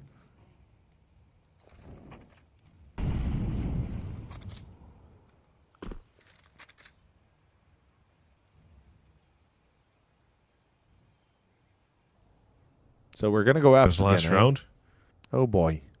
Running it back. Is that the C4 on their back? This is a nasty round to hold. Oof. For this exact play, it's 1, 2, 3. It is a 15 to ecstatic. Full buy and they go apps. It's kind of crazy, really, isn't it? They tried to keep up from that same pace as last round. This time there was no utility to block their way. They got baited in. And, well, sent out. One remains. His name is Grix. And he is dead. Ecstatic with a map point here on Inferno, trying to send us now to nuke.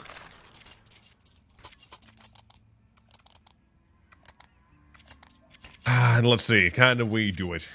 Double OT or map number 3. Let's find out. Astrum certainly has been full of hiccups, and hopefully apps is not going to be one of them again. I really am not a fan of that apps play.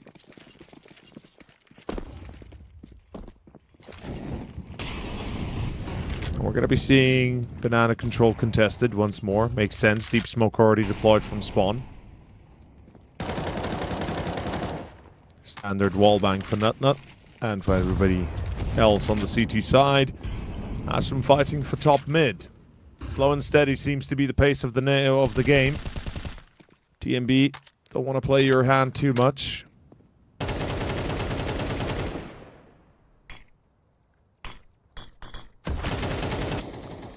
Feels like Astrum is a little bit out of ideas. Yeah. Like, they've still got some sort of an idea here, though. Duking it out from A back to B, a classic fake.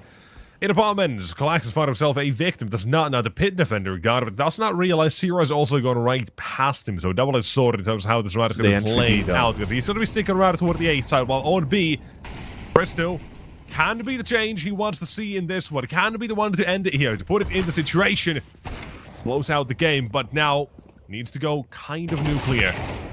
Oh, collateral for Christo, almost possible there. Syra finds himself Klax on top mid. But the play has been made and, well, the play has been revealed. It's a 2v2. Norvi and Kenzie up against Andale and Sira.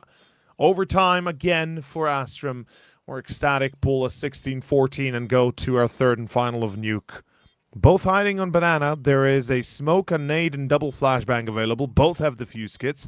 Potentially could be another molly or something picked up soon enough. That smoke, oi, gets clipped on the side of the wall, but it perhaps... think it might just be enough of a coverage to give him some chance.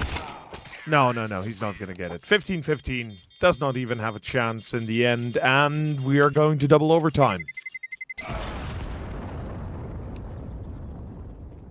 So Astrum still retained the chance to see this through at a 2-0. Playoffs ticket, still waiting for one winner.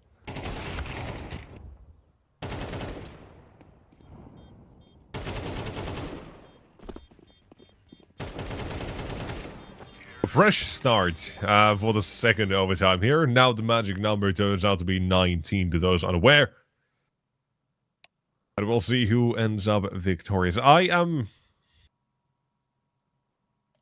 struggling. I'm afraid of that Astrum CT side, so let me savor this next half that comes out here. Let's see as well. One thing, right? You say they're maybe a bit out of ideas. Are they really? Right, I want to believe they've got something else here. I'm same. Don't get me wrong. Absolutely.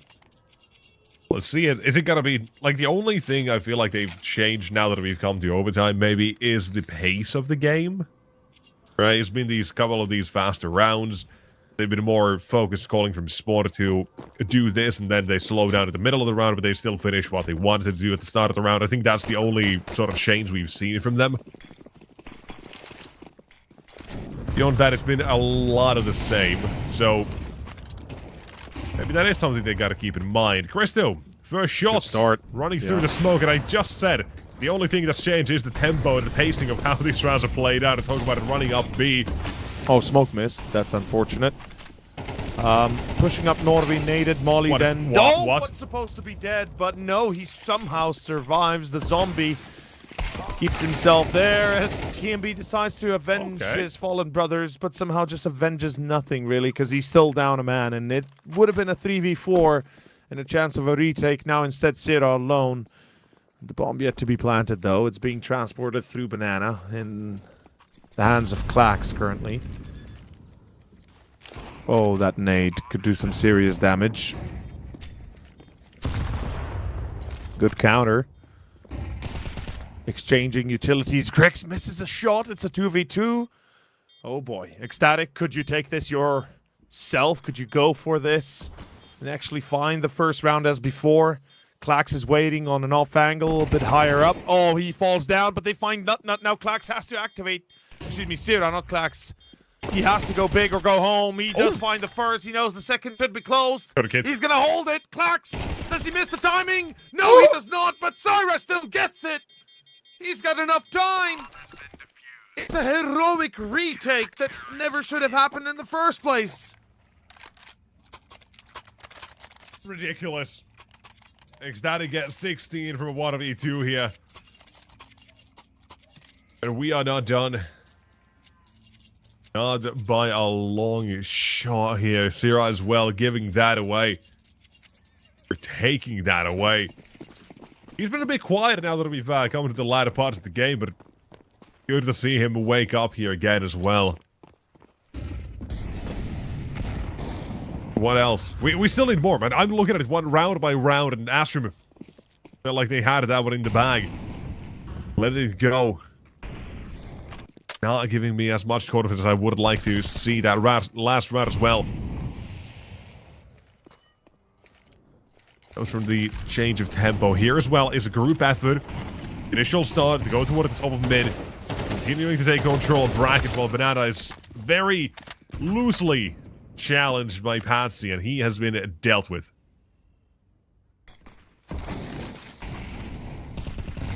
It looks like Ecstatic have had enough. I think they're growing tired of overtimes. They want to close it out in style and quickly. Grix might have something to say about this. He's certainly pulling 27 and more kills even, but...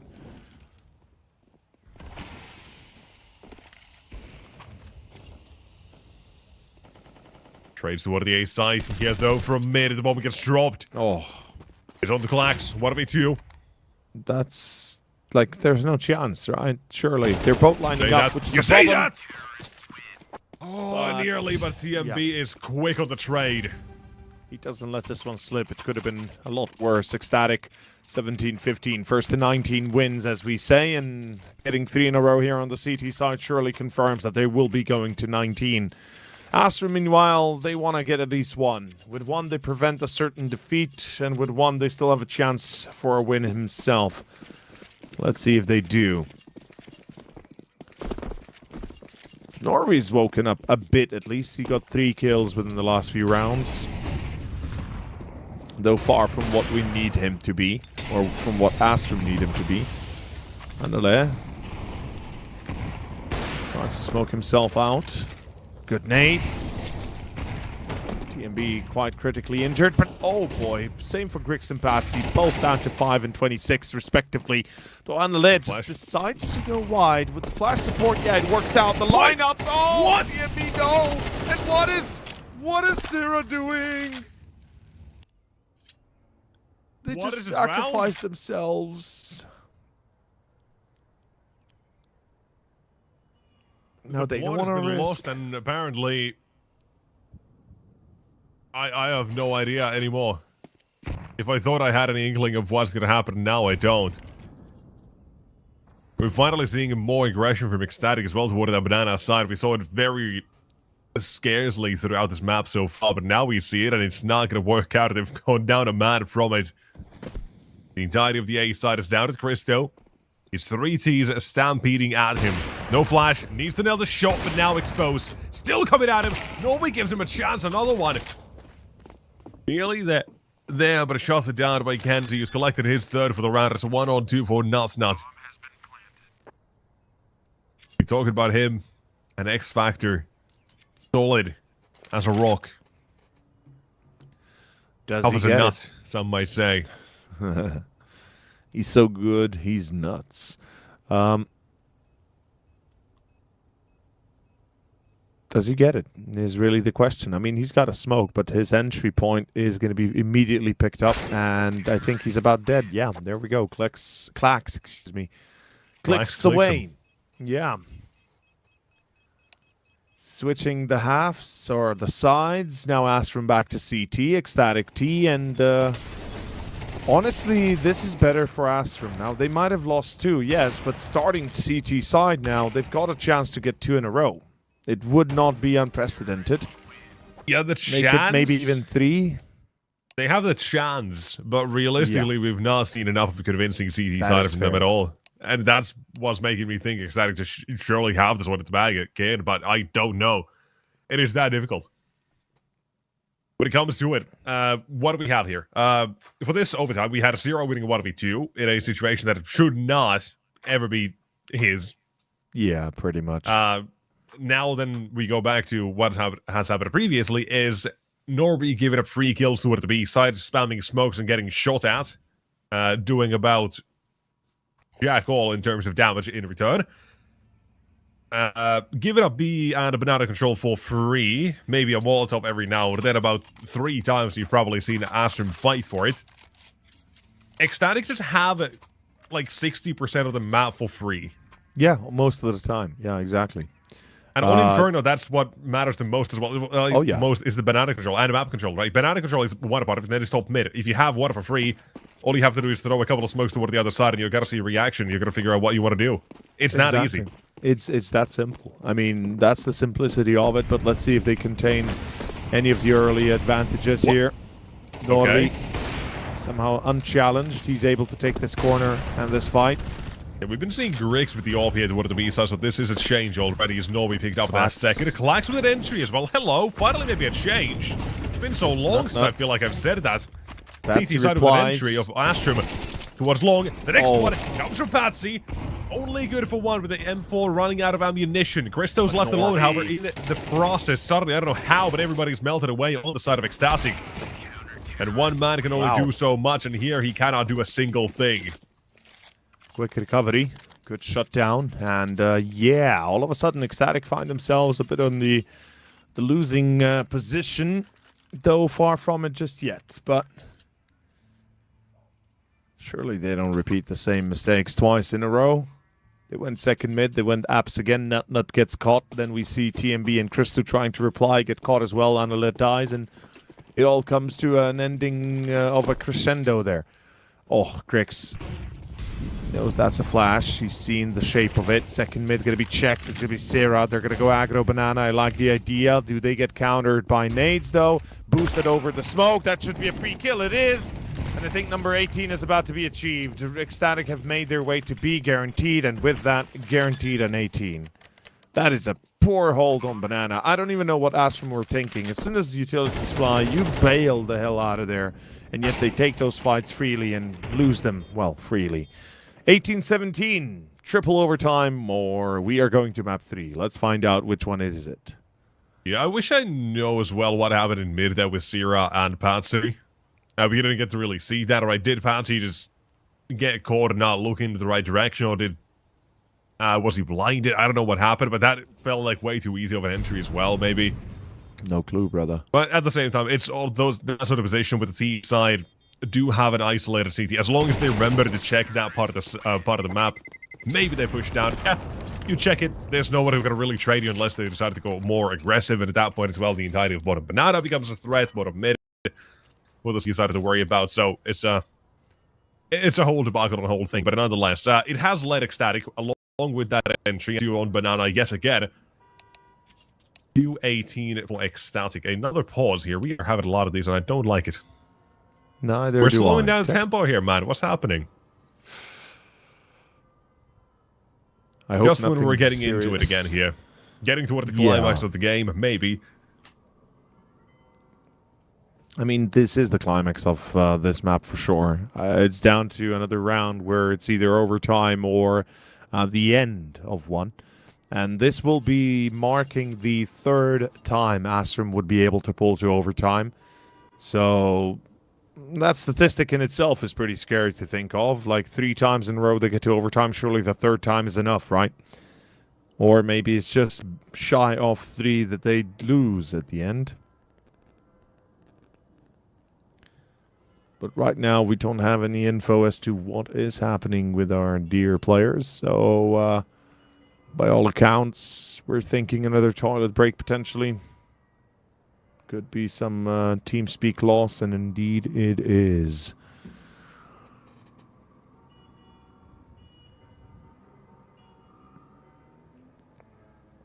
Interesting choice for Kenzie to see the AUG. The AUG is, the Steyr AUG is... We're really grasping at straws here for content. I mean, the content itself is... is it going to be triple overtime or not? Well, we don't know, do we? It's been a hit and miss. Like, there's been some great moments for Astrum, then there's been some absolutely horrendous moments from Astrum. It's been effectively back and forth. And no decisive measures have been taken just yet. Ecstatic, they're one away from securing 19 and going to nuke. And Astrum, hopefully they won't give it up that easily. Default again. 3 players towards Banana.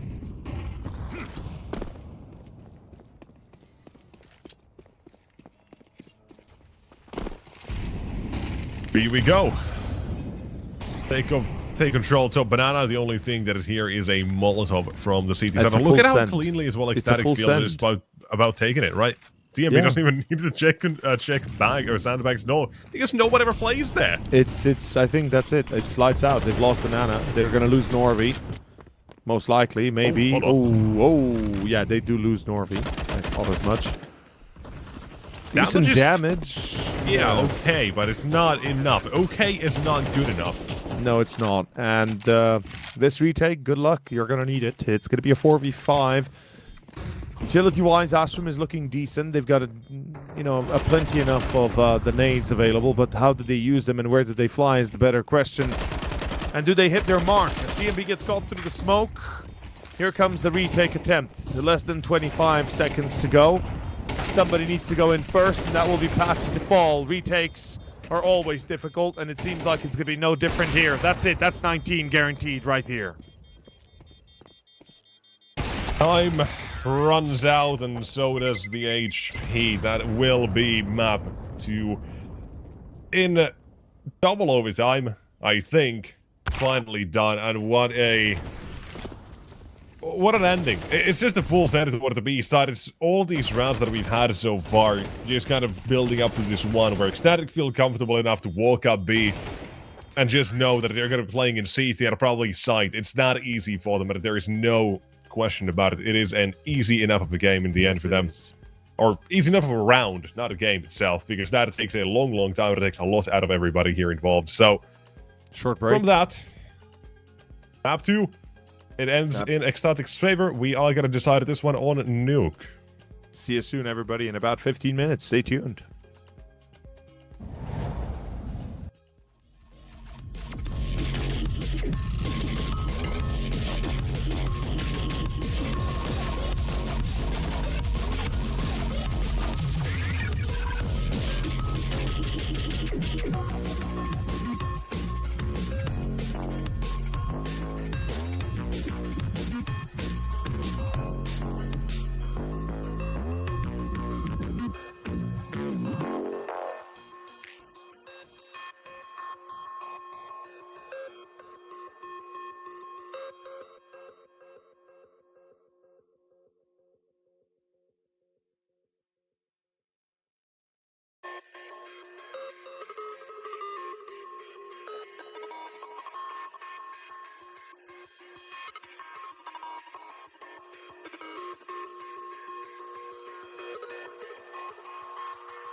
And we are back, ladies and gentlemen. We have returned to the final map of this best of three. Ecstatic versus Astrum is coming up.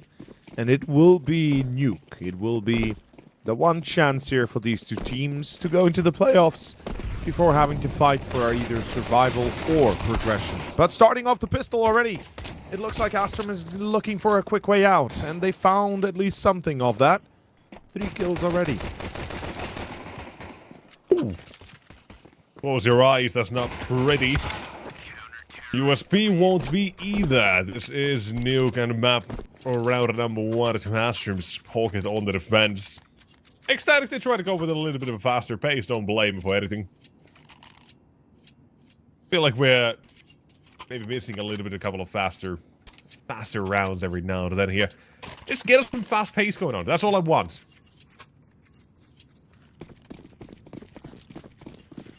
Yeah. Well, honestly, that's just me burnt out from an Inferno game where the retakes, save. You you know, It that wasn't the greatest, is what I'm. Yeah, that too, but saying. I'm trying to forget about that part. Yeah, I'm apparently forgetting about TMB. He's gone. Left in the past. He's been spammed through the smoke. Very quick finisher, yeah. Rest of the team and nowhere nearby. Utility plenty of it immediately. Look at Astro, by the way. They have no utility besides one smoke remaining. They use it all, and there is trades coming through. Kenzie and Griggs, they'll at least make this one hurt even more. They might have lost Patsy. That's only one for Moss, however, so it doesn't really matter. Barely better than a Glock 18, and we're gonna see exactly why. I don't think he's got this one. Don't think he's got even one. Oh, you were saying he might Life get two? runs for Moss, baby. Come on, you can't. Kenzie, average Can't him, however. hate that much on a weapon that's literally been buffed price-wise to be more accessible. You cannot. It's simply impossible. Well, that's it for Nexus. I think he might have had a heart attack having heard that the FAMAS has been buffed and that it might not be that bad of a weapon anymore. But oh no, ecstatic. I was not listening. Ecstatic. Oh, excuse me. I've decided that, yeah, you gave me a little bit of a fright there. Instead of brute forcing their attempts against Astrum, they'll just go for a half-buy. Well, not even a half-buy, rather an eco, a few pistols, maybe hope to get a kill or two, but beyond that, not much beyond, truly. Okay, 2 kills is... How are we letting the Deagles get a couple of kills this free? Yeah. What is this? Like, Patsy as well, he's running away with his back turned. It looks weird, man.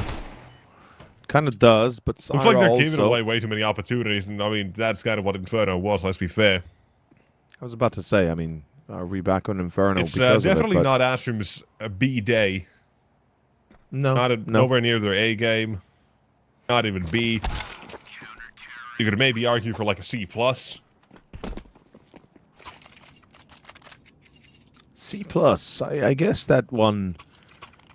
It ain't pretty, but it's maybe B minus. Job done. B minus. No. If they win. No.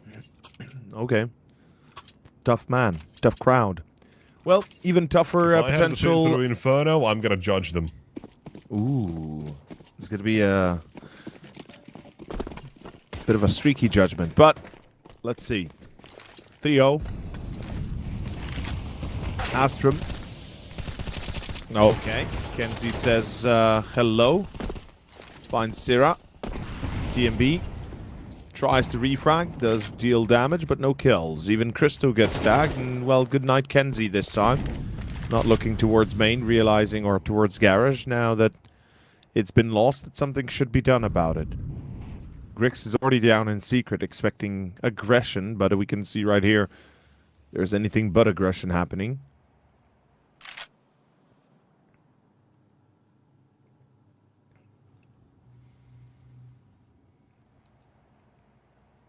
They've got the control of outside here, but unable to make much use of that control at the moment. Still afraid of Patsy in heaven peeking for information. They decided, let's keep it simple, headed toward the A side. Sorry, Patsy. They've got a 2-man unit ready to shut them down, but that is nowhere near a shut down. Instead, they've been shot down and out of the skies. Damn. Ecstatic. Just like that. Light up the kill feed. Simple enough. And I guess that's all you need if you're ecstatic, yeah. Good start.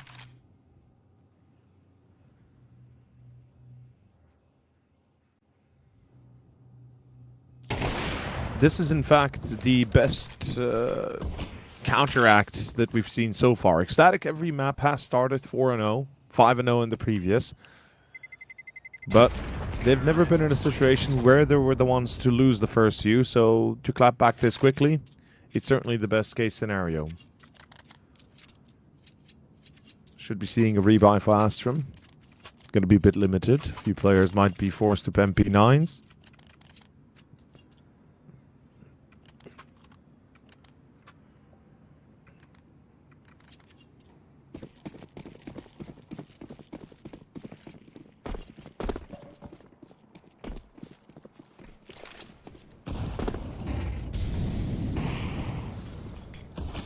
Yeah, I'm just contemplating life here right now. I can wondering, wondering how do things go. Is it all Goes worth next it? Or is it all nothing in the end? Not that deep. Well, Norway went deep. We found Anlele in the corners of the world that nobody wants to be found. Grix is ready, same with Norway. Kenzie's tagged, but they're going to go back. They must have heard some damage. They must have heard something. TMB, does he not keep on pushing? He does. Kenzie caught. And they run A. Split through heaven and hell. And main. Norway is dead. Bye-bye. Oh my... What? What? No.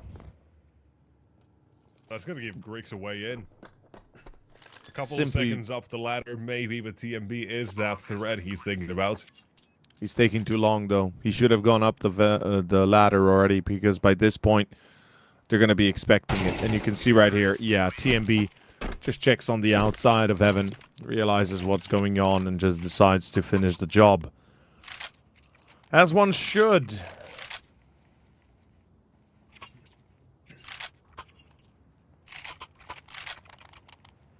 Don't know what to tell you, folks, but that didn't look too well. As second round for Ecstatic is gained, it's going to be a full eco for Astrum. They don't have a choice. Play it safe. See if you can get away with a few cheeky moments.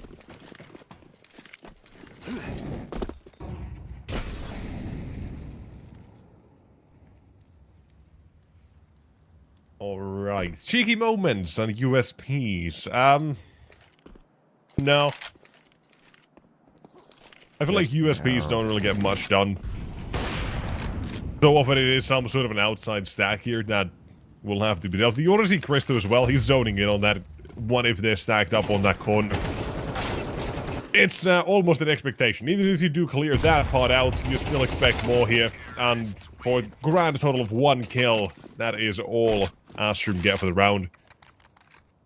I feel like people have just been conditioned to these sorts of stacks on outside and nuke. It might take a different form every now and then, but still. Ready for it either way. It's 3-3 now. And we are going to see the guys buying back up the CT side. Trying to get things continued.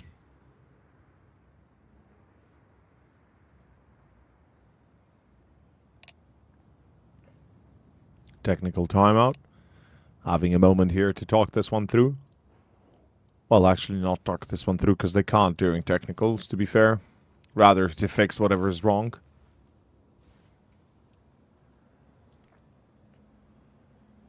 I wish we had the cameras on the players. I think that would be amazing to have, but...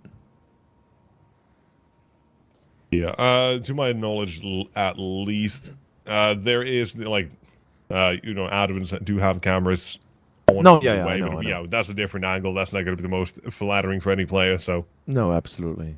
The admins do have eyes on the players, but... Yeah. Just from a viewer's perspective, that'd be nice. Just to make sure that people don't get confused, from my knowledge, that should be the case.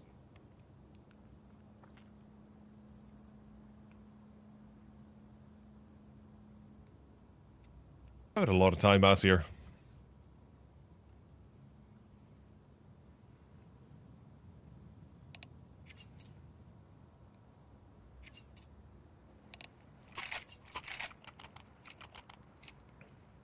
Well, we continue. Round number 7. Guns coming out. As mentioned for Astrum, this is where they gotta try to make the initial stand of their CT side as well. But already, one thing we can already mention, right? That Norby 2K burning in the Molotov. That's better than anything he had on Inferno. And he's already like halfway to matching his statistics almost. Hopefully a good sign for what's to come. I guess we're finding out. Yes, we will. But on this map as well, Ecstatic and their CT side is something I'm looking forward to as well, because I love the way they play those rotations.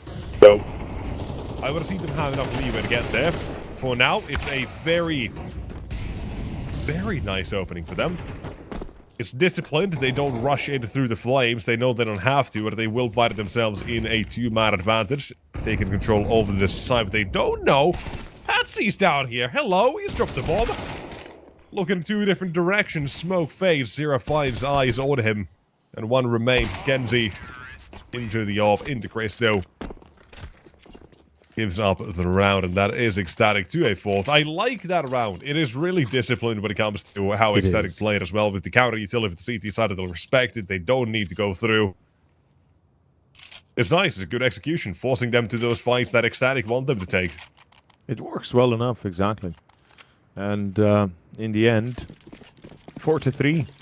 Very solid show, very solid performance that gives them almost a guaranteed heavy advantage starting T side. TMB finds Patsy, this force buy, this half buy, whatever you want to call it, doesn't really matter. You can do some damage if you're lucky as the CET, but likely more or less you'll do nothing.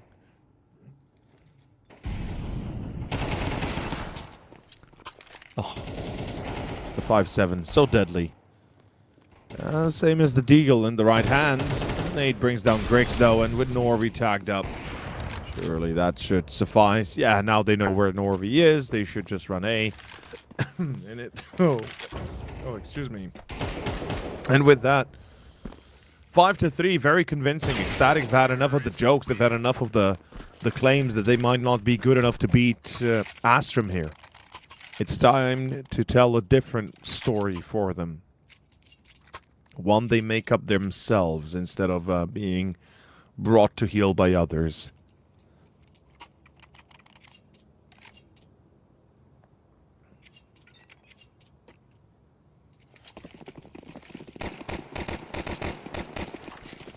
What's the plan here? The game plan for Ecstatic, right? We've already seen as well the couple of different tempos they're coming at Astrum with. Here seems like an attempt was made yet again for an entry to search for one, but do get denied. There's going to be another one. Not half bad. Zero doesn't even get to see his killer. Genji gets away. 2 kills, 22 HP. Looking for the 4th round as well. So what do you got here for Astrum? How do you play the rest of this, right? With that 2-man advantage, you surely back away. I want to play those advantages, but I have already sat through Inferno. There were mistakes being made. There are freebies being given. I would not be surprised to see some of that translate here, but thankfully seems like they are going to be played a fair bit more reserved. Outside, it's going to be one part of the map that they have no information about. Marfo Kenzie in mini and pretty much choosing to be stuck there. Unletterly, his hand is spotted as well. Was a opening found, TMB, first one. More flashbangs and utility, try to force the duel, Clax will survive.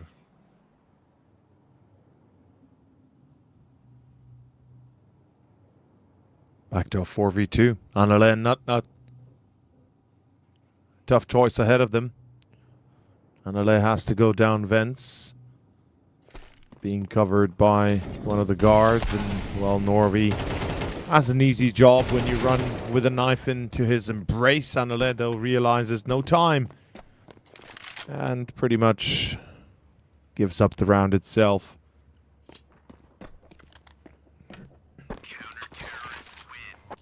Tied up, we yet again are. Pretty simple, isn't it? Seems like both teams have decided to have a closer match. Well, it's not exactly tied up yet, but it's surely to be, right? Surely to become tied up, if this is how we follow the road here. Second time out for Astrum, and so, surprisingly enough, take it right after a win like that.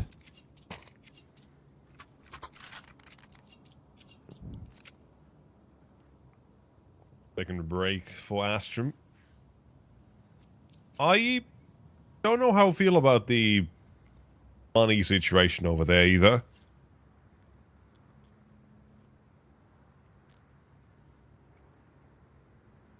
We'll see how much that'll affect the game moving forward. For right now, though, Ecstatic They've got their hands on weapons yet again, and now we'll continue.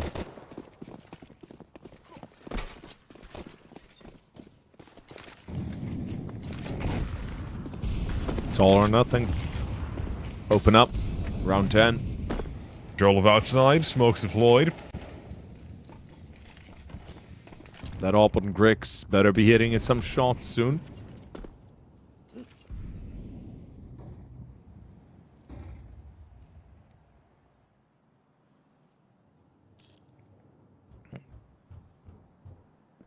Yeah, this is meant to slip by. TMB at the same time as well. He's also slipping through the cracks, but Kenzie's flank is going to be pretty much useless. nothing. Yeah, it's going to be pretty much useless, I'm afraid. And they know where exactly Patsy's coming from. TMB hears him step up the secret staircase, and whilst Kenzie tries to be cheeky himself, he's only good for one. He can escape with the op. He's been seen, which means he's going to be hunted. No missed shots, yes, but now they know he's in T-base. Let's go snuff his life out. Because why not? He can't save the op. Money's going to be tight. Astrum cannot be allowed to keep the op, in fact. It's the plan of Storm Area 51. They can't arrest us all. Recover the AWP to take that back here. Sounds about right, yeah. I don't know, it ended up just being a peaceful hangout, apparently, but... Yeah, they shared some this info. one not so peaceful. Yeah. They do take that AWP away from Kenzie's hands. And 6 being put on the board for Ecstatic here. They've got something. A dirty half already brewing. How to see the finishing touches to it is the question. How does it go? Now, I'm trying to think, right? Anubis, Ecstatic had the lead and then nothing, right? It was 4-0 and then 16 or 13-6, right? I'm not making that up, am I? I would not blame you if you said I am wrong. Yeah, okay. You're not. Thankfully I'm not, yeah. So, now we're seeing at least a similar start again to Inferno. It's a good start for Ecstatic. They've got 7. Even better already, and they have it at this time dropped the ball when it comes to the beginning of the game, the first half itself. And the last half, last round of the half goes on. Number 12, this is where it gets decided. 8-4, 5-7. Stick around, we will find out in a moment here. I guess we will, won't we? Get the run boost. Ooh, that's cheeky. Get there a second earlier to see if anyone has pushed through the smoke or is pushing through.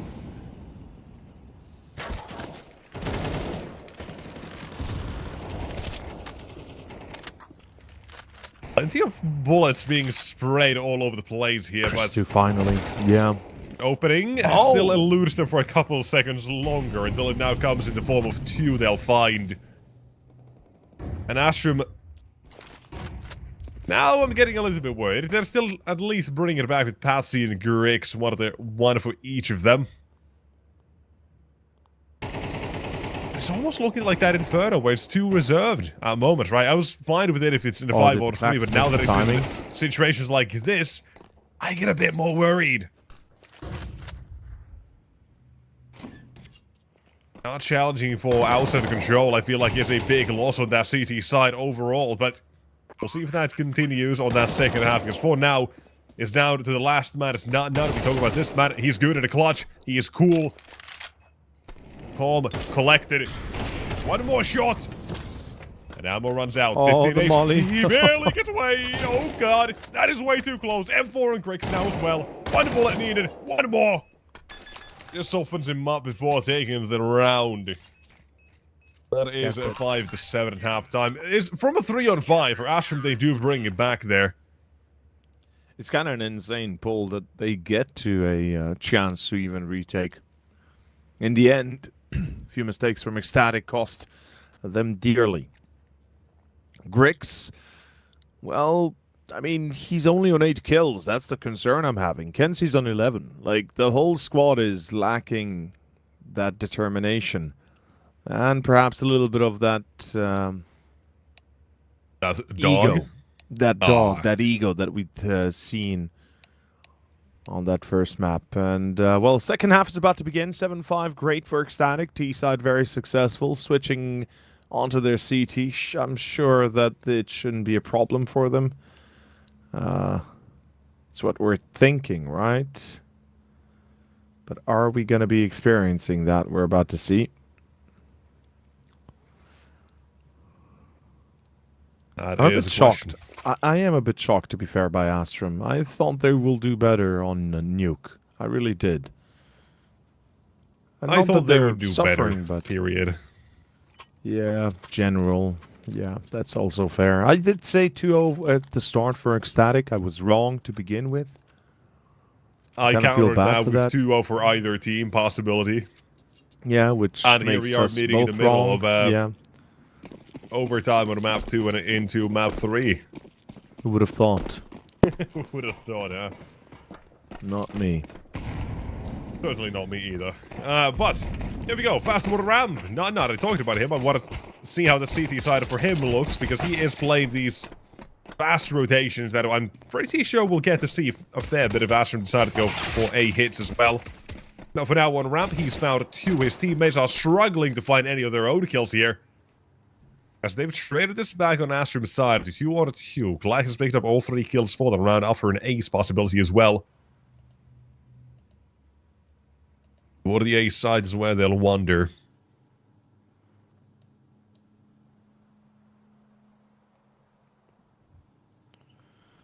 Did they check roof? Like... Surely not. Clax is turning around. It's for Unlilla to initiate this fight, essentially. Bottom. Oh, he does. Clax's ace now denied, and 1 man remains. Norby has the bomb, and he's got access to A and B. Far away that he can run and not let them know which way he's actually going down the vents eventually.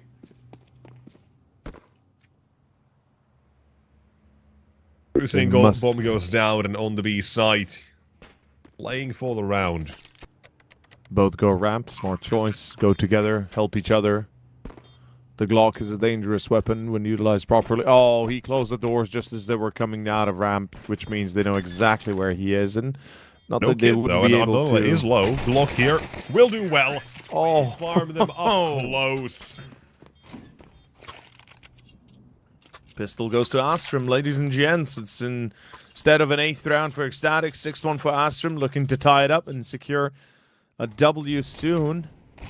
Damn. Hitting the mark, and even with Nutnut's performance here, finding 2, and Styra on the flank, seems like it all comes crashing on top of their heads. Lights out.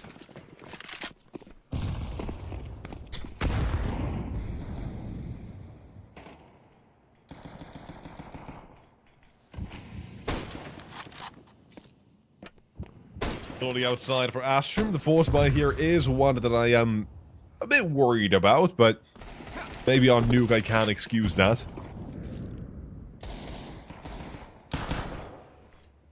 But I haven't seen that work out today. We already had a Nuke in our first series. Yeah, we did. Situation force buy didn't work out, and everybody got taken down, and in that one as well. We'll see. Maybe we get a little bit of a repeat. Cheeky setup at least for TMB and company. But and company is also dealt with. Not a bad idea, though unfortunately TMB never got the shots off to connect in a proper way. In that situation, he's hoping to get that first, but a second overpeaks a little bit and see how farm is with him. Doesn't work out, and at that point, the round itself is going to be a done deal as well. A-side is completely open and free. Bomb goes down, and I'm imagining Nutnut and Unlilla will just save. Done for, we could say. You could. No, Nutnut does manage to secure an MP9 as well. Ooh, that's a Galil. Slightly better. But will he keep it? No, is the answer.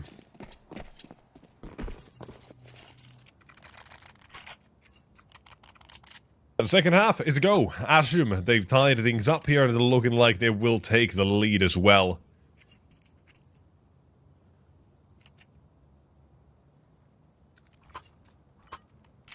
Pretty straightforward by the looks of it. Let's see if they'll be running straight as they seem to be. Are we gonna see an outside stack with the USPs? Surely. It should be the case. They are Never playing mind, a interesting setup where everybody's just on their own. It's pretty much just the default here they've got. Really does seem to be the case, doesn't it? Not really using the pack tactics here. Not thinking in the long term. Ooh. There you go. This is the Eagle, still dangerous. Trying to go ahead and get now weapon as well, but Christo will be dealt within a matter of seconds if he decides to push up. Norby as well, he's ready. You're making position outside as well, taking to this one. But Kenzie! Oh, no, they don't check the corner. No, Christo, we still got one! How is a full eco coming to do this? Well, it seems like Astrum is getting a little bit distracted. They're not thinking straight anymore. They're making small mistakes that end up being pretty big ones. Good challenge, good cancel.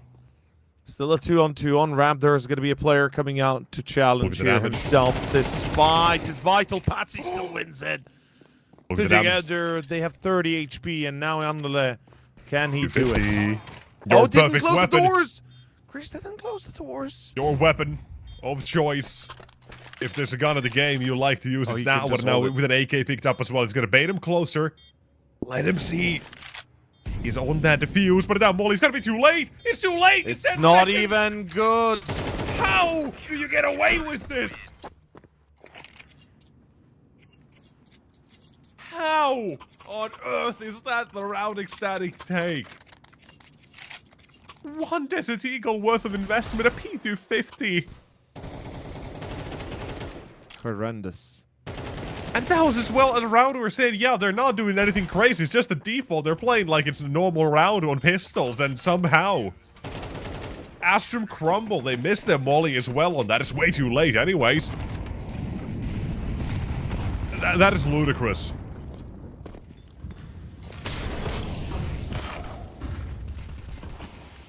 I got no words for that, honestly. I can't believe it either.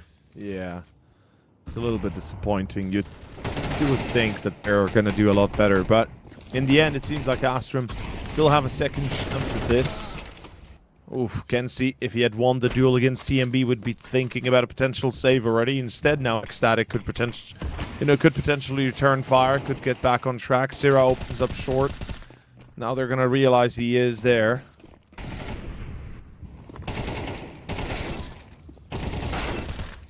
Oh. Good recovery. Good positioning as well here overall for Ecstatic, fighting and trading each other out effectively, but it's down to 2 on both sides, and Syrah has chosen to disengage.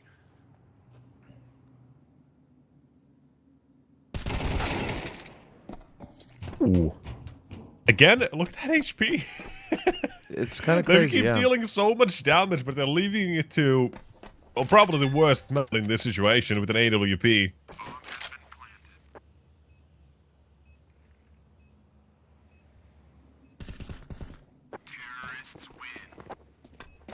And they dealt with them. It's that simple.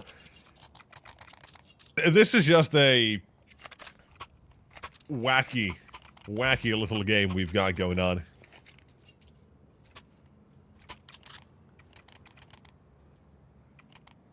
Nothing is ever set in stone. Not even the rounds you think is supposed to go one way. Continue that sort of trajectory back from Inferno at least. Can't a man hope for a sense of normalcy in Counter-Strike? I guess not. I guess we're not that lucky, but 8-8, and the money's gone for Ecstatic. Perhaps the normalcy will be kind of established right here.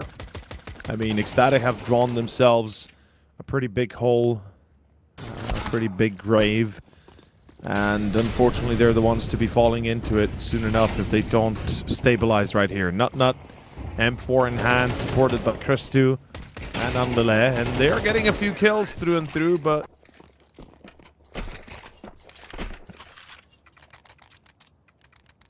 This is where the jokes end. This is where the party's over. And there's going to be a lot of slow singing and flower bringing if Ecstatic don't get the bell to be ringing. They got to start winning here, and quickly. Otherwise, we're looking at 11 before they get another buy, and then it's going to be a tough one. Astrum, excuse me, on the verge of securing this series potentially, and that gold ticket towards the playoffs. All in all, open up with Nut Nut in garage. Boost on red to be expected. Counter smokes thrown. And Nut Nut, you don't want to show your face. Grex is aimed right at you. Yeah, talking about him as well, he plays a lot of RAM, but here they've decided to go for a different approach with Christo instead, AWP waiting. Plenty of spam damage outside as well. That should have been hurt, I imagine, by Nut Nut. Christo has decided to back away.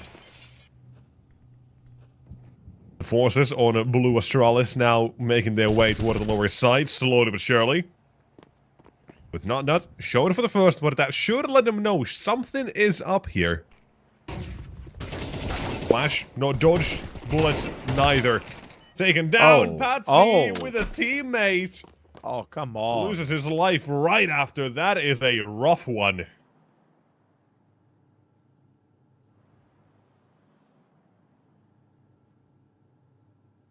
About to go bankrupt if they lose this round as well. That is not something you want to see for the T side.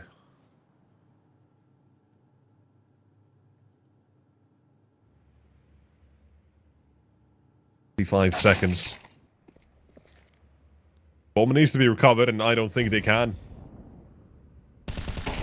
Up in heaven, there's Klax God, and there you go, Norby. You can try to get that bomb, but it's too late. The round is done. Ecstatic the first to get toward... Oh, 9. I was gonna say the first, but... apparently my eyes are just very much incorrect, and Astrum's already there, so we gotta tie things up instead. TMB, shout out. You're having a great game here. 17. Leads the charge alongside Nut Nut and Sierra with 16 and 15. They're going for a straight here, it seems. Does need to get a Crypto on the little more active themselves. They've all stepped up massively since going into the second half. It really has made a difference. A few rounds here and there that still kind of went awry, but hey, at the end of the day, they're the ones to challenge Astrum nonetheless. So, credit where credit's due. We are going to be seeing some presence towards ramp. Seems like Astrum want to brute force their way through ramp, potentially. Holding them is Christo with the op. If he misses, that's a light out for the ramp hold, as Nut Nut cannot go to challenge. And has to play it safe. TMB, does he make the judgment call here of saving? Yes, he does. Ecstatic know what is at stake. Losing around here will mean that they are out of money and out of options to go for a comeback, and instead of throwing it all away, they just play a save. I respect that. Smart choice. First to double digits. T-side it is, and so far they've gone at it with a flawless record. Seemingly that will be holding toward the end of the round as well, seeing all of Ecstatic backed off to their own spawn, huddling in the corner. I do doubt that any of these Astrum players find themselves here.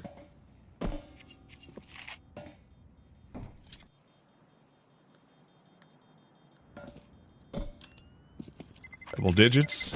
We're keeping this one as well, apparently a very close call.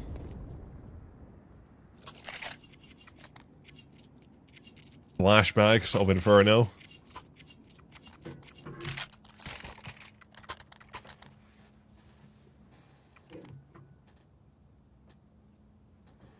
Yeah, Inferno definitely rings true, but I think it's still going to get better.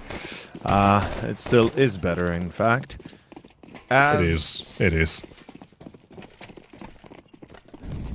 Round 20. Oh, fast A. Oh, fast A. Sierra. Yeah, Sierra holds. Couple of his own. Dropping down. Hello. In for a triple. Out with a quad. Holy, that is an A-hold and a half coming out for the man. That's why he's in this team. That's why they picked him up. He can have that factor. He has that firepower in him. The capability to change around all by himself, and it looks so damn sharp throughout it. All 4 seconds of it. Doubling down on both teams, 210. Let's keep it going. Money on the line. Astrum, this is a big investment you've made here. Lose this one and no bomb plan, you're probably staring at a 12 to ecstatic. They've made that risk willingly. Flax was spotted ahead for a second. I cuts him down to the size outside of the utility to deploy it up close. The shadow scene. Patsy's down. No flashbang, by the way. No support around the play he was looking to make. And instead, now they're looking to take these duels, brute force their way through. Yeah, just by drawing force attempts, they're fighting these battles and they're taking these fights, and somehow they're coming out on top. Sierra and Christu are the ones to make the difference in the end, and it's down to Norvi. And so much for Astrum's success. This is their last chance. Fail to pick up a round win, and they will have 11 to 10 against with no money against the tide of CTs that is to come. And Norvi, ooh, still gets a free kill himself. No chance. He shouldn't be able to. I say he shouldn't be able to, as he gets himself a second kill. Sierra is out. Christu in the smoke, though. He's gonna get it because there is no way. Norvi, what? How? How does he get away with that? I do not know.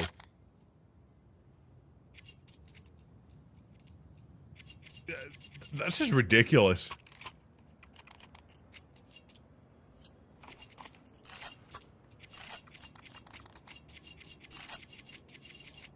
At a loss for words. I am a little bit shocked. Then the fact that Ecstatic are yet to use a single timeout as well, it's even more shocking perhaps than the fact that they just lost the round, and it is in fact Astrum taking the timeout and not Ecstatic. I don't know what world I live in anymore. It seems like the full moon has reached all of us indeed, and yeah. Round 22, 2 MP9s, an AWP, and 2 M4A1Ss with a decent amount of util is what's going up against. Effectively, 2 AKs, 2 Galils, and a Mech 10. Smoke's outside, and we're looking down a barrel of a potential W here for Astrum if they win.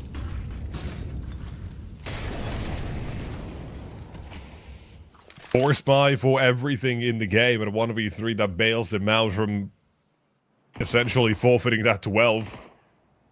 Now battling forward instead. Astrum, they have made a massive pull in this game. But look at that as well. What that's done to Ecstatic.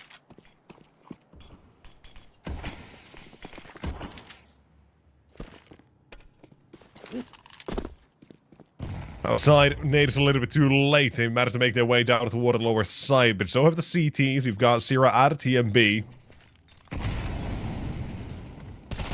Waiting. There's one. Spotted on the cross. Kenzie's taken out his teammate by the flames. Oh. Won't be a reborn out of that one, but give it a Sierra another shot to fight. He's backed away. Tucked into corner now as well. And more battles for the CT side being waged. 11-11 it seems to be the case. Unless now we can one up from the previous one to get Grix and 1v4 instead. Seems to be a no for that one. 11-all. And a bit more to go.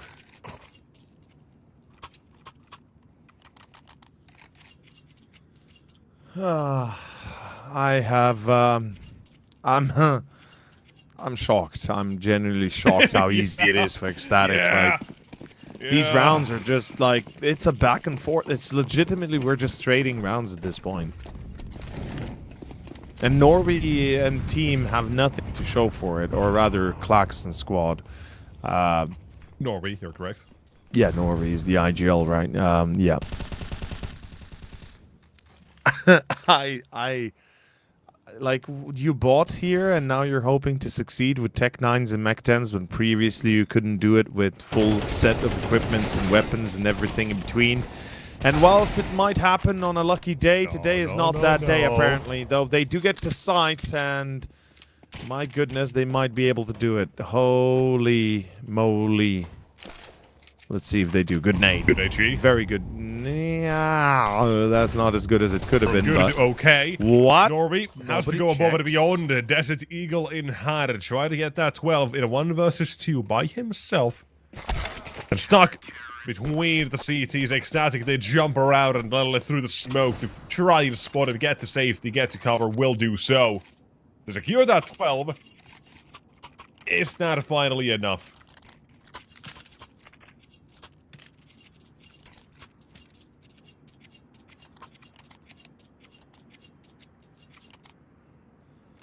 $12-11, you got no money in the bank, you got enough for Tech 9s and a dream.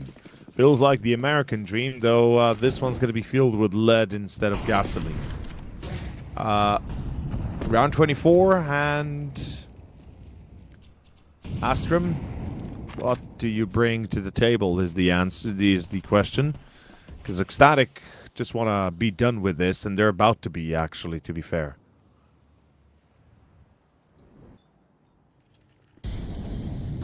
Surely, the Danes have had enough. They came out here swinging for the first half. They did, didn't they?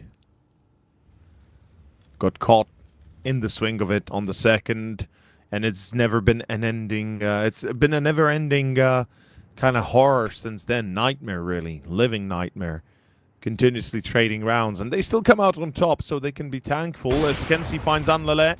Sira replies, it's going to have to be a double down on ramp, and it is going to be enough, apparently. The bullets run out on NDM4, but not still enough for 3. And it's Mr. Norway, lost alive, lost man. We won't be delaying this for any longer. It's over. It's Ecstatic to take the win and secure themselves the spot in the playoffs, moving forward in the European Series 1 of the 3rd season of CCT. I believe we won't have a lot of time on our hands because the next series is supposed to start within less than 15 minutes, but we can quickly just say that was definitely one of the longer best of threes that we did recently, and definitely one of the least inspiring ones, I have to say. Yeah, I feel like it should have ended on Inferno, I think, but the fact that we get here, Ecstatic, they do pull through at least in the end with that 3rd map, and the inevitable reverse sweep that comes along with it. But like you said, one of the least inspiring ones, and I think we let the subtext and the context of the game itself speak for the rest. It was not pretty, but it was eventually victorious for the Danes, and that is all that we're going to leave it with. So, next game of the day, I think it's Ruby versus Monte. We've got yourselves a change of faces. The British boys of Commander 64, the Zola SMH coming through for you guys. So, we'll leave you guys with them. We'll be right back in about 10-15 minutes for that series. Maybe a little bit more, 15-ish. Or Ruby Monte close out today, so we'll see you guys then.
Slight delay when it comes to commencing this third and final series of today, but obviously this is the final decider of which team will progress 3-1. Obviously, though, before we delve deep into it, Charlie, how are you feeling about today's match?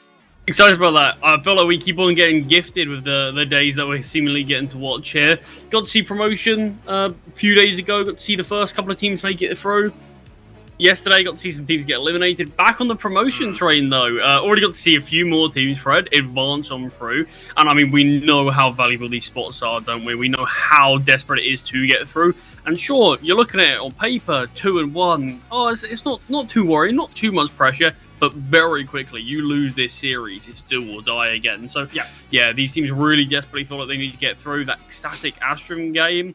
I mean, what a banger that was, though. I'll be honest. So close. I feel for Astrum. I really do. Not only OT in second map, it's just the distance on Nuke is so tough. But look, you're hoping they can do it in that 2-2 record now, though, don't you? Yeah, not easy teams. Like, they never will be. They never will be. You look at Ruby and Monte. That's this final game for today. I don't really know where this one's going because I feel like both these teams are of similar ability. But I guess that's kind of the continual trend here. There's so many strong teams here. There's so many teams that kind of could make a really good argument of why they deserve that spot in playoffs. But obviously, I've already kind of mentioned the teams. Why don't we delve deep? Why don't we have a little bit of a look at the rosters? And we can kind of talk about our kind of expectations of today. Starting things off with Ruby. Obviously, we've got KD, Sawalio, Fozzle, Hazanate, and Easy. And to be honest, let's not beat around the bush. It's going to be KD, right? KD's going to be the carrier of this side. He's been so good, so consistent, and just pumping out such good numbers for this team. I have to question, is there anyone else? Yeah, honestly, I do think there is. I actually think it wasn't too long ago that I probably would have actually said Sawalio's the star. Yeah. Obviously, in terms of not necessarily this full iteration of Ruby, but from last year's, I felt like Sawalio had such a high peak as well. I felt like Hazanate is similar with him. I think all of these guys are still super young, so there's always the inconsistencies that you kind of have if you are any young player apart from certain superstars that we know. Yeah. But I feel like there is actually a really good team here. I definitely agree that KD right now is hitting a form that I don't think any of us really expected. And I definitely think it's showing some positive signs from Ruby. I mean, look, this roster that we're seeing here feels like being led by Joe as well as the coach. Feels like he's starting to finally get the best out of this team. They can beat a lot of different rosters.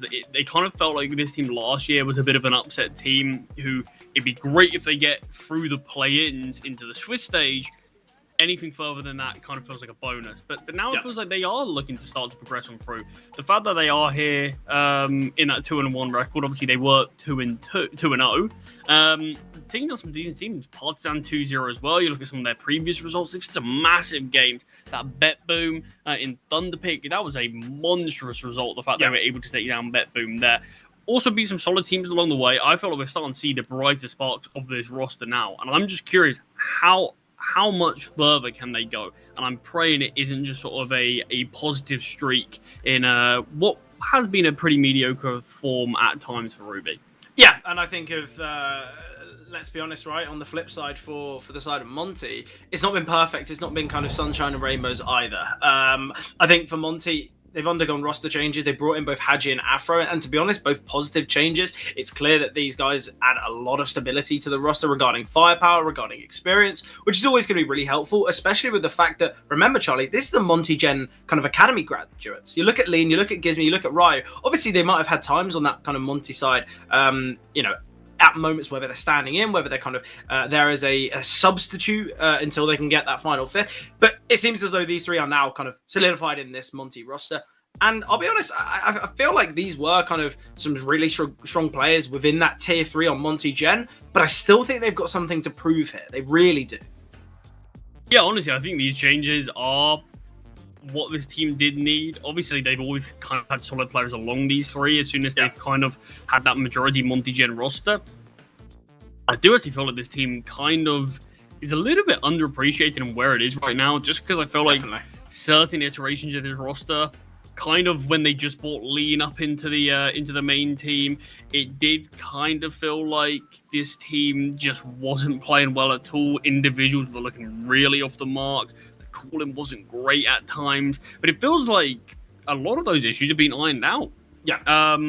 Don't get me wrong, the results are still a bit up and down. I have to say, though, so many of their games come really, really close. Whether it is 2-1 losses, whether it's 2-0 losses that they bring down to the wire. They're beating some decent teams as well. You look at some of their previous results, I think down some solid players here or there. And like you said, the addition of Hadji and Afro feels like these two are bringing a level of firepower that this team does sorely need at times, especially when you've got a lot of younger players that need a bit of time to nurture, and you doesn't feel like you can necessarily rely on them all the time to be 100% top of the leaderboard. It feels like these are two players that have come in and made a noticeable change, and I think finally, after a long time, Monte are back on the right track. Yeah. Obviously, though, we've seen this fixture before. It was just about 2 weeks ago or 10 days ago, and Ruby were victorious. They won that series 2-1. And look, Charlie, we can go through the vetoes. We can kind of talk about kind of the bans, because both these teams, they generally don't play Inferno. The insta ban is Inferno, so Ruby have opted to take the risk of banning Anubis. I've got to. Surely this is flipped. I think this is flipped, yeah.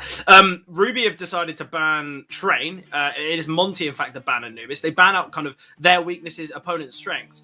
And Monte have had the gall to pick Inferno. It's a map that neither team have played on HLTV yet. And that type of risk, I absolutely love it. I'm all for it. Yeah, I'm right here with you. This does feel like quite a risky play, and honestly, it's one of those plays that you see made and you can really easily criticize it or really easily sort of big it up as much as you want.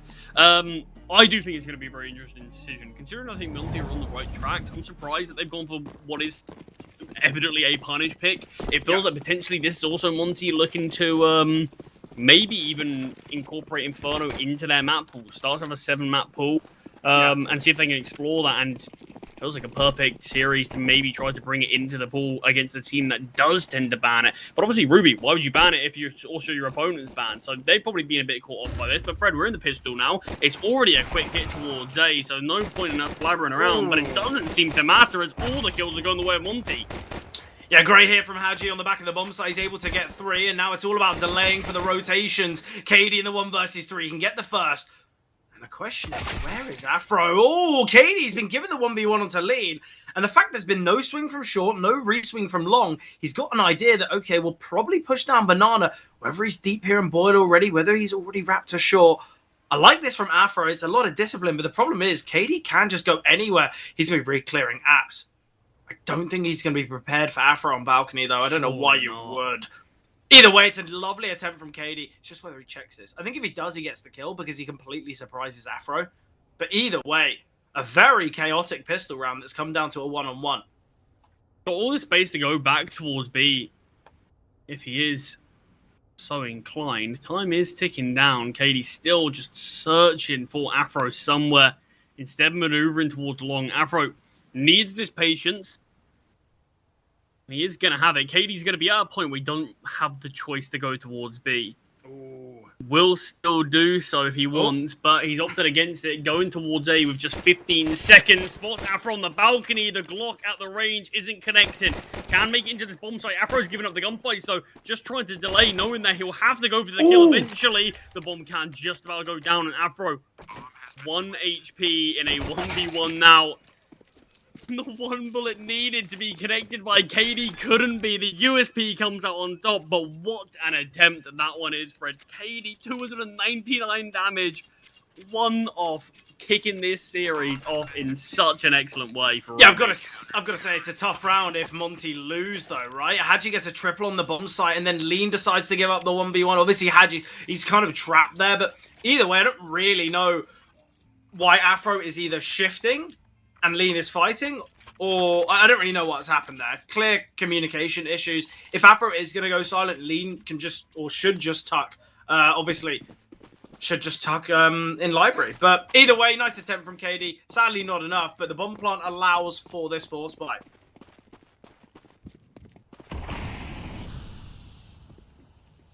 Alright, it's good to see KD's looking warmed up, though. Nice couple of shots. The initial one, the second on the Lean as well.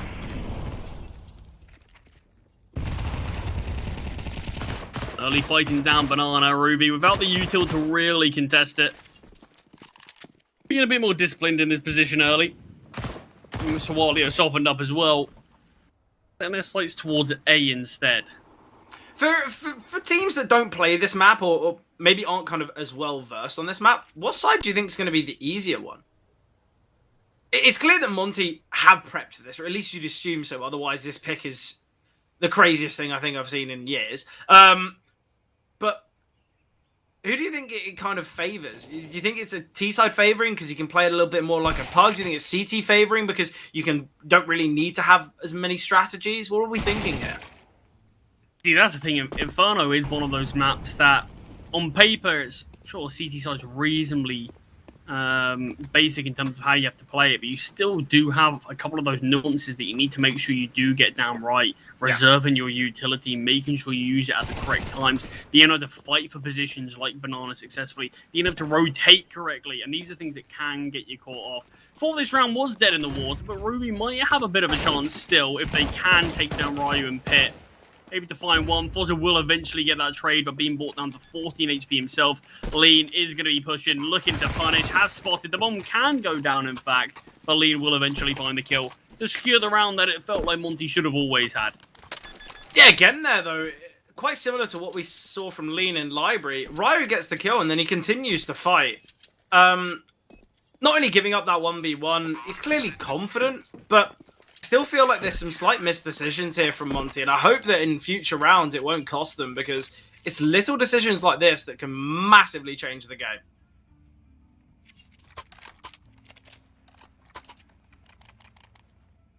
Yeah, that's the thing. I don't think there's going to be any huge siding advantages for Ruby.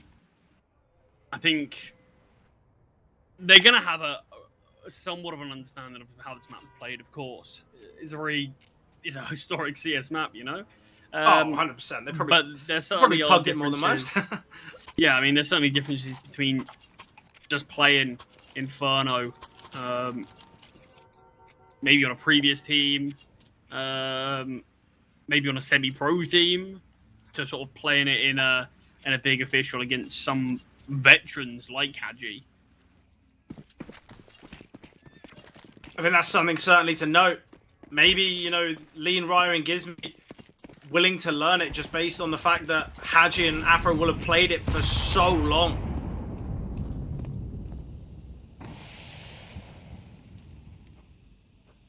First real full buy, but there's still limitations.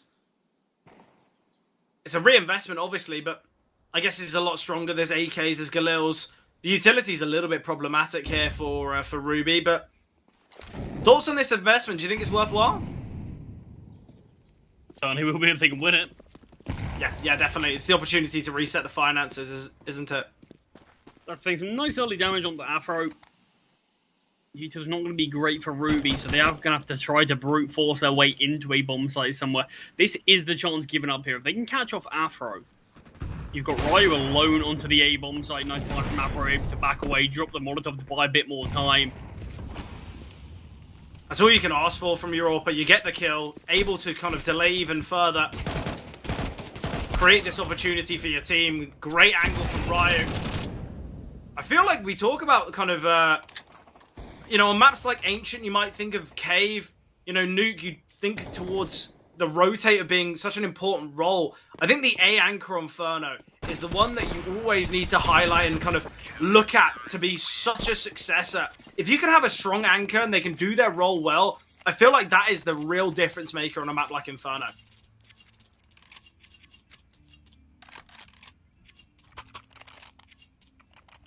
Not the greatest of starts for Ruby. A couple of closer rounds. They're just not being able to bring it over the wire when needed.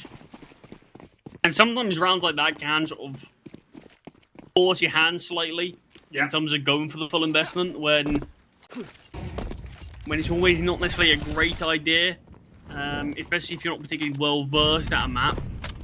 You see a lot of teams when they do go for force buys on Inferno, they sort of all have full belts of utility and sort of Tech 9s instead of going for those superior weapons because they know how important it is. Ruby didn't have as much use as I would have liked. Not saying that necessarily would have made the difference, but always can change around.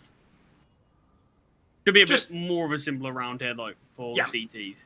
Yeah, definitely. Just to put into perspective, Charlie, I've just done add a little bit of a check, kind of more interest and intrigue from me. Hadji's played more maps of Inferno than the rest of the 9 players combined. He's at 321. Obviously, Afro's got a lot. He's at 190. The majority of the Inferno play on Ruby's been on easy. He's got 48 games. The rest have got 62 combined. So it's clear that both Afro and Hadji want to get Inferno back in the pool. And realistically, think of the strength it's going to give Monte in every single remaining veto stage they have.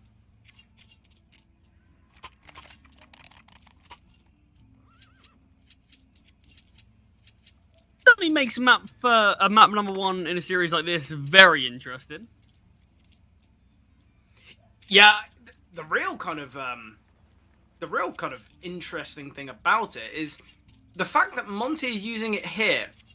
It's a 2-on-1 game. I get it. They wanna get themselves to playoffs, but do you not think this could have been something that maybe they brought a little bit later on, or are you thinking just because Ruby look as though it's their insta-ban, it's great to punish them here? What are we thinking is the best decision?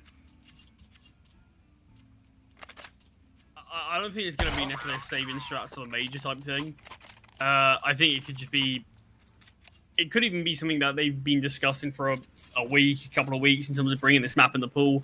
And there's a good chance they're not even exactly brilliant at this map. But they might just see an opportunity. We can punish a team like Ruby here. Let's take it. Sure, maybe you could look at it in terms of, they could save it for a deeper spot. But it's also one of those situations that you need a lot to go your way for that to be the case. You kind of want a team that don't necessarily play Inferno and also don't ban it as well. Because we could have easily seen Ruby just be like, okay, I'm still going to ban Inferno. I don't care that you don't play it. I just do not want to play it. Yeah. So there's a lot of situations that you're right. I feel like this is, if it works out for Monte, which right now it's looking positive, sure, by all means, I'm loving the pick. And it'll be great to see sort of a couple of weeks down the line if this is going to be a map that they're looking to incorporate, or maybe it is just a one-off punish. Well, I think either way, I think for Monte here, if they can not only win Inferno, but win it dominantly, you've got to imagine the lack of confidence that Ruby are going to have for both Dust and Nuke, and also the opportunity that Monte will have. 2 maps to take the series for a progression to playoffs, that's something that's always so vital, so valuable. Obviously, we know that Nuke is a bit of a coin flip. Both teams look pretty decent on it, and Dust statistically looking quite one-sided. But obviously, Charlie, we've been proven wrong about the stats countless amount of times.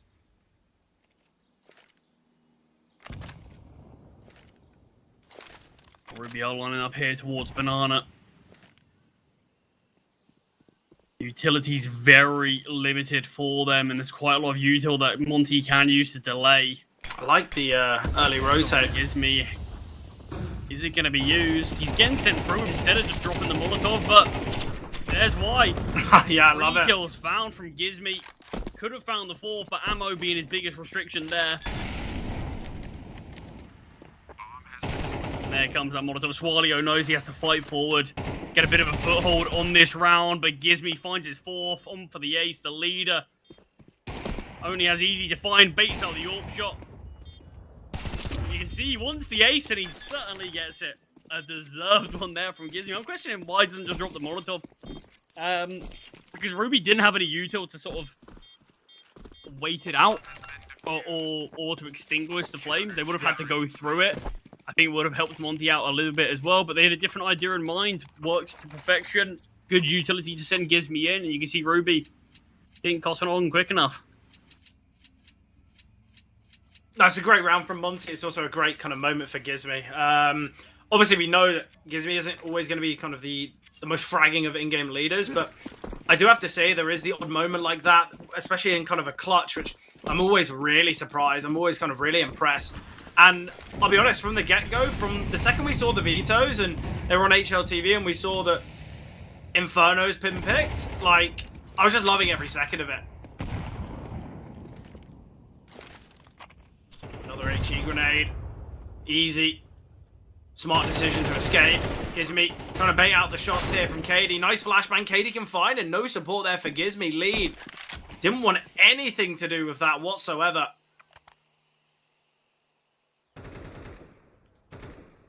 Man advantage, though, for Ruby, and this is the type of moment they certainly can't squander. But Hadji, great find, and Hadji can double down, and straight away, the round has changed massively. Ooh, very lucky he's able to survive there. Jumping across mid, a bold play, but Easy couldn't connect the bullet. And Hadji's able to just about manage to keep hold of his life for now. Afro on the AWP finds the first. Just playing under porch there with the AWP. It's a position where any well, it's gonna say any mistake's gonna get you caught out, and I thought that was the moment. It was kind of aiming towards middle, but the flick there, very nice into boiler. What a start though! Afro 7-1, Hadji 8-3, Gizmi 6-2. Obviously, you know, vast majority of those kills coming from the ace, but a very strong performance from Monte. And I think the really important thing as well is not only does this give them, I guess, the kind of the confidence to pick Inferno maybe in the future.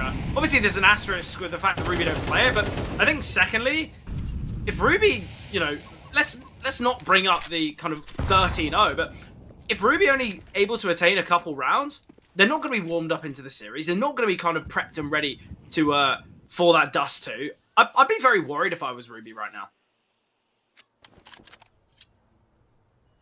Yeah, I think in a series like this, where you're so close to playoffs, especially for Ruby, you consider being in such a good spot. Yeah, 2-0. If they do go 2-2, you've got to imagine the pressure's going to be at an all-time high. Oh, certainly. And that's where any mistakes that you do make in a series like this, a map loss, that pressure can just ramp up tenfold, really. Yeah. And look, I definitely think Ruby are going to have a great chance on map number 2, on map number 3 as well, but I do think Monte, like I've said, I've been impressed with what I've seen recently. Even if they are falling short in certain series, I'm glad to see them being competitive in those series. Yeah, definitely. Oh, Hazinator will get one. Gizmi ready to trade, and Gizmi's dropped off. Wide swing from Gizmi. Lean just trying to keep himself alive as long as possible. And with the USP in hand, he can find his second. Yeah, I think the really important thing here as well is when you look at Ruby, 2-0, right? Realistically, I can't think of many teams that were 2-0 in the Swiss stage that didn't progress to the playoffs. It's a real rarity. And the fact that that could happen, you know, if Ruby lose here today, they go 2-2, and obviously we know some of the opponents that they could be facing, I would be, you know, I think a disappointment could be seen. But you think of some of the teams, you've got Passion UA, you've got Astrum, you've got Fabbet, Fireflux, Iberian Soul, they're all waiting in that 2-2 spot. None of them easy teams, are they? Not 100%, and every single one of them is going to have that sort of burning desire to advance the playoffs, because it's a huge difference, not just for sort of your ranking points, but in terms of sort of proving something to yourself as your team that, okay, yeah, whatever project you're in, whatever moment your team's at, whether it's a team that should be advancing through the playoffs, but maybe haven't had the greatest moment, whatever it is, I think it is insanely important to be one of those teams that can progress on through. I think always easier said than done. The crazy thing as well is Fabbet and Fireflux were both 0-2, and now they were the two of the teams that were 0-2. They've now made it to 2-2. Be crazy to see them progress.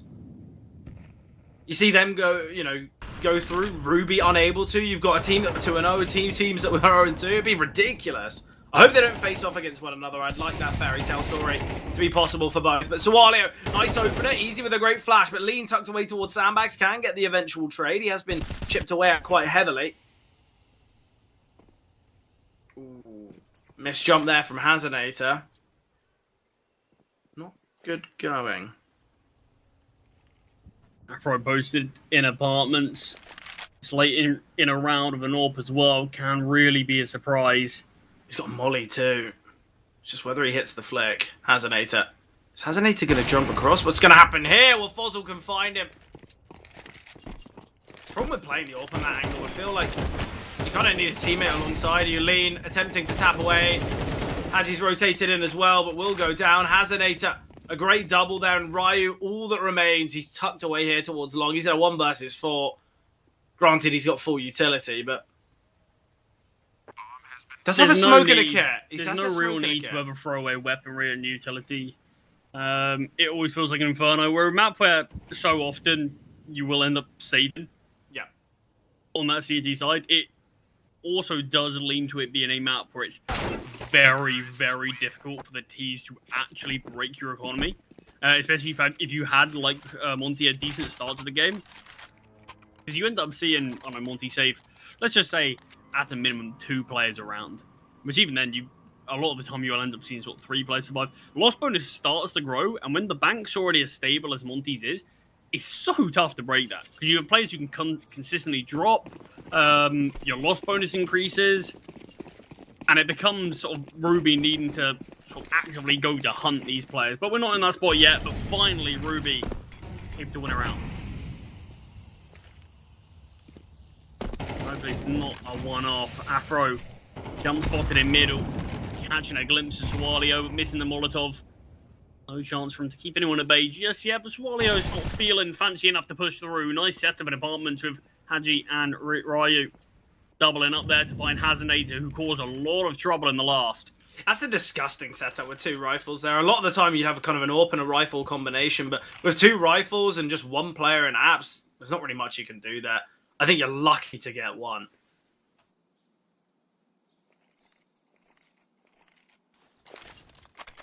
Gizmy just drops the smoke now. Timed nicely because Haji's going to be rotating in. There's going to be 2 mollies here. It seems like there wants to be kind of a nade of the smoke play. Gizmy, Gizmy lucky to be alive. We'll send the Molotov now. Through the molly though, pushes to Walio, and in fact there's a gap for him to creep on further. 4 versus 4, but Gizmy's heavily chipped away at. Might look to try and deny the plant. Not realizing that Katie's planted towards first orange. Gizmy, it looks like he wants to take a bit of a risk. Smoke's now faded. Katie, was he spotted there? Certainly was. Gizmy can take him down. And now it's all a waiting game for both Ryu and Afro. Afro's going to send the second flash here for Ryu, but easy on the AWP confine. It's an all-big AWP by here towards Banana. Miss shot there from Afro. Might not get a second chance. Easy. Very fortunate, actually, that you see Ryu splitting apart slightly from Afro, allowing Easy to have 2 gunfights where he's having no issues in terms of resetting his aim. Haji tries to catch someone off before that bomb does explode. But no damage dealt to find a kill. Important from Ruby. They get a couple rounds on the board. They've got the opportunity to break the finances of Monte in the next. And that's where we could be looking at kind of a 7-5, 8-4 type scoreline. And from what was that 7-0, got to say an important turnaround for Ruby. If they want a chance to not only keep things competitive, but obviously they can still take Inferno.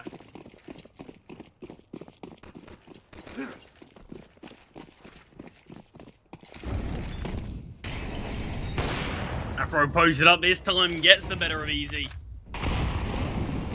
Like the idea there of sending your AWP for an early peek, hopefully trying to catch off a rifle, but perhaps not realizing that Afro's going to be remaining there lean.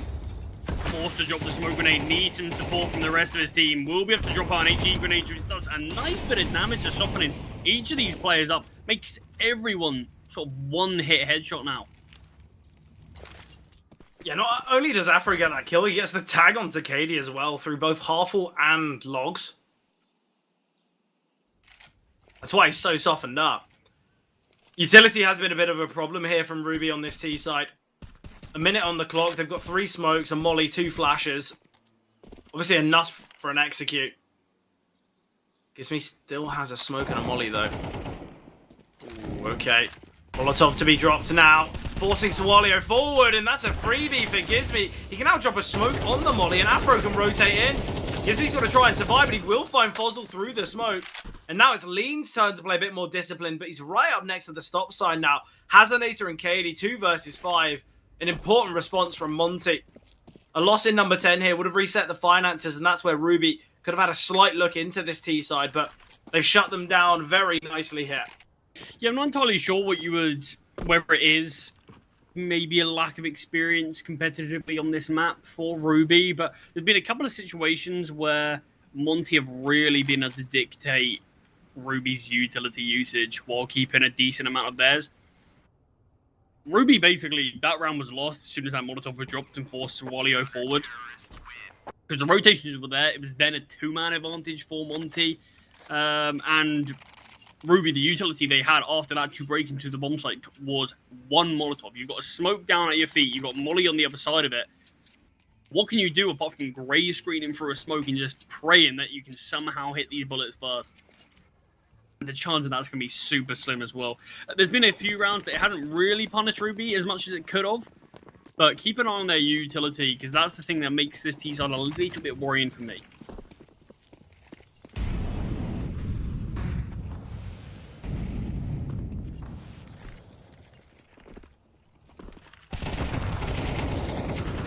Nice from Haji there. He can get one. He can double down. Katie will eventually find him through the smoke, but Ryu, aggressing in apartments as well, can find Fozzle in second mid, and Monte go fast there towards A. It's excellent. 30 seconds in, it's already a 2 versus 4 for Ruby. Yeah, looking pretty well drilled on this map. They've got game plans that they want to do. I'm curious how well it would work against a team that does look to play this map. I feel like the setups they've got, it's not as though it's kind of weird little pocket strats. I feel like their setups are really good. It's clear that Monte have been doing a lot of work here on Inferno. That's the thing, but you can always look at a setup and say it looks great against a team like Ruby, who don't necessarily play this map. Very true. Yeah. It's how would a team that does play it react to certain tendencies around the map, and whether they'd be able to clock on to what it means. But so far, so good for Monte. The drop-off should have been heard. Rotations coming through, and Ryu quickly making his way down to be a quick banana flank lean. It has some big holds here towards B, actually. Yeah, Gizmy, it looks as though he wants to go through this smoke. Katie's just shot, and Gizmy can get a freebie. Easy misses again. Oh, Gizmy! no! Oh, Gizmy. There is no need to do that. We get it. You won the veto stage. You were able to sneak Inferno in. You don't need to get a little knife kill either. Because he jumps, it's the leg that connects there from Easy. It's devastating. He does not need to be doing that. It's the time in that gives me take. Lean doesn't give anything up. Katie even puts her a bit of a spam through the smoke. Aware of Gizmy's shenanigans, but still Gizmy has that discipline, has the nerve not to push through too early, and just picks and chooses timings perfectly. Great set of HEs, Molly's as well. Katie's looking to go through. It's just the type of play that you might see in a pug. Just, semi-banana, but you're pushing through loads of nades, you're pushing through loads of mollies. Monte know this utility here, Ruby. You're not going to be able to slip the net so easily. There's still this triple B setup. Flashbang comes through, fully blinding. And Monte, they're in a 5-on-2. Afro's holding for Mexi as well. Excellent here from Monte. A great display. 10-2 scoreline is where we're going to be heading, unless if Fozzle can win this 1v5. And the fact he's at least looking towards middle, it's not going to be easy. Ooh, missed shots from Ryu. Fozzle. He's found the first 2, but they know he's low. And has been heard, has been found, and has been eliminated by Lean. Monte with quite the showing on this first half of Inferno. 10-2. What a map pick it's been from them, and their CT sides look near enough flawless. Very curious, though, what they're going to provide us on this T side, if we get to even witness that much of it. Yeah, I'll be honest, I think for Monte, so far the CT side's been excellent. It's the type of display that you'd hope when you have that kind of punish pick potential. Obviously, though, I think Monte, they need to make sure they close this game out quickly. Not to say that I'm thinking, oh, okay, well, Ruby can get back into the game. It's more on the idea that Monte, you've got a tough 2 coming up. I think Nuke's a bit of a coin flip. If Monte really want to put kind of a, I guess, a stamp of, a stamp of approval, not only on this Inferno, but also kind of on their Swiss stage performance, a 2-0 here would be incredible. And to take it on Dust, a map they have looked a little bit shaky on, the way they're going to have to do it is to silence Ruby here on Inferno, not give them any confidence or anything to work with, not even giving them the opportunity to kind of warm up, because you can see from the individuals from Monte, highest kills on, there's 3 players with 6. Katie's 6 and 10. This isn't the performance that we'd expect from a player like Katie.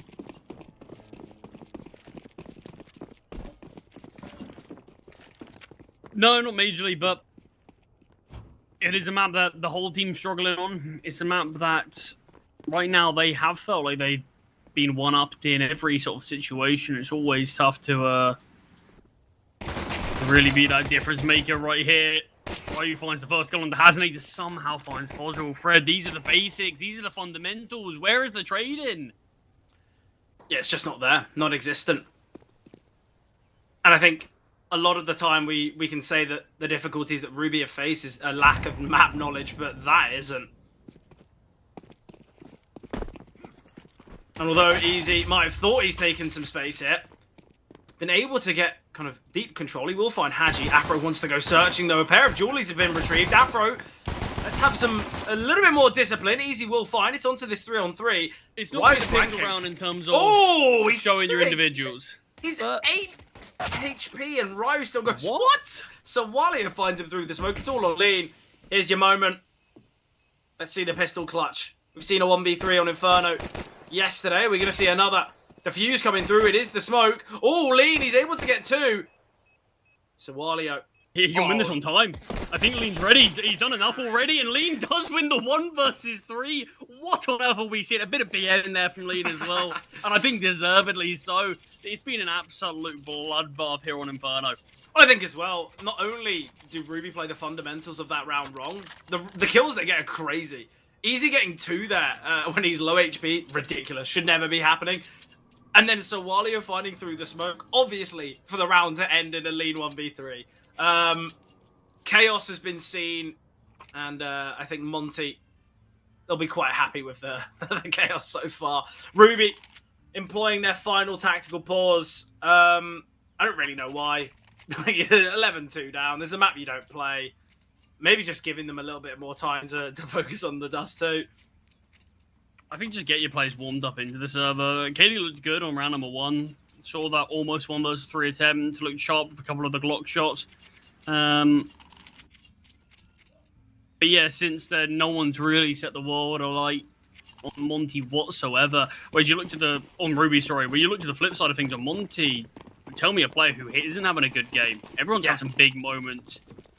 Leading rotations, having some big impacts sort of through CT on that CT defense. Lean's had a good hold on B. The 2 Frenchmen, they've had impact on A. You still remember that round where Haji's just taking fights in middle, winning them all on Afro with some crazy AWP holds. It feels like everyone on Monte is stepping up when needed, and this is the difference. I think regardless if Monte had a good CT side setup or plan at all, I think as basic as it is, I think even on individuals they would have won this game. But the fact that they've got it all right now, I think that's why we're seeing this 11-2 scoreline.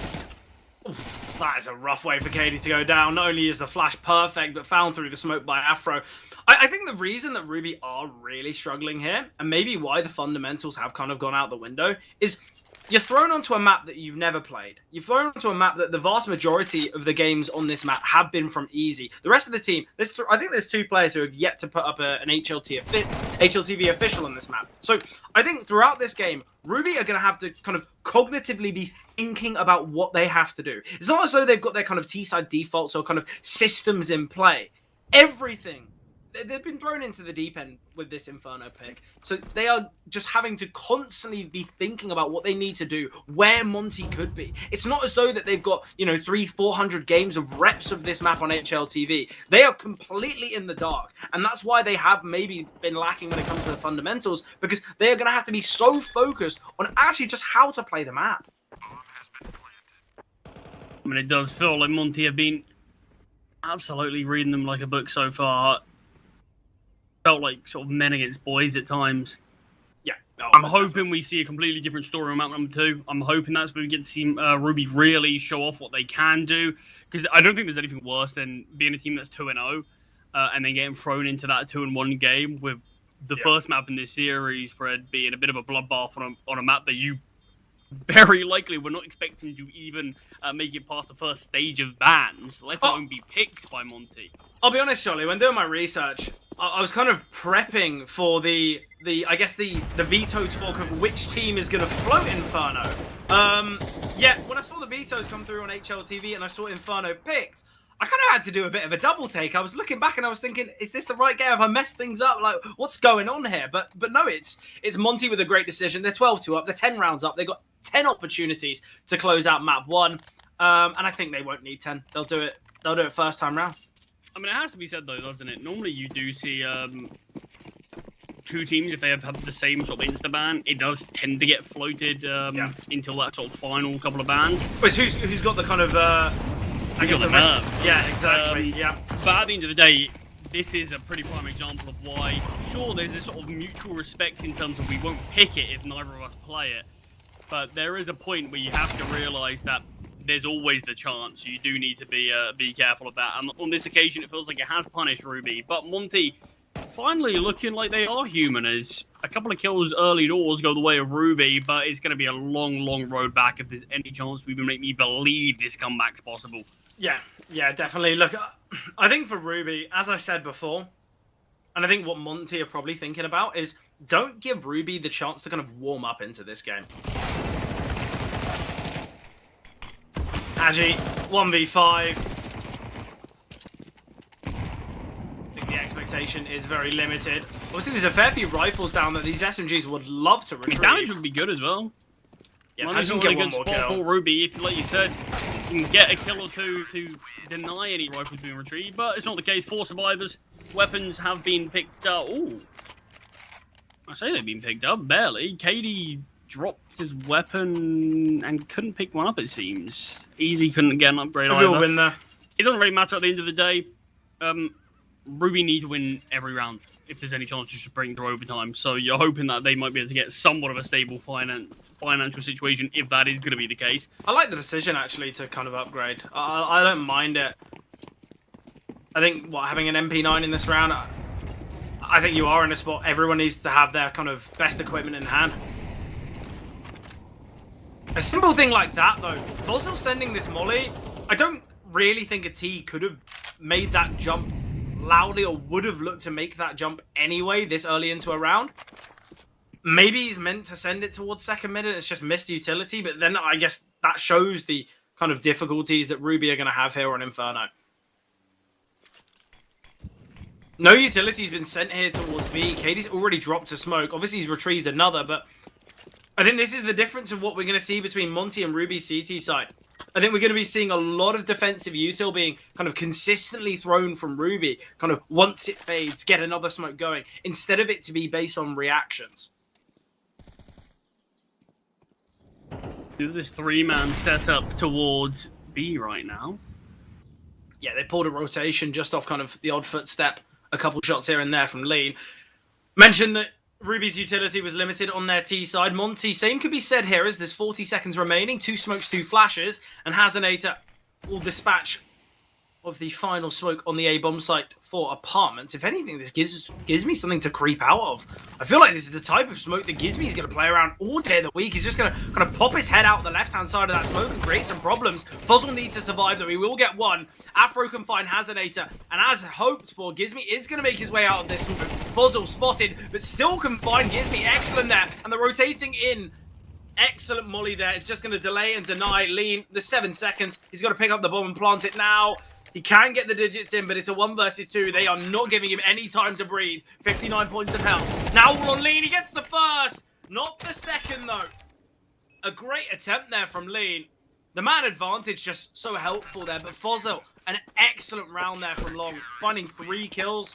Look, Ruby are going to need some heroes. They're going to need some real standout players if they want to not only keep things competitive, but look, have the chance for a comeback. And Fozzel in that one, sublime performance. Yeah, played the 1 versus 2 well as well. Doubling up. Make sure you get the trades at least, and that's what they played for. That's what they secured. But 8 rounds required in a row still to be able to bring things to OT. Finally, though, they should get a bit more of a freebie here as Monte are just going to be on those pistols. I do still love rounds like this on Inferno. You very easily can overwhelm certain parts of the map, and if the CTs aren't too aware of it at times, you can get overrun, give up equipment, give up a lot of space, sometimes even a bomb site. I think the problem is for Ruby, if they don't go 3 for 2 here, not 2 for 2, if they don't go 3 for 2, it's a 3v3 retake. And okay, yes, they're not going to have much utility, and there's not going to be all players on weapons, but that's still a chance for Monte. It's still a big chance for Monte. Nice HE grenade, though, landing on the head of Ryu. Lean chipped away at as well. KD now dropping this utility. The problem is, Ruby have no real information, and they're going to go through now. KD, not smoked off. We do see the 1-for-1, though, and now it's on Sawalio, tucked away. We need to see a trade soon, though, and Afro will get it. Sawalio can secure a second, so they do have that 3-for-2 that I was hoping for. Weaponry retrieved. Bomb can go down. Got another smoke on Afro as well, actually, so can delay slightly. Native smoke almost catching up. Gizmi, the spam, though, almost lines up 2. Afro and Gizmi combined in there. And they got information for both these players. They know one's towards Ruins, one's towards CT. This could be it. The smoke's down. Gizmi's maneuvered straight to pool here, and I doubt the CTs are going to be prepared. Fossil seemingly clearing. Oh, and then how is this round gone the way of Monte? This is the problem that you have with these Tech-9 investments. The B players, yes, they go 3-for-2, but it's a struggle on that retake. And the problem is, some of the Ruby players, they're spamming through smokes. They're giving opportunities away for Monte. And look, I get it, it's not the easiest to find your way in, but he has an AT, he's spamming through that smoke with an M4A4. Monte know exactly where you are, they capitalized on that fact, they did more damage as well onto Easy. They rushed the retake, the bomb's only just gone down, there is no need for Ruby to misplay that, and that is just so clear for the difficulties of what Inferno was for them, because a well-drilled and a strongly tailored Inferno side, they wouldn't be rushing that, because they've got a molly, they've got an HE grenade, which means new box is no longer an issue, or dark is no longer an issue. They had 2 flashes as well. They wouldn't try and kind of scurry their way onto the bomb site. There would be a far better systems in place. Either way, though, a great performance from Monte. I think we expected it when we saw the punish pick come through. But Charlie, thoughts and feelings after that one?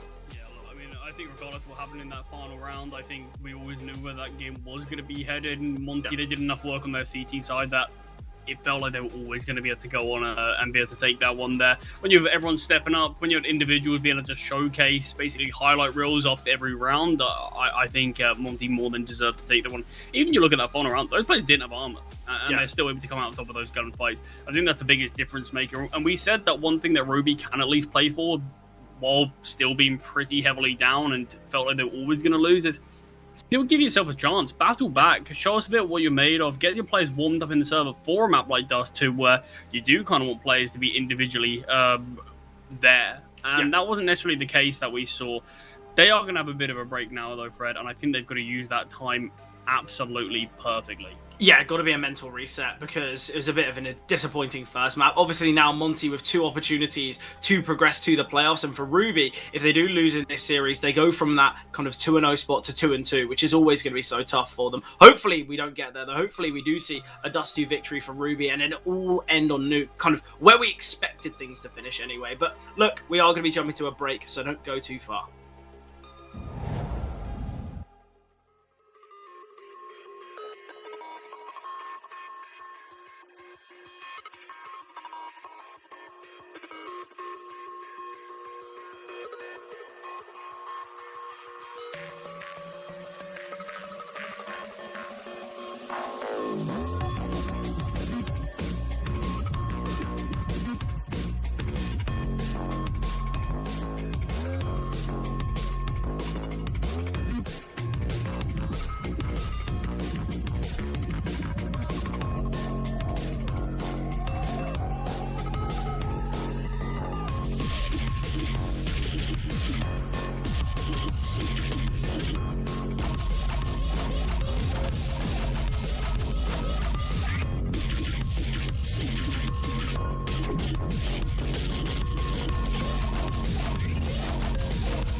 Now to the second map of the series, the selection of Ruby. It's got to be a victory, otherwise they go 2-2 in the Swiss stage. For Monte, a bit of a punish pick in the last, and I think Ruby, they have had a lot of punishment throughout that Inferno, because you look at the stats, you look at the individual performers. It wasn't perfect, but an aggressive mid-play here from Monte. I'm already liking the speed at which they're wanting to kind of play out on this CT side. And with Afro's Julie flashed in, and it couldn't be better. He gets the double, he finds a third. Easy and Fossil combine, though, to bring it to this 2-on-3. So still a very formidable round and a possible round for Ruby, but an excellent way to kick things off if you're a Monte fan. Yeah, Afro doing so much work there. Brilliant flashbang to send him in. Game plan orchestrated and executed to perfection. Just on the other 3 CTs to hope they can finish the job. Gizmy, can he get into relative safety before getting taken down? No need, as Ryu seems to be doing it all alone. Double kill from him. And Monte kicked things off the exact same way that things felt like they finished on Inferno. Momentum very much still in their wings. Yeah, I think what we got to talk about, right, is you look at the overall stats for Monte and you think, well, they've had nearly 20 maps played of Dust. They've got about 30% win rate. It's not great, but obviously that's taken completely out of context. That is just the wins and losses. You look at some of these losses, there's plenty of 13-10s, loads of 13-11s, a couple OT losses.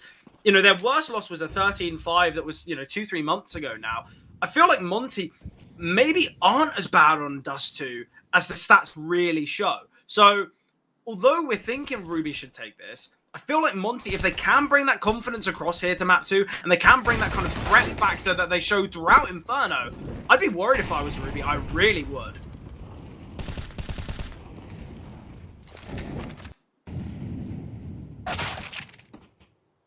On the opening kill, it goes the way of Sawalio, but Ryu catches one off towards top middle. This isn't the full investment from Ruby. Oh, just some weaker weapons. A couple of upgraded pistols. Sawalio on that MP9 has been recovered, but Agi quite easily takes down Katie towards top middle. Yeah, Ryu's in a good position here as well. He's just playing at range here with this rifle, and I think yes, there's a Deagle in play, but I think we know where that fight's going. Ryu, nice 4K there. Strong start for Monte. Really strong. You know, you mentioned how Dust 2 is kind of the map of the comebacks. I feel like it does have, and it resonates well with that statement, because I feel like a lot of teams do quite heavily prefer their CT side, and there is kind of that chance where you see a 9-3 scoreline and then you still see the team lose. Whether we'll see something as dominant as that, I doubt, because I think we know that Ruby have looked pretty decent on their T sides in the past.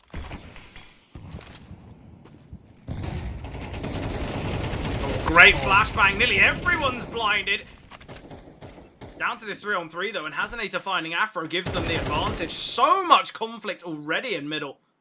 I like the idea for Monte to try to take an early brawl, an early battle. Is all going to be on time. And does he calculate that Easy is here with that AWP? No. Overlooked and taken down. Bomb's been retrieved, and Easy quite comfortably could recognize that Ryu's probably making his way to where that bomb was. Yeah, I think it's difficult in that position for Gizmy because there's been all that fighting in middle, so he's worried about a player kind of pushing back from the center of mid back to top mid to retrieve the bomb. Obviously, they didn't really know about Easy's AWP either, so there's a lot of questions. I actually quite like this play from Ruby. They're all just going to be grouping together.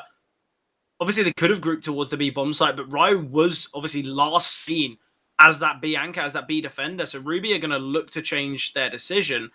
Obviously, we've seen a huge play from this position from Donk yesterday. Whether Ryu can show similar signs is the question. Now a little bit worried. Oh, Ryu, best of luck. Is he even going to get checked? Oh, Ryu, he gets half cleared. He finds 2. Aware of Hazenator as well. Wow. And Ryu wins the 1 versus 3. The last fight he had on B was 3 players swinging into him. The same happens here towards Long. What in the world are we witnessing? The most brutal thing is the fact that Ruby couldn't get going on Inferno at all.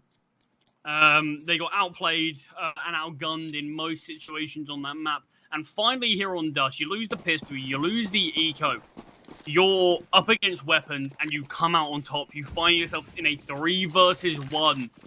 to get one of very few rounds that you would have got in this series so far, and a great way for you to start your journey here on Dust 2, winning the first full buy versus full buy, and somehow you allow Ryu to find 3 of you.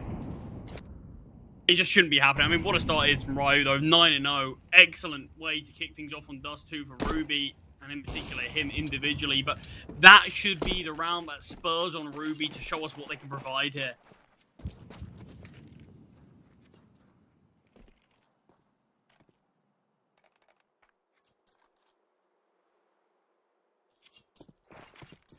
Just this sort of half buy for Ruby.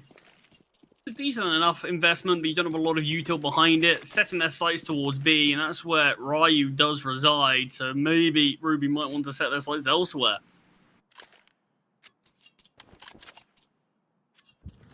Yeah, I don't really know what you do now if you're Ruby, because not only do you have to mentally reset from the disappointment of Inferno, but you now have to mentally reset from that last round. Not a bad call, though, to hit towards B. Ryu is going to send the HE grenade, and it's going to so heavily chip down. Haji gets a double, and now Ryu can swing. Simple stuff here. Ruby going to get shut down. Nice 4K there from Haji. Ryu is 10-0. This is very worrying if you're Ruby, and that's why they're implementing an early tactical pause. I mean, you need an early tactical pause. We saw what happened with the start on Inferno. I think it was 7 rounds before we finally saw Ruby post their first. Ruby can't let it get to a similar thing. So they do need to really change stuff up here. They lost the first full buy investment that they had due to one man who's on your screen with 10 deaths, or with 10 kills already. Certainly not 10 deaths. He's caused 10 deaths. Ruby have to kind of win this one here, because otherwise you could be looking at a 6-0 start for Ruby very quickly. On to things on Dust here. I think, look, if Ruby win this round, I think they've got to, they can, I guess, reclaim lost ground early on here.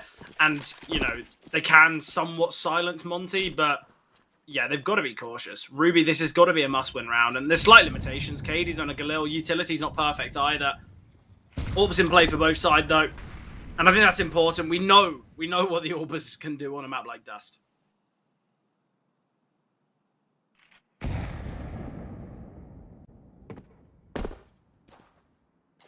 Early fighting seemingly going to occur in this round.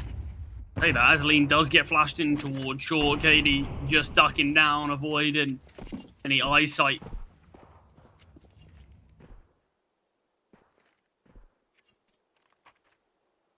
Short definitely looks like that's going to be the next point of contention for Ruby to try to take a lean. Just going to play this one as standardly as you can. Util starts coming his way. Instantly will drop that smoke and back away. So Ruby regain this control.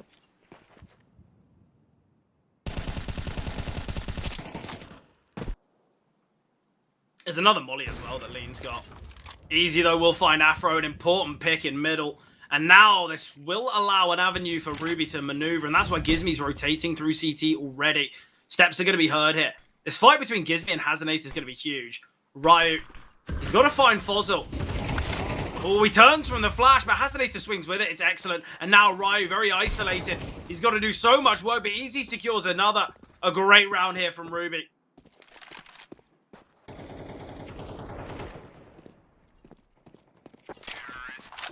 And tactical pause clearly worked out to perfection. Not losing a single player, not taking really any damage at all. And Ruby on the board nice and early after that fumble on round number 3.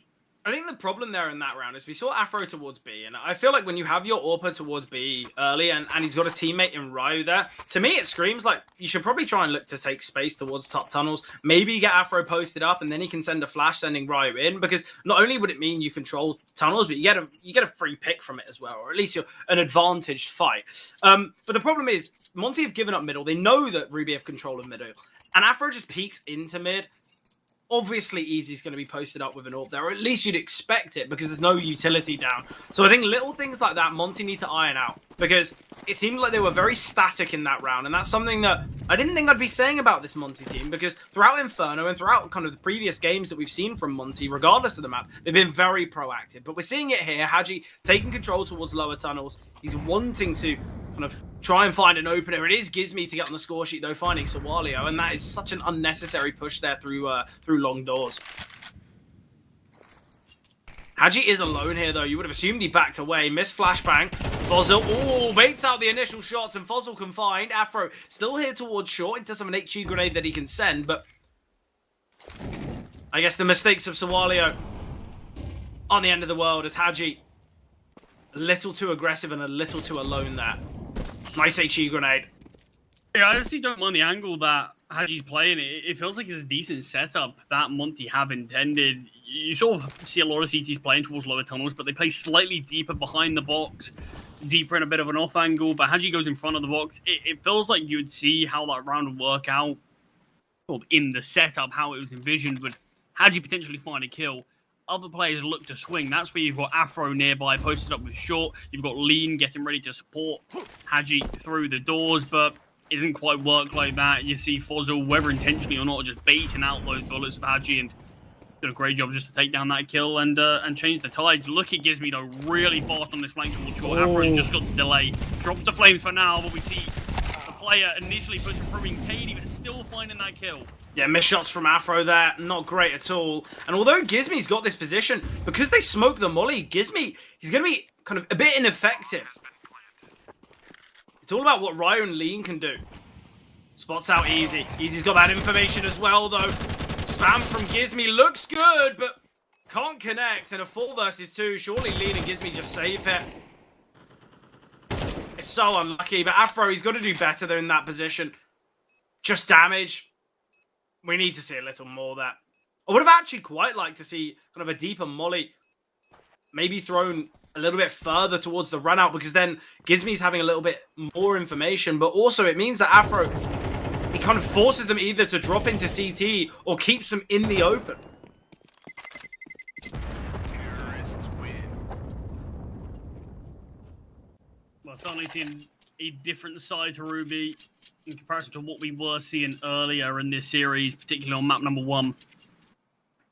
Yeah, important from Ruby. As we said, it's literally how we expected. If Ruby can get back, they can kind of reset the finances of Monte. They can kind of get themselves to maybe a 4-3 or maybe a 4-4 scoreline. And that's why I guess you can say the heights and the successes of Ryu. Okay, yeah, brilliant. But if Ruby still end up winning this half, who cares?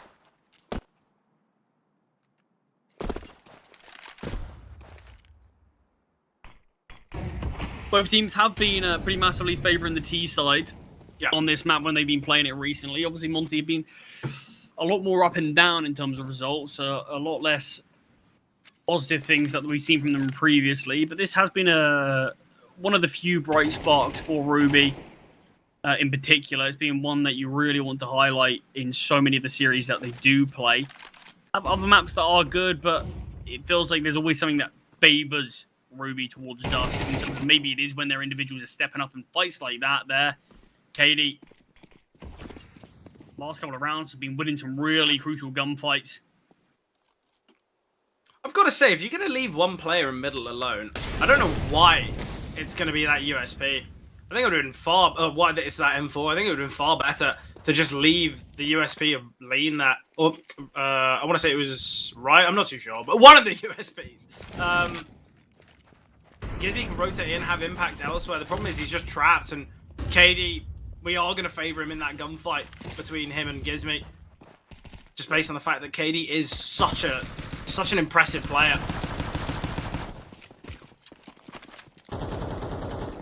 There's a weapon that can be saved here. I don't really know why the unarmoured pistols aren't looking to contain that, but Ryo will eventually retrieve. Bomb can go down. And Ruby, keeping all these players alive is going to be important. I know they want to hunt, but there's no real need for it. Ruby definitely can put themselves in a really strong spot financially.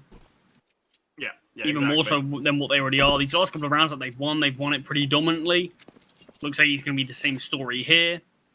Slight bit of a hunt going on though. Fozzle can contain if anyone's already evacuated tunnels. Hazanator is the go-between as he's creeping through top tunnels now, and KD's slowly creeping. KD can find Ryu, and that is one of the rifles.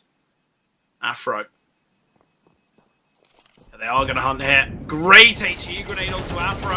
Hazanata can get one, he can get the second, and Haji, he will get one kill, but definitely worth it there from Ruby as they take out 2 rifles and only lose 1 themselves. Yeah, 100%. Their money's in a really great spot. 4 survivors there. While making life difficult for Monte, you can see the weapons are already coming out now. Lean, MP9, Haji. No utility as it stands. No AWP for Afro either. Ryu on a FAMAS as well. No defuse kit on anyone bar Lean. Ooh, okay, well, Monte have got some important information that... Obviously, so does Ruby, but... They know there's an elevated player, so they might look to push here. Sawalio needs to be cautious. Oh, Lean is so quick. Sawalio's not going to be ready for this, surely not. Elevated angle, Sawalio will still survive after the altercation. 3 HP, though. I would have thought Gizmi was going to send a flash over, but Afro, he's wanting to take this charge towards short.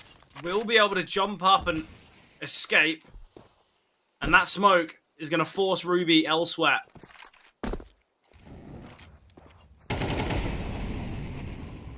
Disappointing last few rounds from Monte. That bright spark that it felt like it was being spearheaded from Ryu has certainly faltered quite a bit now. But look, when you think about it, it was obviously a 3 kill, or it was an important pistol round for Afro. He got, what, 3 with the dualies. He's still yet to get a kill since. Ryu got a 4K, and then obviously that triple towards long. It's kind of been individuals that have had big moments. Yet, when Monte need a bit more of a team performance, that's when they falter. But 4 on 4 here, an attempt to hit towards the B-bomb site. Haji, you've got to be a little bit more cautious there.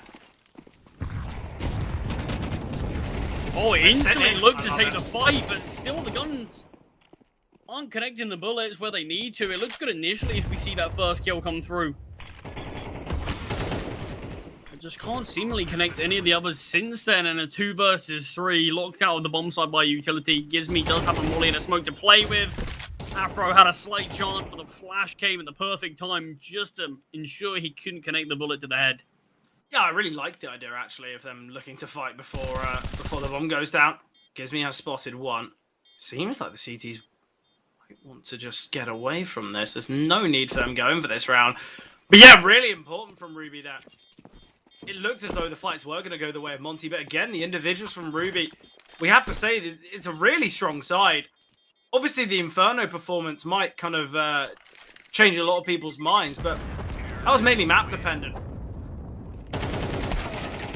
Oh, Afro. Afro's really struggling here.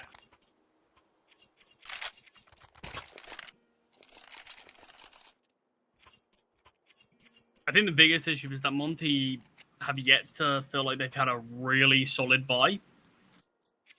Haven't really had... Where's the AWP? Where's the AWP coming out? They've always had limitations here or there. Hopefully the next is going to be able to stop that from being the case. It's because of these types of overinvestments. Haji down to 1.8, Ryu at 1.6, Lean at 1.3. Shouldn't make too much of a difference for them. It's more Afro you just got to keep your eye out for. Yeah. Everyone should be able to buy in the next to see what the scout from Ryu can do, in fact. Easy, is he going to anticipate this angle? Has spotted. Somehow connects the bullet. 25. Yeah, he hit it through the wall. You can see it on the mark of that kind of window frame above the door.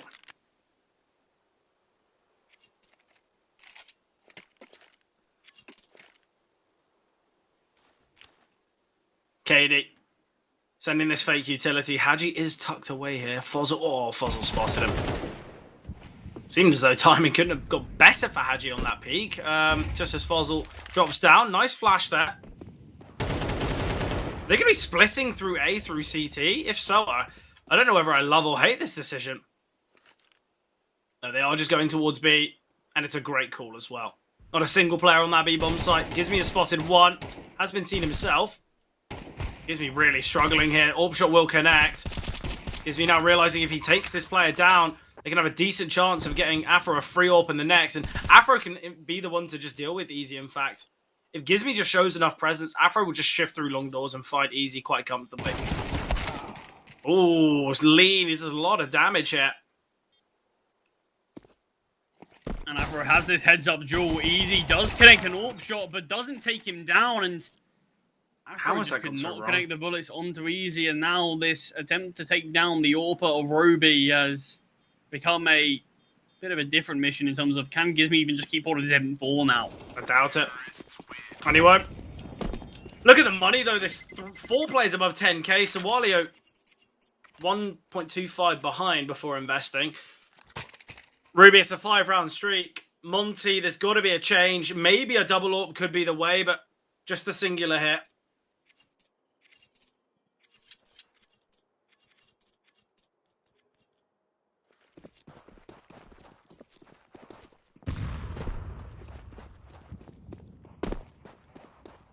And it's clear to see that the Ruby players have started warming up into this series now.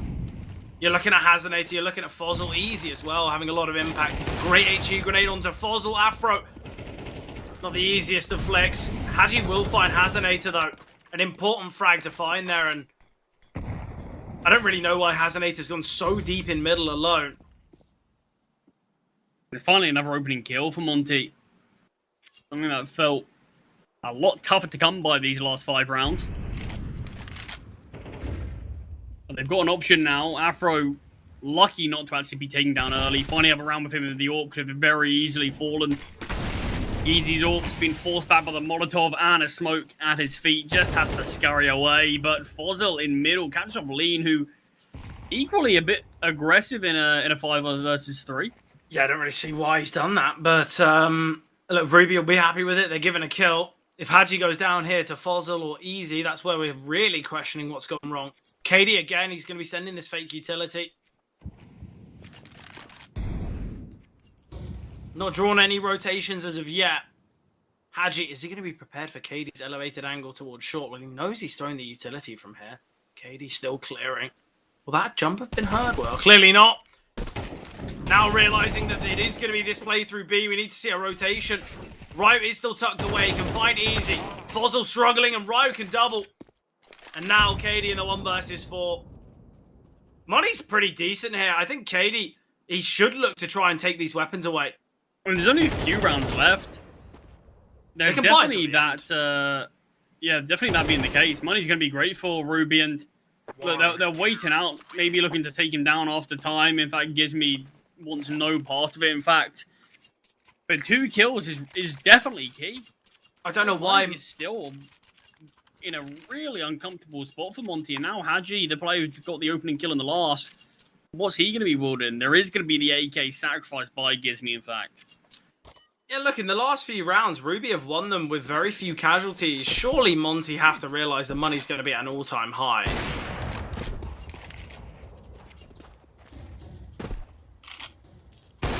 Oh, it's great awareness from Easy.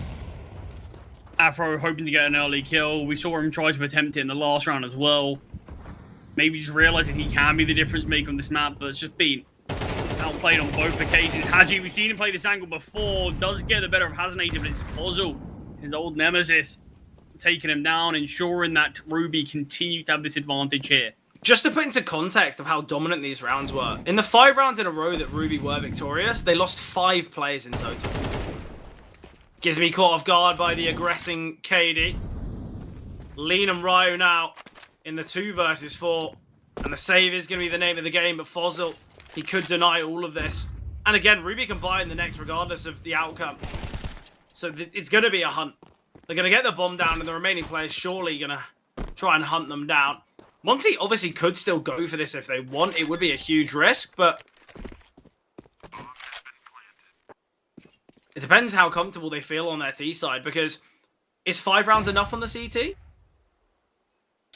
I mean, given the context of both these teams in terms of how they don't really seemingly love to play that CT side all too much, I feel like 5 probably is a decent spot for you to be in. I don't think it's, I'm looking at 5 and being like, oh, both of these teams love this T side.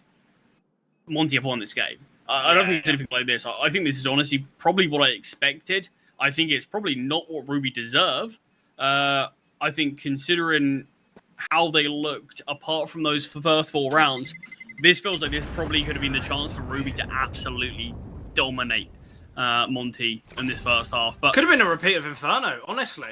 I mean, you look at the rounds, how they went. That pistol round, sure, pistols can always be a bit of coin flip. Monte take that. First 2 rounds, yeah, I think Monte, by all means, they should have had that. But I think it all comes down to round number 3 that I think really changes the score of this game. Monte should have won that.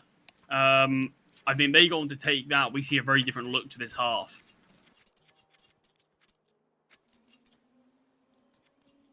Yeah, I think for Ruby, they have looked the better team here on Dust. They have looked like the team that have had a a far better game plan and strategy.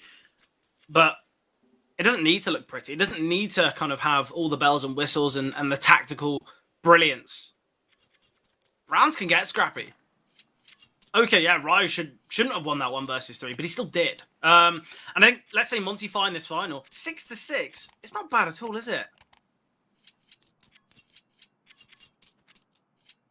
No, I think Monte would probably be pretty pleased if they could manage to get a 6-6 half. In a game where it feels like Ruby, their rounds, they really smashed Monte. And did look like, yeah, significantly the better team here. And I think a scoreline like that would probably be a bit deceitful. Early play towards B, and this doesn't look like... Oh, I was going to say, this doesn't look like those standard looks towards B where it feels like you get a kill, you look to push off of it. Ruby wanted a hit there. I think the smoke grenade just forcing Ruby back into a different game plan, but it would have been an interesting hit. Yeah, definitely. I think that's where could have caught them off guard. I think Ruby have been very slow in their endeavors on this T side so far.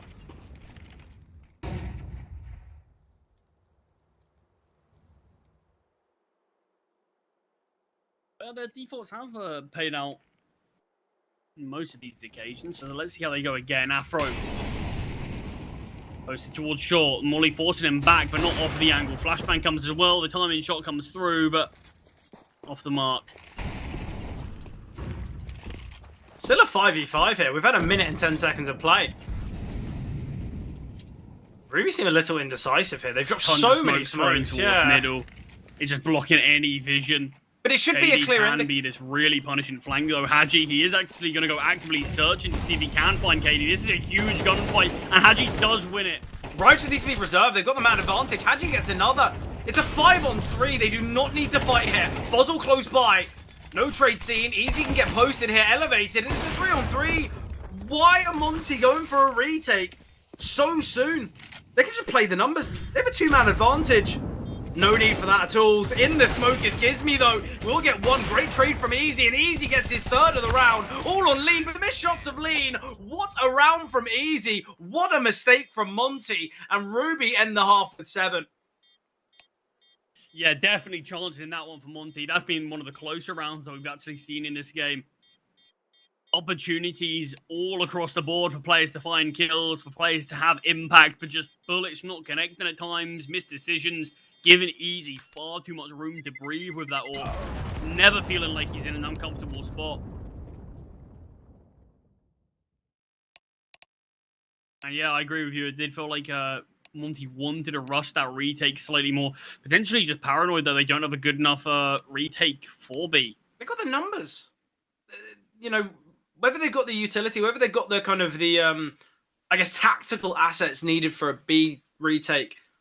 I understand, but you've got 2 kills that you don't need to continue fighting.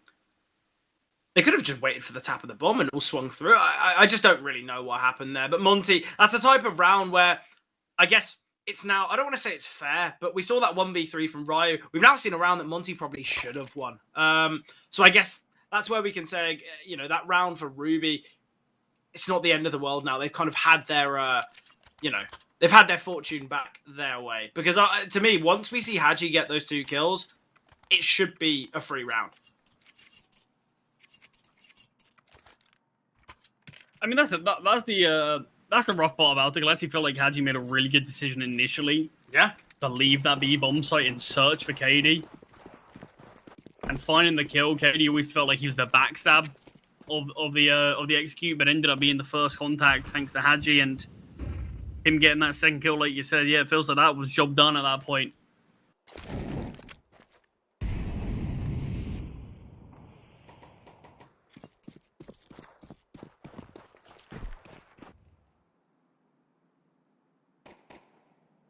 big pissed around though for Monte to try to get themselves back into this game and potentially see if they can level things up. But Ruby, they're not really showing particularly any signs of stopping. Gizmi gets caught out by a great flashbang. Yeah, I think he assumes he's already dropped down, but he hasn't. And now this acceleration out long. And the USP is just so simply dealing with it. 2 on 5 now. Excellent pistol here from Ruby. Might not even be a single casualty on the side of Ruby. Yeah, hit squad of these sort of 3A players just going as a pack. Good flashbangs initially, good rotations. More importantly, just good individuals on full display there. And Monte, yeah, they really have fallen flat here on Dust. First 4 rounds looked promising, but since then, there's not been a lot to talk about.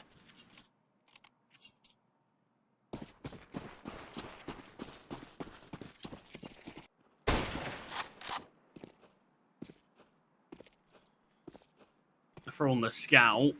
Out he's going to be given that heads-up duel that he wants ED to give him. Yeah, I feel like they make their way through lower tunnels. I feel like these hero scouts can actually work. We've seen it a couple times here on Dust.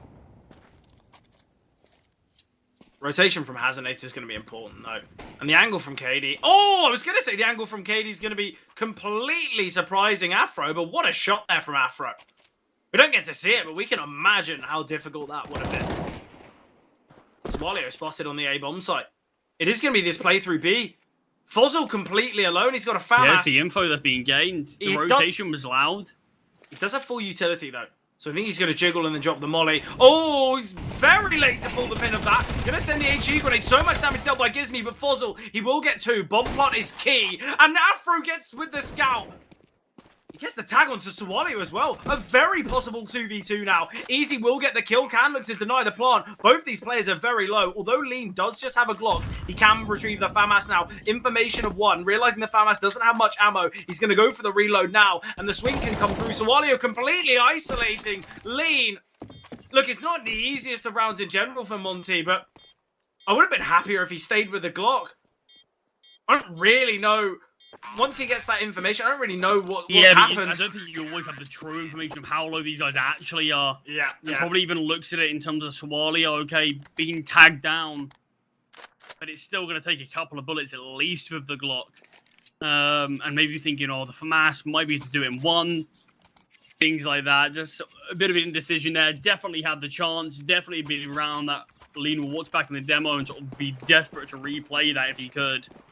I think as well, in that type of round, when you... Ooh, team knife? Okay, not great for Hazanator. Maybe a tag of the scout, I'm not too sure. But either way, after Lean reloads that, they know where he is. Why is he playing an angle where he's open to both? Oh, Gizmi! Oh, it's gone so wrong. It's gone so wrong. He's in a perfect position to find 2 that are so unfortunate for Gizmi.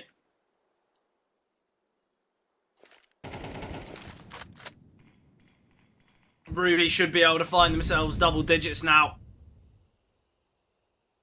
Yeah, money's not going to be in a good spot for their opponents either.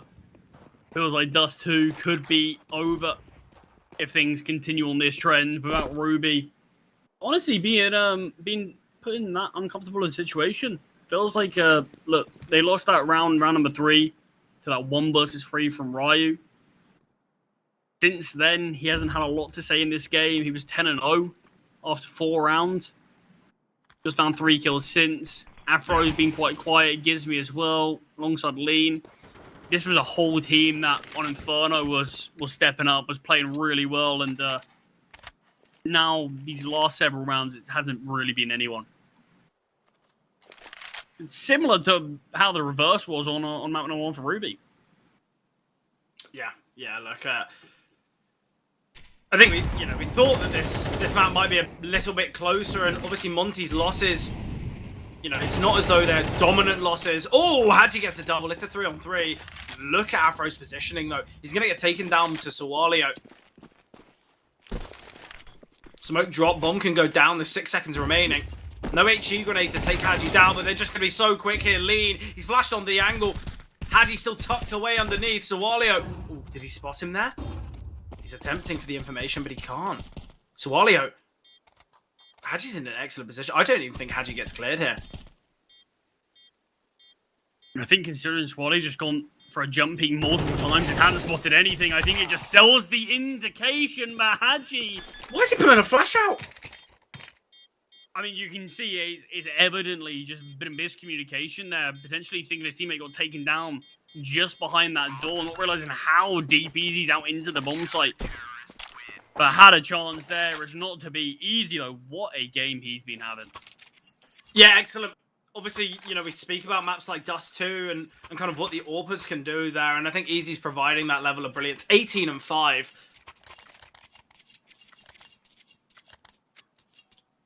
Certainly what you want.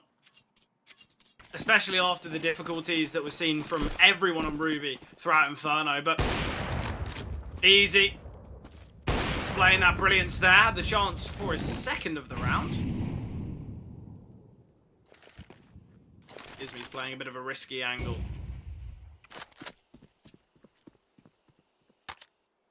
Are we thinking it goes to nuke? I don't think Monte will take this. I feel like a Dust 2 just hasn't been enough, has it? No, that's the thing. I think when you look at 10 out of the last 11 rounds gone the way of Ruby, I'll be surprised if Monte can make this one look competitive at the end, let alone bring it to, let alone win it in 2. I think nuke is definitely on the horizon. I think Monte have to completely change up what we've seen from them to make me believe that they can bring themselves back into this one, but it's just been not enough, in my opinion. Not really a lot of util here on either of these 3 CTs. Pushing through middle, Gizmy is alone in the corner. 1 bullet from death, does eventually get taken down. Flashbang to allow Haji to cross. Double flank coming through though. Haji's now to deal with this. No defuse kit currently. Things get quite difficult. Haji's playing a nice angle. Yeah, he can get 1. 2 though. Yeah, that's the problem. He has to go in early. And Wow. absolutely rips him out of the server there. Lean gets 1. The lack of defuse kit isn't going to matter whatsoever. Hasanator with a great shot and a great triple in this one. To secure Ruby their 11th. And I think potentially to apply what could honestly be the killing blow to Monte. I think as well, the crazy thing here in this game is, you know, we highlighted KD right from the start to be that difference maker for Ruby. Obviously, had a tough time in Inferno, but everyone did. It's not really KD doing kind of everything here on Dust. Bottom performing player on his team. Easy is 20 and 6 though, so usually that's why players aren't going to have the best of performances. No, I do think KD actually has each of his skills have been really impactful, especially in that first half. Easy does get caught up here through the flames after finds the opening kill not being cleared. It's also towards Car, who doubles up with an insane flick up to Haji. Yeah, Gizmy's in a good position here. Question is he ready for another in CT? Well, he will finally strike. Gizmy can get 2 and he finds a 3rd. Excellent round there from Gizmy. For a player who's had a really tough game, that's the moment. Obviously, Monte, they still have the opportunity to close out the series here on Dust 2. Not the easiest, but rounds like that where a missed flashbang causes a later peak from Easy, elevates up. But Monte, if they can get kind of the juices flowing here, certainly a chance. Afro attempting the quick shot there. Fozzel's elevated. He is the premium weapon here for Ruby. You can understand why. The shots he just hit in the last round were excellent. Ryo, is he going to be prepared for this elevated angle? I doubt. Oh, timing could be worse there for Fozzel. They know there's 2 players towards short as well.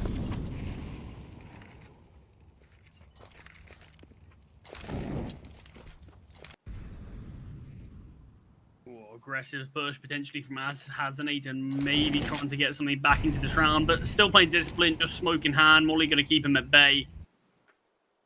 Yeah, Ruby, they're going to look to take space now towards long. I quite like the idea of this. Fozzel can just get Easy kind of posted up here and then rotate back to short. It's a question of whether he can get there in time. But with the Molly thrown, in fact, by the T's, they definitely can get back in time. There's so much utility still remaining on Monte. They've got plenty of smokes. They've got the Molotov. They've got double nades. They could send 2 HE grenades just onto Sawalio's position. One to CT, though. Easy's in quite a cheeky position. One that's surely to be overlooked once both Sawalio and Fozzel show their Good chance positioning. you see a Molotov come down at one of these positions. Hadji does finally throw it out. It is towards the ramp. Easy goes down. Fozzel, that M4 is not allowed to get a peek to support his team at all. The molly at his feet does so much damage, and Afro ready for that position. As Hazanator, the B defender, just has to scurry away and keep this MP9 alive. So Monte are going to be able to actually get a couple of rounds back in this game. Yeah, great execute as well. Look, they had a lot of util to work with. The flashes were good. The molly at Fozzel's feet, quite fortunate. I don't love the fact that Easy was the first to face there with the Deagle. I think it might have been better for him to stay tucked, and then as they swing past, kind of, I want to say Sawalio's position there in Goose, I think they could have had a nice crossfire. Maybe Fozzel could swing off the back of that. Either way, though, disadvantage in the weaponry, disadvantage in the numbers. I don't think we expected that much out of Ruby anyway, but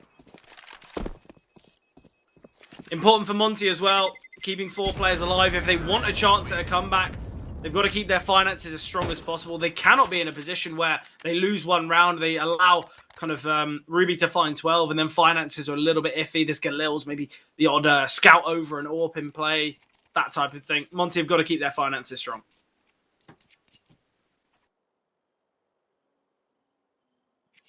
Tactical balls from Ruby. I think they realized that this has been a map that, as things stand, they do deserve to win. But CS doesn't always work like that. And they definitely need to keep on their A game just to make sure that they do silence Monte. Because, look, it's been a sort of a tale of 2 maps so far. Monte, unbelievable performance in every regard on map number 1, but just haven't really sort of come out the gate swinging as much as we probably expected them to, especially after seeing that 4-0 start. Yeah, exactly.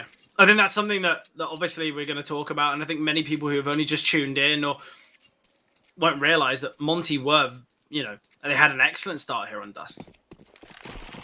But that's the thing, this team certainly can switch it up quickly. And it is going to be 11-8, there'll only be 3 rounds in it. I like this from Ruby. They've dropped the smoke in middle. Sawalio spotted crossing and then double backs through said smoke to stack towards A. It's just the pistols with that saved MP9. We're not expecting much, but I like, little gimmicks like that. Hadji holding. And damage definitely can be dealt. 100%. No one heading towards long though. Monte are looking like they want the pressure towards short. There is already one player here spotted at the ramp. That Gizmi is just relayed lean. Finding that kill. Is Gizmi going to be ready for so many players towards long? Whether he's ready or not, he's dealing with it masterfully until Hazanator's MP9 does find one. It is only the Mac 10 of Gizmi to fall after finding a couple of kills himself. So Money's in a great spot now for Ruby, similar to what we saw from Monte, similar to what we saw from Ruby after they had a couple of rounds found back to back, and it's a similar story now. 3 rounds separates these teams. No AWP in the hands of Easy, and potentially still a couple more pieces of the puzzle to uncover on this map. Yeah, definitely. No AWP for Easy. We know how much impact he's had with the big green, and this is where if Ruby lose this round, we've got to see an AWP in the next for Easy, because it could be a potential where they overinvest if they lose. Maybe they kind of bring out too many Deagles, too many players with Kevlar, no AWP for Easy, and then we're saying, well, Ruby, you've mismanaged your finances and it could cost you, but Monte, 3 rounds away from their opponents, 5 away from closing out the series and progressing to the playoffs. Smoke dropped here. Jump spot seen from Fozil. Oh, Afro. Yeah, Fozil, okay. Give him a chance again, but Please I suppose don't go Afro again, not looking as please. sharp, even going for the double scope now. Was hit a couple of nice shots this series, but had a tough dust too, and I think that's a bit of a display of it. That's what we normally expected him to at least hit that one a second time around. Yeah, I think first one, fair enough. He's not fully prepped for that angle, not fully prepped for the fight. But yeah, you get two bites at a shot like that. You're hoping the AWP is going to connect. I don't like this split here through long. Haji has found Sawali and is just going to drop this smoke now. The problem is he's going to be going through this smoke. Oh, Haji will go down. Katie now on the back of the bomb site. He's out in the open. Lean can find him. Easy. Great to find Lee, but Ryu finally emerges from long. There's minimal time here. The bomb's got to cross. It's on Gizmy. There's 10 seconds remaining. Ryu needs to hurry things along. No chance for Fozzle to deny the plant, and Afro will get the kill there. A team ace from Monte. Everyone chipping in. But it gets really scary there at moments. There's 10 seconds left, and the bomb's still not down. Yeah, definitely a bit of an uncomfortable spot, but the most important thing is they manage to get it over the line. They keep 3 survivors and don't allow Ruby to save anything. So you can see now, Ruby half buy. It should be another round that Monte shouldn't have too many issues in terms of being able to close out. And then next thing we know, it is going to be a double-digit performance from Monte. Just remember, after Monte's initial string of rounds, we had a period where Ruby found 11 out of 12 rounds. Yeah, crazy. That have just slowed down. It's given Monte a chance, given them a bit of a lifeline. And I mean, I really believe Nuke was a near guarantee. I thought he'd be there really already. Yeah, I think there's going to be a few more twists and turns here. Hazanator can drop an AWP over in the next, but again, Ruby, they've invested quite a lot into this round. Afro, looking to be the one to take charge in this round, posting up here towards long, AWP in hand. Easy. Is a shoulder to be spotted? Yes, it certainly is. Afro, very quick to take that shot. Flashbang coming over towards A, blinding so many. And now the 5-7's in close quarters. This could work out very nicely. Haji with a missed shot. Haji! What's gone on there? Afro will find Sawalio in the smoke. A lot of damage has been dealt to Gizmy. Obviously, a lot of damage has been dealt to both Hazanator and Easy as well. This is where Gizmy's probably praying for the AWP to be dropped across. Molly to land on the scout's position. Hazanator found by Gizmy. Lean with a TK there. It's not going to matter. The money's so good for Monte, but Monte now just 1 round away from their opponents. We do have the AWP on Easy.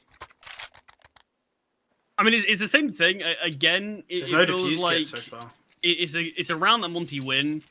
It feels like maybe if there's a couple of different weapons in play for Ruby, I think that could be very chaotic. They've got full loss bonus, and they don't have a kit. They got one. It's on Hazanator. How has this happened? I think moments like this, it's so unnecessary. There was what? We had a scout in play, a few Deagles. I think most people had Kevlar. I don't really know why. The money from Monte as well is so strong. You don't need to reset them. You need to focus on your finances, because I think a lack of a kit, if it's a late retake and Ruby don't put 2 and 2 together, Monte could steal away around out of nowhere. It is going to be this playthrough short. Yeah, they found success from doing this in the past. They're going to do it again. Gizmy finds a kill. Afro goes to the trade, but switches weapons before anything can come through. This is such a mess from both teams. But Ruby come out on top, and it looks like it is the exact same thing that honestly has almost hindered Monte in a couple of rounds here. Where have the individuals gone? How is there no one connecting these shots? I mean, there's a couple of nice shots from Haji, but there was so much time for so many players to find impact. Hazanator found 3 kills. He was the player who initially swung onto Gizmy. He was the player who's the most exposed in short, and still was able to walk away with 2 more kills before getting taken down. Yeah, I don't know what that round was. I want to forget about it. I'm sure Monte want to forget about it as well. And that's the thing. I like the initial call from Ruby, but it's when Gizmy allows himself to get tucked really deep in the corner that it makes things a bit tough for Ruby. Or at least it should make things a bit tough for Ruby, because Monte have 4 players around that area who can help support, but it just doesn't come out that way. No second chances now for Monte. It's now or never. Money's not in a good spot. If Ruby lose this round, it'd be a bit of a shaky buy in what could be the final round. Yeah, I think as well. Obviously, if Monte are able to get themselves to overtime, you've got to imagine not only the confidence it would bring them, but the well, I guess the confidence shattered for Ruby, because this game was theirs to close out quite a while ago. We were saying let's pack things up and head to Nuke. We're still here on Dust. And the fact that Hazenator's been taken down early, it's a man advantage here for Monte. So Walia might go searching. Lean's got to be cautious of this. No one is holding towards the middle. Afro, shot seen, so Walia can find him. No trade from Monte either.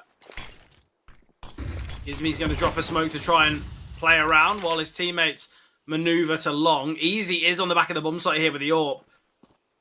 Easy, it could be an absolute shooting gallery here towards long.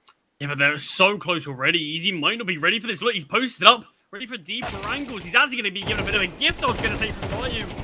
Play in his hand, showing exactly what's going on, but the fights from 2 plays in CT give the advantage back the way of Ruby. Tap of the bomb here. Gizmi's in a great position. All 3 retaking from short. Gizmi gets 1. Can't double down, though, and now it's all on Lean. It's this 1 versus 2. He's got the AWP in hand. I think this could be a big risk. I don't really know why he's AWPing here. But let's see if he can provide the goods. He has crossed the long. He needs to take this peek, and missed shot number 1. He will connect this time round, though. And he does again. Lean, an important clutch there. Gizmi gets 1, probably should have fired on 2, but he had the information for all of them. AWP can be saved for Afro. Easy, he goes for the glass cannon, and you can certainly understand why. I actually really like the idea of the AWP being retrieved from Lean there. It's just something that your opponents aren't necessarily going to think, oh, he's going to have a rifle. We don't need to be as worried about certain peaks. We don't need to jiggle as much. And Lean, he always had the contingency to back away and just play for the bomb if he wanted. Play for the AWP, make things uncomfortable, and there's the glass cannon AWP coming through, taking down Afro, who's being bested in most parts of this map by his counterpart in AWP.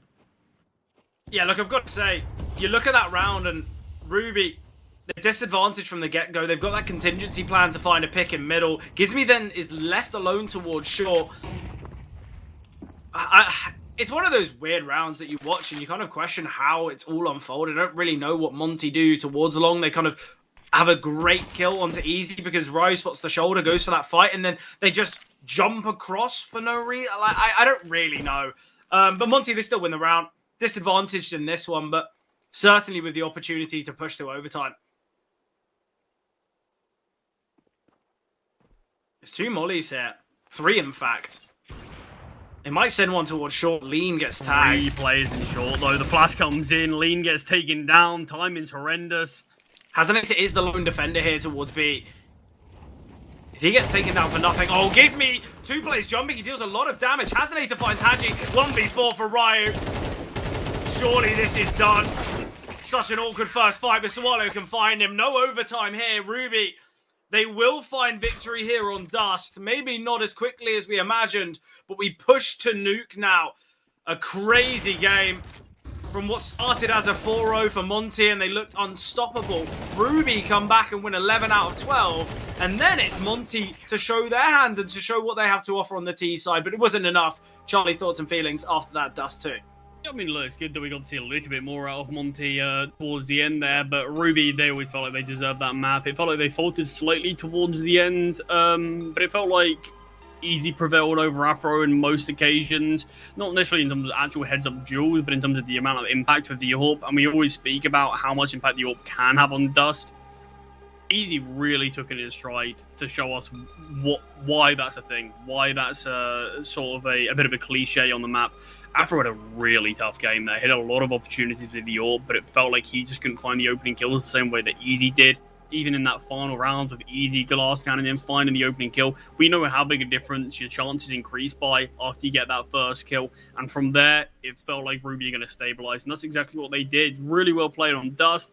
A couple of shaky moments I think they should iron out, but for the most part, I think it was a more than deserved map victory for them. Yeah, I think the really tough thing for Afro is he started off the game 3-0 or 3-1. He got that triple with the Julies with the pistol. And I was thinking, okay, well, Afro's going to have a really good game here. He then went 7 rounds without a kill, which is always so disappointing. But obviously, we do move to Nuke. It is this decider, it's this third and final. And obviously, what we do know is when these teams played against one another on Nuke a few days ago, or about 10 days ago, Ruby were successful. Obviously, Monte have had some time to kind of reconfigure what Nuke had to offer earlier and the other day, but I feel like Ruby now, you've got to say they're probably feeling quite confident. They're probably feeling, well, we're just going to have a repeat of what happened the other day. We're going to close out this series and we're going to go to the playoffs. I'm sure Monte have got something to say about that, though, but we won't be seeing any of that until after the break.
Final map of today, final map of the series, and for both teams, playoffs is on the line. Nuke.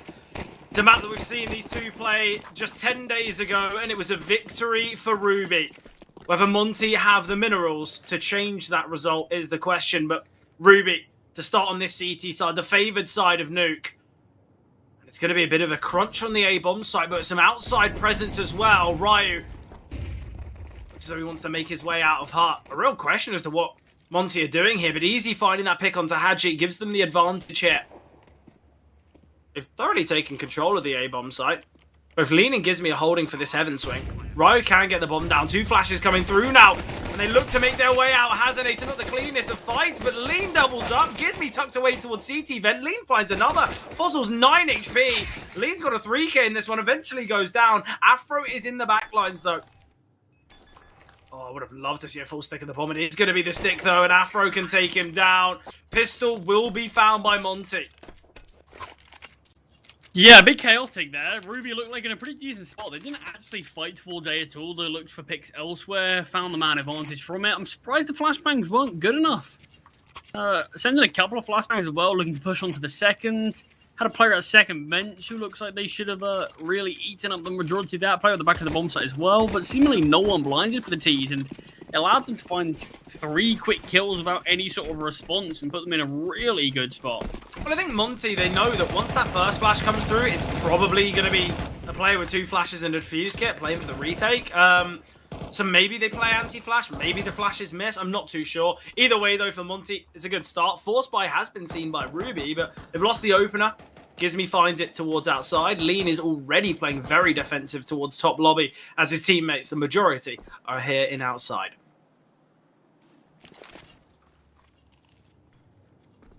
This is obviously the investment from Monte, and losing the early kill isn't going to be exactly the sign of what they wanted, but starting to see Hazenator make his way towards the lower site, has backup in Sawalio and Easy, in fact, who all gamble towards this lower site together. In fact, I say all gamble, every single player towards this lower site now. Fossil just posted up towards ramp. I don't mind it. I think in a round like this, when you lose the opening pick and you don't have control towards outside, it makes sense that it could be a B play. So I do quite like the idea. I got no qualms with it whatsoever. You're not going to win this round just on kind of the result of your utility and the weaponry. You're disadvantaged. You've got to take a bit of a risk, and they've cleared out the lower site. They're looking to clear late towards outside, and Lean is holding. Hazenator will get 1. 3 players in A main now. Gizmi finding Easy, though. He's in heaven. He's in such a good position. Fossil, though, spotted by Ryu. Hazenator, they know he's here towards outside. He has retrieved an 8k now. Ooh, Hazenator needs to be cautious. Will go down. That AK can be saved by Hadji. Nice second round here for Monte. Yeah, best in that force buy. Get up an easier time of things here and have a really nice start to their T side. But look, we saw how good start, strong moments can pretty quickly change, pretty quickly swap. Yeah. So Monte, they definitely need to keep their foot on the gas in this one. Yeah, especially with them being on the T side of Nuke. We say it nearly every game. It feels like the T side, they do have kind of that slight advantage, especially when they get those early rounds. I feel like the pistol rounds always, it feels like T fave, and it just gives a slight edge for the Ts.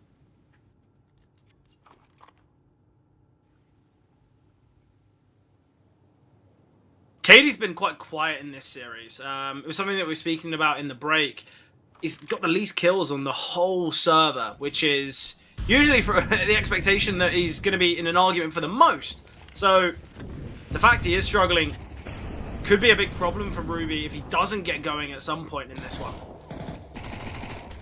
Going to try and make their way out. A heavy stack here towards A. Easy will get 1, but the T's can deal with it quite easily. KD all that remains. Deagle in hand, 27 points of health. 1 body shot with an AK will find him. What a shot there with a Deagle. Damage is the only real thing that KD can look to do now. And with Monte knowing exactly where he resides, there's no real need to give up any sort of gunfight. But Gizmi and Lean both sort of primed to swing towards Squeaky. Have done so, but KD's actually backed away in the meantime. Obviously, he's towards lobby, so Monte are going to feel like the safest exit route is outside, so I quite like this from KD. Maneuvering towards under heaven, he might look to try and search a saving Gizby, and that's exactly what could happen, as KD's read this really nicely. Spots the shadow, but not quick enough. Gizmy will find 3 survivors here for Monte. Finance is looking pretty decent. And this is going to be the real proving ground for Ruby, but no AWP for Easy here. Oh, it has been dropped, in fact. We know how much of a difference maker Easy was on Dust. 23 and 12, a 1.66 rating, and 100 ADR while wielding the AWP, which is a real rarity. Triple-digit ADR on an AWPer, that's when you know you've dominated a game. Certainly so. Weapons out in play now for Ruby, though, and this is really their proving grounds on Nuke.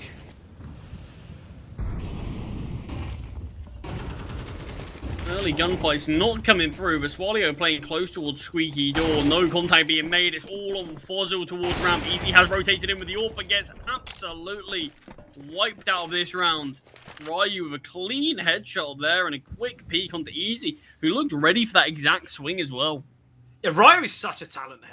I remember watching him back on Monte Gen. It was kind of an Anubis game that impressed me so much because he was the kind of guy. He was the player that defaulted towards A main, and a lot of the time you'll see those players maybe not getting the most of kills. They get the kind of the odd 1v1 fight, but Ryu was winning that fight nearly every single opportunity that was given. And whether he was fighting against 2 players, whether he was getting kind of flashes sent towards him, he was still prevailing in those moments. And that was really what kind of indicated to me of how good a talent this player is.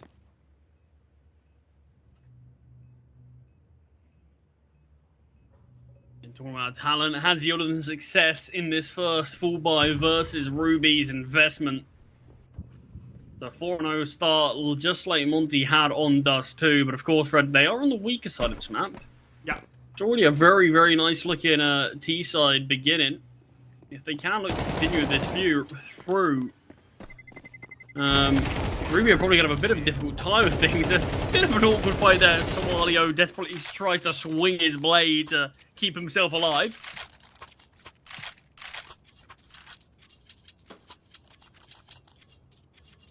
.4-0 start here, and with it being a half buy from Ruby, we could be seeing a 5-0 beginning here. I didn't think it would be like this at all, I have to be honest.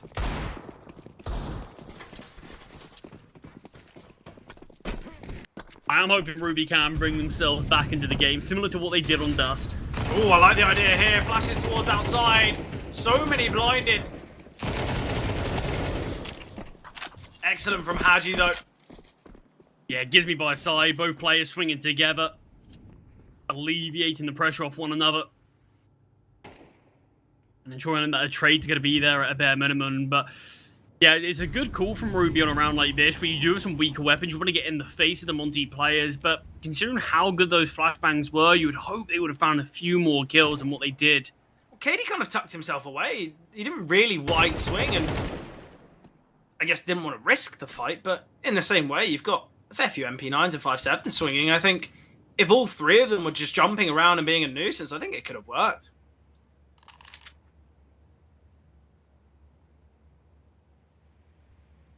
Also, all that remains, just tucked here towards Vent.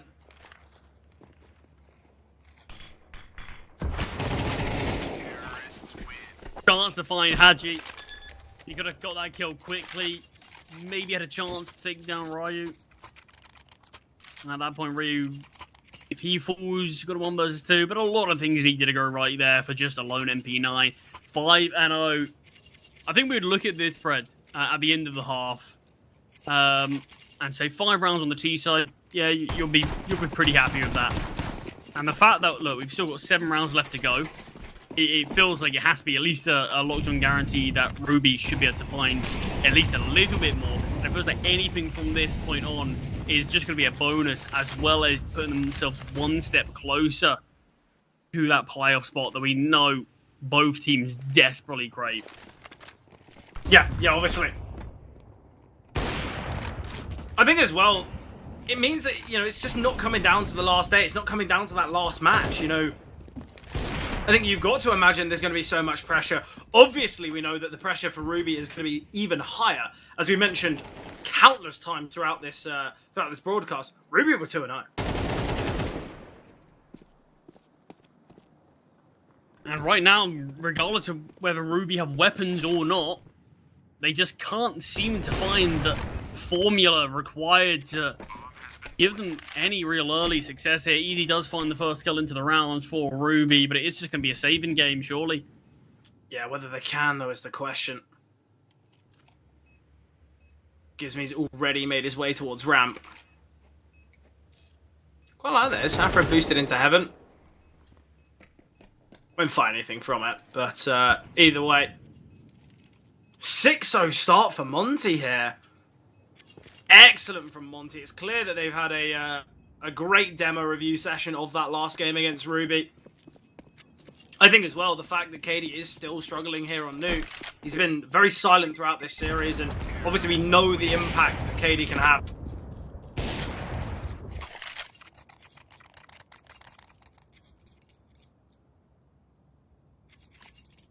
At minimum, Monte are going to be having an even half. Yeah, the fact there's still 6 more to play for. It's the type of game and the type of half that if Monte only get 1 more round, it's excellent. You know, 7-5 scoreline T-side of Nuke's brilliant. But I think we know that Monte could find so many more. This could be, you know, double digits, and I wouldn't kind of be too surprised just on the basis that Monte have been. They've looked so good on Nuke. It's not as though there's been so many rounds that have come down to clutch and so many rounds like that. The opening kills have been excellent here for Monte. The team cohesion, the strategies, everything's gone so well for them. And I think on the flip side for Ruby, no one's hitting heavy at all. No, and that's been a bit of a strange issue that both teams have actually faced throughout this series. Yeah. Ruby on map number 1, quite prevalent there. Monte on map number 2 for the majority of it. And it feels like either everyone's stepping up or no one's stepping up, and yeah, haven't really had much of an in-between. That's why you get these one-sided scorelines. It's usually how they're possible. Obviously, Dust wasn't one-sided, the scoreline, but it probably should have been. You know, Ruby, they were very heavily in the lead, and, you know, they gave, I guess, an extra 6 rounds to Monte, you could say. He's being held easy. Haji's so prepared for this, and Easy, oh, he wants to take a slight glance. Just doesn't know whether it's worth the risk.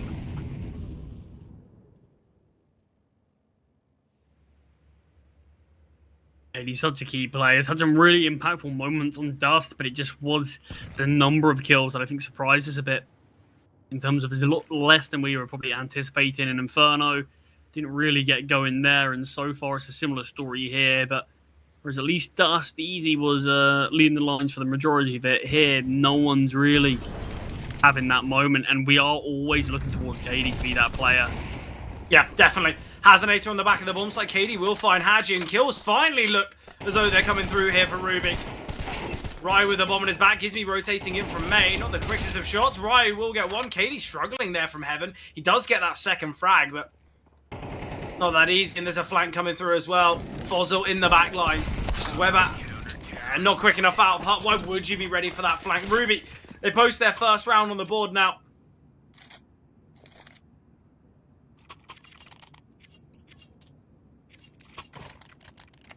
I mean, look, hopefully it is going to be a bit of a waterfall effect where Ruby can post 1 round and they can start to get a few more off of that. Because otherwise, you do fear for what would happen in the second half of things. Monte on that CT side, if they run away with this game before Ruby can even really play on their TP. You do have to imagine, Fred, with Ruby starting on this CT side, they were the ones to win their knife round. So selecting the CT side from them, I mean, you definitely think that would be the case, but yeah, it's not exactly giving them what they wanted early. Haji taking this fight onto Katie early. Yeah, it's clear that Monte have got this kind of crazy confidence when it comes to individual ability. Haji taking that type of fight. Fozzle will get one. Haji still sat in this smoke here. Now they need to somewhat be worried about heaven. Haji could have easily clambered up here already. Fozzle. He's playing an angle that can't be seen as Hadji peeks. But Hadji will still find him. He's looked excellent here, Hadji. Ryo now maneuvering to garage while Afro just holding main. Sawalio. Has Hadji spotted him there? He seems aware. He seems very aware here, Hadji. It will be the peek from under. Easy finds Hadji. Hazanator takes down Lean and 3 versus 2, man advantage. Massively slipped away. Ryo, though, speaking of slipping, he's trying to slip the net. He should be able to find Easy without any issues. Is he going to be aware of the second player in? 4x3. I don't think that's 4x3. I think that's just using your eyes correctly. Yeah, maybe just kind of glued onto your crosshair. 20 seconds now. They need to clear out the B-bomb side, but it seems pretty open.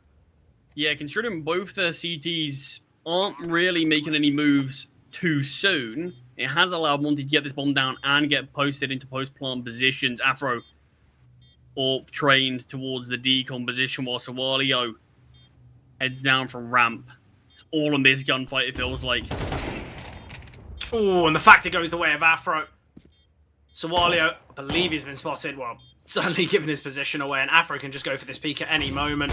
Flashbang coming through, and Afro will find no actual aid from Ryo's flash as Sawalio did turn, but nice shots there from Afro for a player that did kind of struggle on Dust. A game like this could be a real confidence builder, but either way, Monte 7-1 up. What a start here. And I say a start, getting close to what could be the end of the series is Monte. It doesn't look like they're going to slow down on this T side.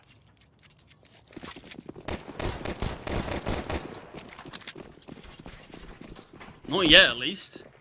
Not with the way that was going, but the kill on the Hazanator really was the difference maker, it felt like. Yeah, definitely. We saw how restrained Monte were.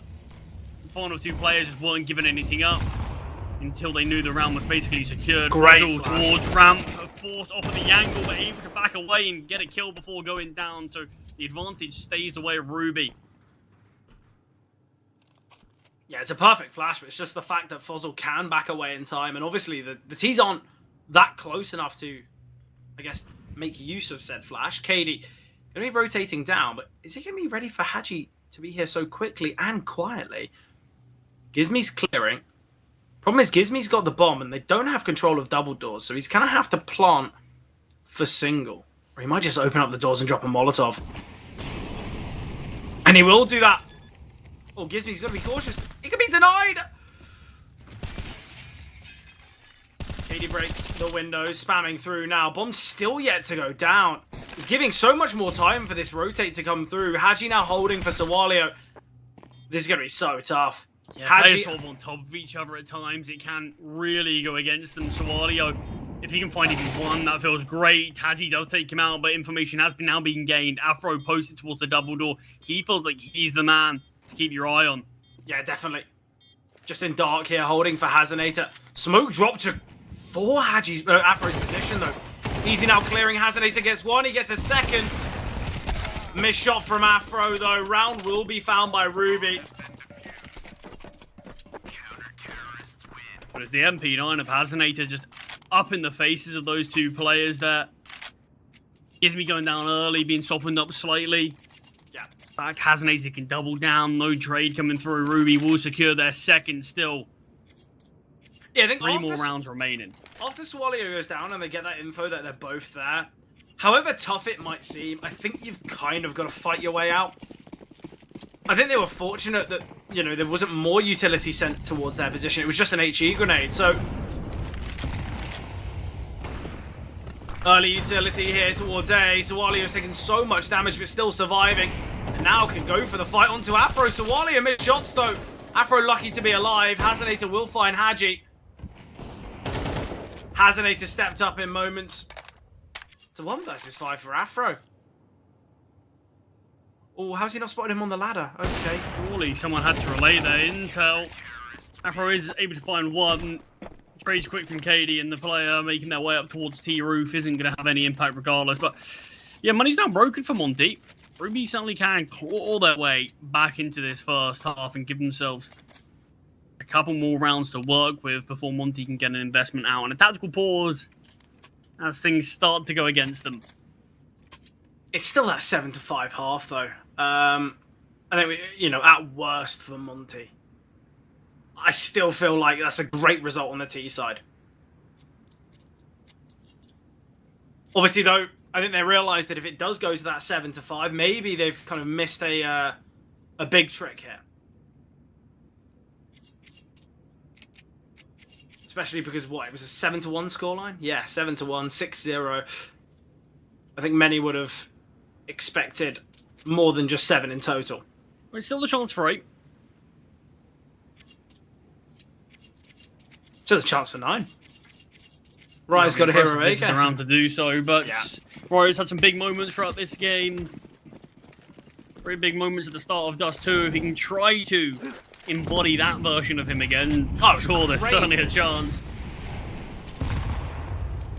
Always a right call, though, in these hard-buy rounds. Fast play towards ramp, hope to overwhelm. Fossil is playing at range, though, and they line up so perfectly.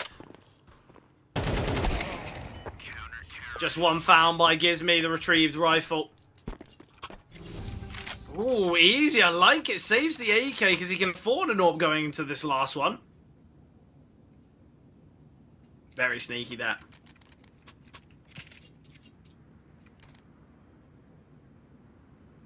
All in all, it's a great half from Monte, regardless of how this 12th round goes. But if it's enough to get Ruby, you know, a possibility of victory here, I think we all know that Monte will be a bit disappointed in themselves. Timing. Oh, it's so tough there for Easy. We saw a jiggle and a kind of a jump spot from Gizmy there. I think Easy would have found that one. Nade of the smoke. Lean gets to Walio, though.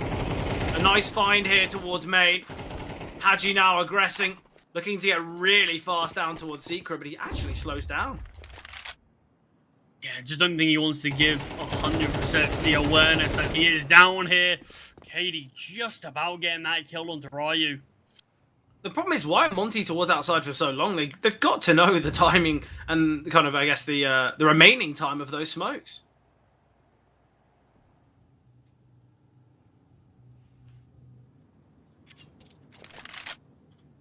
It seems a little bit amateur from them there. Easy can find another. What is going on in this round? I thought this was going to be kind of a perfect opportunity. Just a bit too much. I mean, it just looks so easy there. Why are they easy, giving, as the namesake. Why are they giving him just 1v1s against an AWP on a tight angle? Nice setup there down towards Secret as well. Ruby, they will find 5. It's certainly not a half that they are going to, you know, write home about and want to, I guess, boast about. But either way, I think they've done enough to get themselves back in the conversation. They win the pistol. It goes, you know, 7-7, and that's why we're saying, well, okay, yes, it's a CT-sided map, but both of these teams have kind of similar win rates on both sides. It's kind of a bit of a split decision when it comes to favouring here for both Monte and Ruby throughout Nuke. So, with Monte being 7-1 up and the fact that 7's all that they can find, a bit of a missed opportunity here. I mean, yeah, a little bit. It probably will be one that they're looking at now and saying, oh, I could have got a couple more rounds. But at the end of the day, it is a CT side favoured map anyway. And 4-round streak isn't exactly the most unexpected thing for a team on the CT side to do. I think Monte is still going to be very pleased with the work that they've done here, and they definitely prime themselves to be able to make it to playoffs as long as they have a good CT side, which it feels like we should be expecting from them. Yeah, definitely. I think we do have to say, though, a bit of recent inconsistency from Monte on Nuke. You look at their last 3 fixtures here on Nuke. It's a 13-10 loss to Ecstatic, a 13-4 loss to Iberian Soul, and rematch against Iberian Soul that was 13-6. So, although Monte have looked pretty decent on Nuke in the past, last 3 games haven't been great.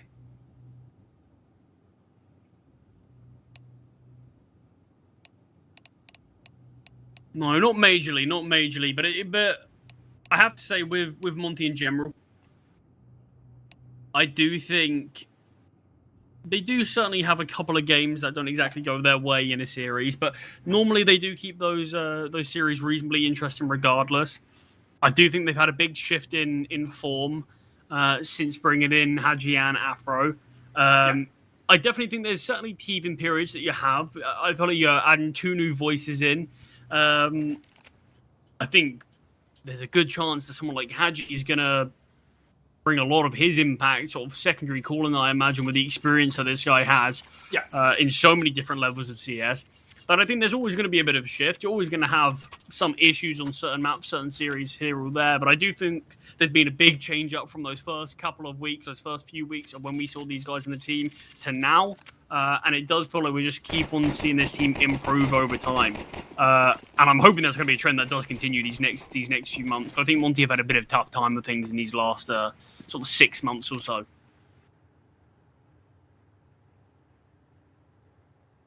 I've certainly still got confidence for them here. This round, we always speak about how important this can be for the T side. Yeah.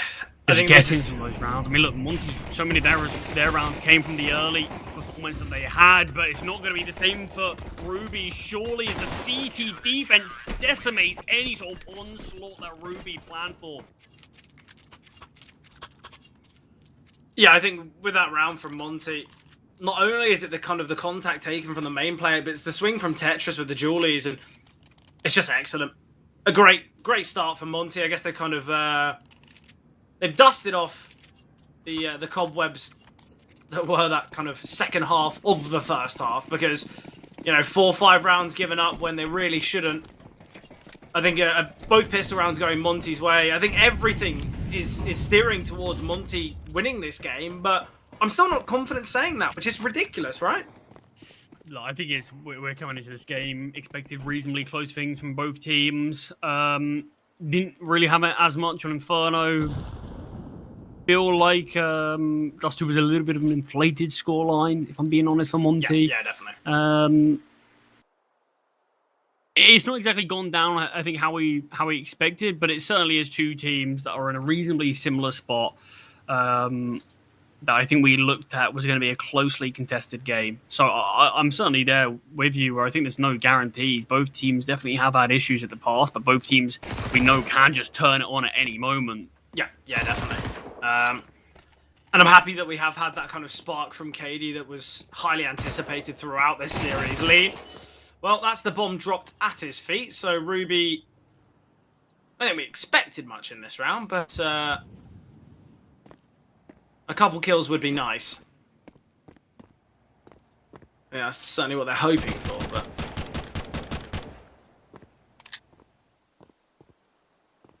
I'm surprised that Swallow's Deagle, his Deagle is Glock can find anything here. Decent position, has just been spotted from Lean, just turns, still manages to find. Headshot connects, Haji. Not interested in actually giving away this mass and full belt of utility, but this MP9 is surely going to emerge, surely going to try to fight the Haji's headshot. Takes him out before any funny business can occur. You got at least one kill. Yeah, at least something found by Ruby there. 4-round lead now for Monte. 3 away from finding kind of map and series point. And this is going to be a kind of a big swing round for Ruby. If they lose this, obviously Monte can kind of push ever closer to finding the series. Yet for Ruby, it's the chance to kind of claw their way back. Problem is, this game in this kind of final map has been a real game of cat and mouse. It has been kind of Ruby constantly on the chase. But the question is whether they can catch up to Monte here. And it really is going to start from this round. If Ruby aren't successful, I think we're near in the end. Nice position. Really has to be now. And you look at it as well, Fred. Weak weapons in play for Monte is a little bit of a bonus round. Great awareness from KD, though. Kind of pre-firing. Obviously, he spots the slight shoulder. Great from Gizmi, though. He knows that he needs to get a kind of an avenue back into this round. And you will find we've said MP9. Interestingly, we've got MP9s in play, but it's the FAMAS top hut. Lean. He could just drop down and search for Sawalio if he wants. Heavy risk, though. Good setup here. Ryo just playing close towards ramp. He will completely surprise. Gizmi, great find from Gizmi. That's one of the prongs taken away from this attack. It's not going to be a split through main at all. It's on Sawalio and Hazanator. Hazanator gets one. Sawalio found 1 versus 3 now for Hazanator. Molly towards Hut. And the bombs drop to the outside lobby, so even if Hazenator gets a couple kills, it won't matter much, but Lean gets his second Monte. They find double digits, and now, I was waiting for this. When was the next tactical pause going to be called by Ruby? But here it is, because they really need to talk through what's happened here on Nuke. I mean, I know it's a very sort of minor thing and reasonably irrelevant in the grand scheme of things in terms of how the round would have went, but even just that final kill is just disastrous for Ruby. It's sloppy. Lean's looking towards her, back turned. How was he able to sort of 90-degree turn, find a kill? Sure, he reacted reasonably quickly, but it still feels like there's a couple of things that Ruby just need to sharpen up on at times. But I think they've had this tactical pause. Yeah, hopefully the tac pause helps, but maybe the fact that Dust was so long drawn out, maybe because Ruby had to give everything, you know, they needed to close out Dust. You got to imagine the mental kind of, you know, the mental strain and the kind of the physical strain that that's going to have on these players. And obviously, if they closed out Dust 13-5, maybe they would have kind of a little bit more of a stronger performance. But there's loads of missed shots. Oh, Gizme's going to be in the back lines. This is going to be disgusting. All right, Gizme gets a 3K. Oh, in fact, he just gets the 1. Got that one a bit wrong, but the round's certainly right for Monte as they now fight 11. Well, Afro did get a 3K, so you got the team right, you got the amount of kills right, just got the players wrong. But 2 rounds away. Ruby, they can't let anything slip. Not a single round, otherwise Monte guarantee overtime as well as mapping the series point. 2 rounds slipped up and Monte have taken that playoff spot away from Ruby, the team that came into this Swiss stage 2-0. Had a great record kicking things off. Obviously, we did see 6 rounds in a row on a T side here for Nuke, yet it was on the side of Monte, and obviously it was off the back of the pistol, but nice find from Afro. Again, you know, for a player who did have a tough start, it is good for Afro to get himself kind of back on the score sheet. Yeah, he's looked a bit more warmed up these last few rounds. Yeah, definitely. Very tough Dust too as well. Got bested by Easy in most departments, but not so much here. Ryu flashed off the angle, but not being cleared thanks to Afro's positioning, but still couldn't manage to find anything despite bringing Hazenator down to 4 points of health. I don't know how he didn't turn from that first flash. And my reaction times are poor, but I think he had quite a while to see it. Again, there's been moments where maybe Ryu is just too focused on his crosshair. Yeah, even just maybe looking at the mini-map, sort of discussing what you think is going on with the team, and just takes you out of the here and now. But 45 seconds on the clock, and Ruby haven't got a lot of space right now. Make their way back towards outside. It's a decent setup towards A. Hadji just on the back of the bomb site. There isn't much utility, but obviously Lean's got a fair bit of it. So once this contact's made, he can right-click a flash outside heaven just to kind of drop above Hadji's head. And that's where things could look nice, but a shot like that from Sawalio. Excellent stuff here. Great from Lean, though. He will get one. 18 seconds on the clock now. He's going to send the Molotov. He will land at the feet of Hazenator. HE grenade as well landing. Fozil brings him down to 1 HP. Yeah, so unfortunate. Hazenator should be dead in this one. Afro's going to send the flash here for Gizme and Lean, and they jump on out. I like the idea of this. Gizme clearing, Lean finding as well, and now all on Easy in the 1 versus 2. Afro posted up with the orb. Lovely shot there. The fuse can come through. 12 found for Monte. And Ruby now with 7 in a row needed. Counter-terrorists win. I don't think it's happening. No. No, it doesn't feel like that, at least. And why would it? Ruby have been so quiet here on Nuke. After that CT performance, you know, those first 7 rounds, even the round that they won, I still didn't feel like Ruby were going to make this comeback. Not only have the individuals for Monte looked really good, but it's kind of been the strategy and the cooling that has helped them so much as well. Hazenator will find Hadji, though. An important start in this round for Ruby. Oh, Lean's in a great position. No one's held him. Not able to find anything more, though. Afro, he really is feeling it. He wants to take every fight. Does find KD, but falls him close enough for the trade. Ryu waiting at the Molotov in heaven. It is just a 1-man advantage. HE grenade can find Fozzle, but why use the HE when you can spam through the smoke? Bomb denied going down just yet. Love it from Gizme. And now Easy searching for this pick. Easy will go down to Ryu's rotation from Heaven. And it's put Fozzle in the 1 versus 2. From a round that looked like a 3v2 post plant, the bomb's not even down yet and Fozzle's alone. 1 bullet from an AK will take him down. And Gizmi and Ryu just going to go shoulder to shoulder. Fozzle slowly clambering down the vents. Even with it being an open bomb site, he's holding for a rotation. I think he realizes he's got to get a kill before this clutch begins because otherwise he's just too disadvantaged. Nothing's being given up yet.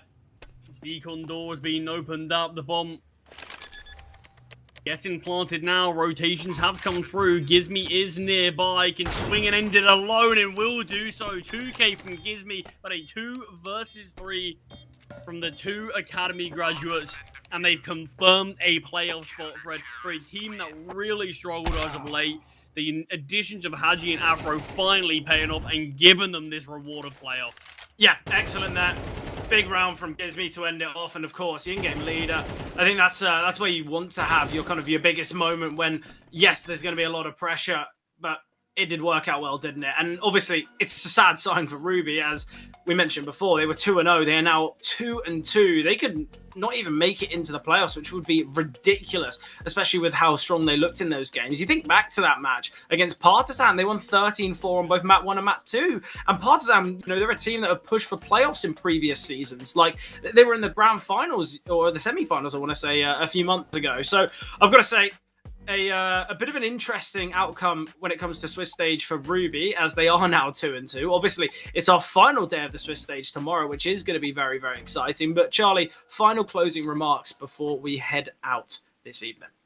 Yeah, look, I think it's been a good day. We've got to see 3 more teams advance through to playoffs. We've got 3 more teams with their fates still undecided and a bit more up in the air. I definitely think Ruby sadly didn't give off the greatest display for what they can do. I actually think they had a pretty poor game in terms of just their in general showing. I'm very hopeful for sort of their next series, and hopefully they can get that playoff spot that they've been so close to for so many times. But Fred, at the end of the day, this is how the Swiss stage go, isn't it? Sometimes it can be really brutal in terms of just these teams you need to face. It's all super evenly matched, and if you don't give your best display on any given day, it's always going to be tough to win them. Yeah, obviously, though, we have got one more day of the Swiss stage. As mentioned before, it's going to be kicking off at 1 p.m. CEST, or midday UK time. It's going to be Nexus and Oversaid on the mic. So if you guys are tuning in for this final day of CS and CCT, make sure to show them some love. But that's been it from us. I hope you guys enjoyed, and we'll see you tomorrow for that CCT action.